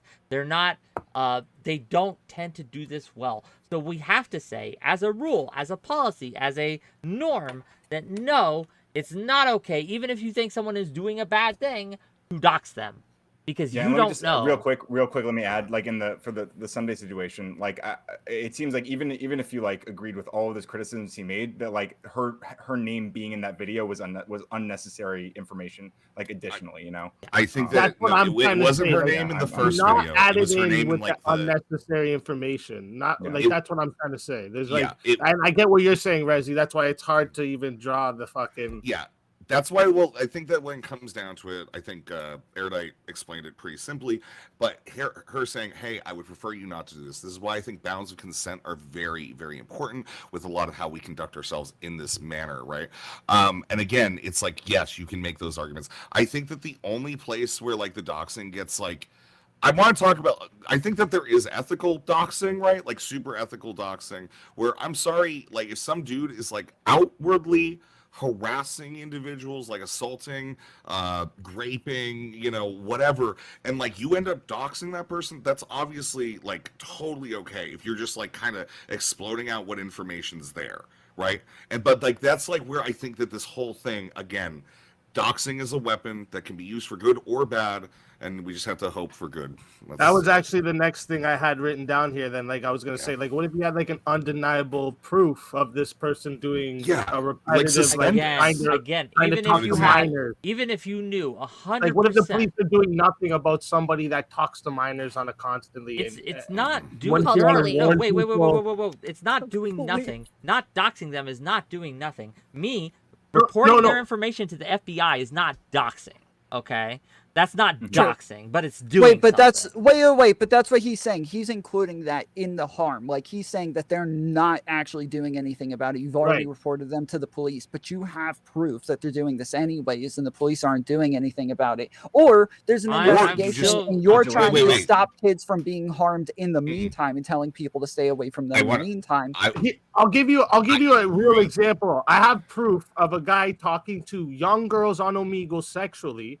And I also have him saying he would fuck 14-year-olds. And I haven't doxed his name, but nobody does nothing about it. and he's been reported to everyone that you can report this guy to. So should I be able to tell people his real name? I also do want to I haven't done it, and I don't do that, but I'm do- saying I'll tell you why I don't I think want you to should. add Well, something once to all Rezi of adds this, his meaningless nonsense, because- I will tell you why I think that's a bad thing. Great, that's fine. So I do want to add to this because I have filed FBI reports on child molesters online. I'm sorry, yeah, you find their fucking address, because I'm sorry, if you just put in like, I don't know, fucking Ben Thorpe or like 𝕾𝖎𝖙, I'm like the fucking, molester of children, whatever. You Ben put Kitchen that in Strings. as like the fucking name for the FBI, they ain't gonna take your shit seriously. If you get somebody's actual address, their name, their phone number, all their places of work, FBI is actually gonna be more likely to look into it, at least from my experience, right? But of you dealing getting with the these people information online. isn't the issue. It's actually publishing How it, I'm and that's what we're using the talking weapon, about is baby, warning because other I'm an people with angel that of information. So let's I'm an engage with angel of Spike good, baby. Speakeazy's hypothetical, because I think it's important. Well, he's not a hypothetical in his case. He's saying this is actually happening. Like, let's engage with this situation, right? Speakeasy has claimed that he knows for 100% certain there is a man out there, or I think it's a man, like he didn't say. There's a person out there, man. right? There's a person out there who is engaging with minors sexually on the internet, that you've reported it, and nothing is being done about it. And so is it ethically okay for you, in this case, to dox them and to let the social media and the social world give them consequences? I would say no, and here is why. Is because it sets precedent. And while you, for yourself, may be 100% sure, there are a lot of people who will skip a lot of steps. So when they say you do this, you are signaling that it's okay for them to do it, and I don't think that's good. There's processes in place for a reason, and yes, sometimes things are gonna fall through the cracks. But the problem with using this one instance to, like, in this instance I'm justified, is that a lot of people do not understand on a fundamental level what 100% means, right? When they're 100% sure. And so it's going to kind of increase the likelihood of vigilantism, and vigilantism is bad, gang. And that is my answer. Does that satisfy you? I agree with, or if I can piggyback just a little Please. bit off that, I think I agree with most of it, and I think packaged with that is this like, if you decide to go release that person's information, you're saying like, oh look, I reported all this stuff to the FBI, I have all this evidence, I did all these things, and nothing happened. The implication of posting like that sentiment along with that information is somebody has to do something, right? Like you're saying, nobody, the parties that were supposed to do something, they didn't do their duty, so someone else needs to. And so you're implicitly calling action in that case. Yeah, actually, I'd agree with that. Yeah, the way you saying it, the way it sets precedent. Yeah, I do get that. Yeah, And also it makes it harder for things to be done in the future, right? Yeah, actually, I'd agree with you actually there. Yeah. So at first I was a little on the fence about it, but yeah, I'd agree with you, and that's why I didn't do it, to be honest. Like I have all the information on the dude, but I didn't do it because. So at what point are we going to consider something doxing? Like, you have information that somebody has not put out themselves publicly. Like you just asked Speakeazy, well, is it a man or a woman? And he says it's a man. If you actually knew who this person was, but they weren't putting their gender out there publicly, or just random information like that, right? At what point do we actually consider it personal or private enough to where we would actually consider it doxing? And like, where are some areas where you think that like are gray areas, or where we might draw lines? I think your name might be hard if you're. I'm happy to give some like doxing sites like just your first TOS. name. But I don't know if the post necessities of certain websites would be good. That's interesting. Like if determining factor. If Rezi, well, I mean, what are they using? If, like, if Ryan here, I don't believe in First doxing and last. anymore. Hold on. Let's Doxing is morally what are they neutral. using as like their criteria? So first and last name, some kind of physical location, IP address is not enough. These like an actual physical kind of like landmark, whether that's Seattle, Washington, or whatever, as well as some kind of physical documentation to verify this, whether this is ID, whether this is some kind of additional thing that links them. So say showing up on a panel or a live stream and accidentally turning on your camera, right? These kinds of things are generally speaking the baseline, and lots of sites will, I guess, terminate information that doesn't include some kind of location, first and last name. Yeah, So- like with the situation I was in, like I explained earlier, where somebody found my mother's Facebook, took her picture, her name, and showed the Facebook on her stream and said, "This is his mother," so linked her to me, Yes. and I consider this doxing. It's It doxing is. you. It was. It's kind of a It was doxing also you. doxing his mom. It was also Yeah. doxing his mom. Yeah.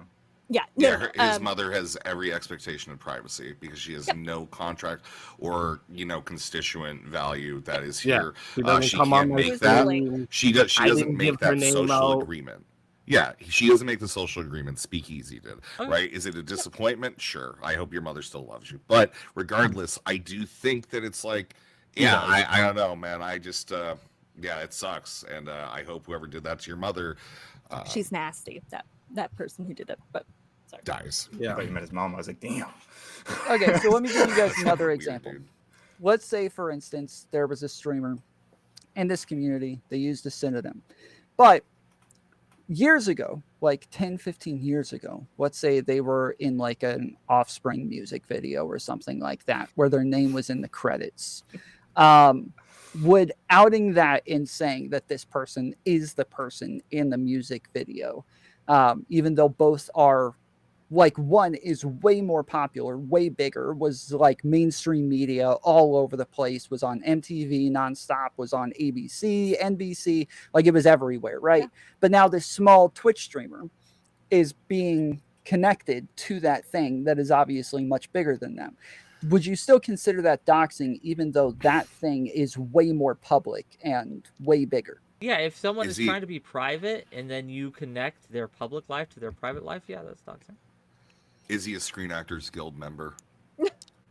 I'm being completely serious. I actually do think that becomes, again, another contract of loss of privacy that you accept for some sort of gain on another sense. So yes, when we're looking at the social contract there, if he's a Screen Actors Guild member, no. If he isn't, then like, how did he get an Offspring video in the first place, right? Wait, you guys don't know who Maybe I'm doing talking background. about? I know. I know exactly We all who you're know talking exactly. about. Okay? I don't. All right, I love him. Very He's well my behaved. favorite. All right. Okay. I want to hold him. I just want to hold him and tell him. Yeah, he's the not thi- I really- yeah, love I that just want freaking for it, music you know? video, dude. When I was a kid, I was that freaking guy, public dude. I profile, was right? You literally You still that are. person. Look at yourself. I guess I would say, like, the person sharing that information, this person is saying, like, they're connecting it to him when they share the video. Like, they're saying, like, hey, this streamer is in this video. And like, whether, I guess there's the intent part, which is like whether or not that person sharing that video and connecting the streamer to it, whether or not they know that like his name is also in the video, or whether that's matter of fact. I think both of these could still be doxing when with this, like, compiling and releasing this information.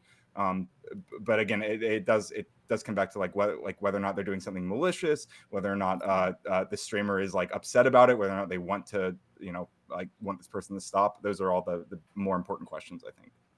All right, we're going to go through some questions real quick, and then we'll let everybody give their outros or super chats. The 𝕾𝖍𝖎𝖙 podcast for $2 said, salute to the chat and panel. The 𝕾𝖍𝖎𝖙 podcast for another $2 said, question, how can you proof intent of a doxer? I think that one's for Wick. I mean, there are legal frameworks to prove intent. Just reference those. Okay. Brain in a Jar Studio for $5 said, so by my neglect, I step on someone's toe by accident. I should be charged with assault. I think we already We covered that one. answered this one. And then Mouse, aka Sandy, for $5 said, how about if a creator you trusted put your name out there because your name is part of your email address? Yep, that's doxing. Yeah. What if it wait. But what if your email address is your first and last name and you're using that? Then I mean, that's a good. Is question. it I don't know. it That's not what so- Yeah, Maybe again, that's email what is we're personal being information, processed. right? But Like, she's privately emailing this creator. Oh yeah, if She's this not, isn't a public email, and like yeah, this doxing. person and this person I'm also going to make the assumption isn't also a streamer or creator. Right, It's merely right. just a fan sending pussy pics like every 13 minutes, right? No. It's just that. even that, but yeah. No, I mean, yeah, you it's know, making private- information. private What are your email. guys' experience with the internet? Okay, let's go. I think it is. I think it is It's absolutely doxing for sure. Yeah, for It's sure. private emails between people. You use that email to expose their name. It's Yeah, and it happens on accident all the time. Like people do stuff like this, and it's bad. So, yeah. So like, let's think about what's her name? What's her freaking name? The female Kidology? incel Kidology. Kidology posts an email, says, hey, like Mm. this person emailed me, they're trolling me, you know, blah blah blah. Is her posting that with the email address in the bar, is that doxing? Is it their public email? No. That's not doxing. That's leaking. Yeah. Well, I guess Yeah. the Well, thing Yeah, you can here's, like, leak which, doxing. again, they're- That's not a dichotomy. No, they're like different both are things. public people. Yeah, if And they they're both- if it's They his both public put these out. if it's public email, then it's not. doxing. So it could Like, if I totally email be you- if I somebody's email you- hold on, let me clarify. It could totally be somebody's private email that is connected to a real streamer's persona, but they are denying it. They're saying it's not them and pretending it's not theirs, so that nobody knows that that's their freaking email. Did this person dox them or attempt to dox, or like was it would you even consider it unethical for her to post this email? Sure, I will address this. So if Yes. this is, yes, it is if this was a private email that was not connected to the public account, then yes, it is a form of doxing. Yeah, I would say it's probably That's not it the qualifies as problem. doxing for me, but I think it would, like, this specific scenario you're referring to, I think would probably be on like the of all the harmful forms of doxing Yeah, this and is- moral this weight is- around doxing. Like I have so little care for Yeah, this thi- specific this thing, is- but yeah, this but is I do called think There it's are taking other it even variables further. at play that make it. I don't know. I think Yeah, if this is I called was taking to, the I very- think if this I was to explicit- email one of you guys with the email that I use for my public stuff to the email that one of you use for your public stuff, and one of us release this isn't doxing each Yeah. other, but yeah, I would be leaking it. Yeah. Be leaking, yeah. Yeah. And the thing is, the nature of the messages and the person who leaked them not going ahead and taking even the slightest amount to confirm that they were speaking with who they were speaking with is actually where the problem is, not necessarily the doxing of it to begin with. Man, I would if be I Well, get so an I mean, email- like specific part of situation. Twitter. Well, That was no, not no. the doxing I know what situation. you're doing hold here, on, Rezi. hold on, hold I know on, what you're wait, doing wait, here, hold Rezi. on, hold on, Rezi, if I I got an know- yeah, email, I'm if I responding get a to things DM as from neutrally as I someone named can. 𝕍𝖎𝖙 and it has your icon, I'm not going to take time to confirm it's you. I'm just going to Just assume call it's me you. Wesley. It's fine. I don't give a shit. Hold on. So, like, this is part of why Twitter blocked stuff about Hunter Biden, was because some of the documents that were leaked had email addresses to like Ukrainian businessmen, and it showed their email addresses in the bar, and so they considered this doxing within the under their TOS. This was, you guys don't agree that that's doxing? I have no idea what you're talking about. and I'm I'd not have willing to make look a into it. statement. If these were private that's like emails, the Twitter then files that's thing is so different. complicated. Wasn't it? and I haven't It was looked that, at and in a also that long time. it like broke Twitter's like revenge porn policy because of the pictures and stuff. Or Yeah, were, there like, was potentially multiple how they were reasons being- for why they were blocking the story, but one of the reasons is that they considered it doxing to show. All right, last question. I think I already know where everybody stands on this, but based on all of your answers, but by show of hands, did I dox President Sunday? Yes. If you say yes, raise your hand. I don't know what you did to President. Yeah, I don't know Sunday. what the. I showed He shared his, it. He shared his email on He shared stream. his own email. No, it wasn't his email. President Sunday posted a thing in a Discord with like a public Discord, Did it and have his private I information? pulled it up on. It had his name on it, and he posted it in the Discord. And so we assumed at the time that he was posting this on purpose. He took it down after it was on my stream, and it said that I doxed him. So, is that doxing him? Is it accidental doxing? Is it negligent doxing? Or is it because he posted it publicly? Is it just no longer doxing? So he posted it, and then he oops and took it down, and you shared it your stream. Is that what happened? He took it down after I shared it on stream. Okay, so you sharing it made him realize he had accidentally leaked this information. Yeah, that was this kind is of It had been there for doxing? hours, Very and funny. everybody there was talking about it. But It It is had been there for doxing, and over a doxing day. is morally neutral. I thought it didn't exist. Where are we at? I think it morally probably neutral. is. I think it probably is doxing. Again, like you had reason to believe that he didn't mind this information being out there at the time. So like I don't know if I'd say it's like a. I wouldn't condemn you it. would say it was Shit for negligent this. doxing. But yeah, probably negligent or accidental somewhere. Morally neutral. Doxing. Okay. All right. Let's do closing statements and also tell everybody where they can find you and shout yourselves out. We're gonna start with Wick. Hey, yeah. So, first of all, doxing, generally bad. If someone asks you not to share their information, don't share their information. And just assume, as a safety mechanism, right, as a general rule, that people don't want their information shared.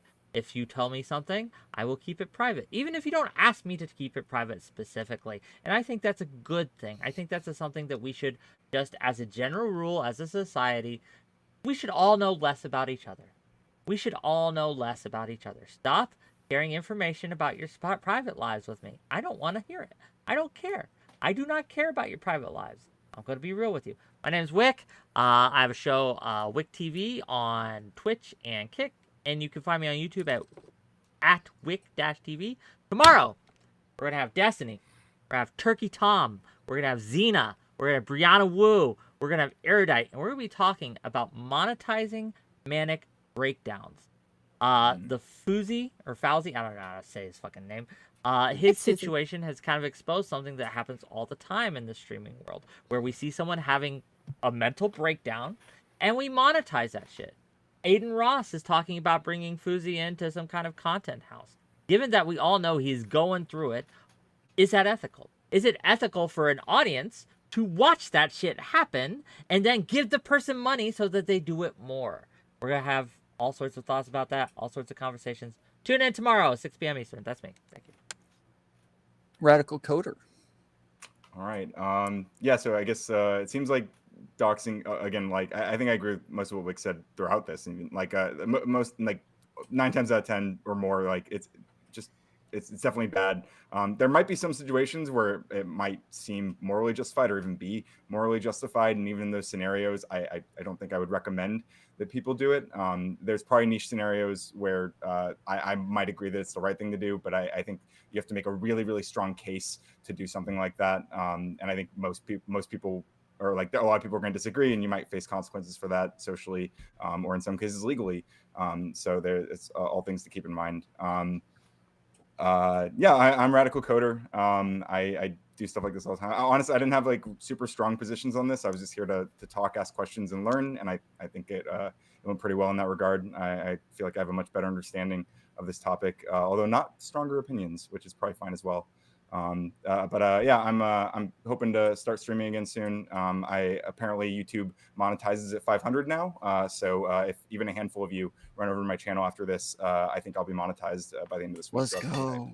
So yeah, see you all soon. Nice. Everybody raid Radical Coder afterwards. I'm not streaming 𝕍𝖎𝖙. right now, so don't raid, but but go over there. Rezi. Oh, okay. Say words. Guy, I didn't hear you over other people interrupting you because you're a beta cuck. I'm 𝕍𝖎𝖙 on all platforms, and at the end of the day, what I'm here to do is remind everybody doxing is a weapon. Doxing is morally neutral. I think that we can go ahead and make all these justifications on morals, ethics, and how we feel, but at the end of the day, it is how we feel. Nothing really has any actual meaning when we go down that lens, and I believe that we live in a world of meaning, a meaning that you and I share with one another, and if we can't even get to some basic level of understanding what it is, putting aside the consequences of our actions to the people that are around us, and the dumbassery of people being like just some of the weakest, least responsible individuals out there, if we continue to do this, we will fall down a path of worthlessness. And this is something that I go ahead and argue from the leftist perspective, from like 3 to 8 most days. Twitch, Twitter, Twitch and YouTube, that's where I stream out. I'm on one of those. I'm here all the time. I play really degenerate video games, and I like wearing lingerie. So I love you all. Speakeazy, thank you for having me. Tom, thank you for moderating. Wick, thank you for being a rousing opponent. This has been very fun. I hope you enjoyed the fight. Sulfur, Nice to meet you. Thank you for coming in here. I thought it was a 1v4 for a while there. And Ryan, I've been doing you dirty, and I'm gonna make a soy jack out of you. I will send it to you at some point. I need it. It's gonna be the I'm here. I didn't realize this was a debate tonight. I hate every single one of you. This has been a waste of my time. Goodbye. Awesome. Sulfur. Yeah. I definitely. Oh, he's gone. I kicked him. Oh, did you? Get him the fuck out. No. Doxing is bad. I don't think that criminalizing this behavior does anything unfortunately beneficial for the people who experience targeted harassment, specifically so-called like gang stalking online. We definitely just either need to give the police more money so that they can get their shit together, or we need to kind of like let other courts, civic penalties, take the wheel. Yeah, I'm Sulfur. I don't do debates on my channel, but if you want to play video games, I do that. So yeah, that's Nice. it. All right, and that's everybody. Thanks everyone for coming. Just kidding. Speakeasy.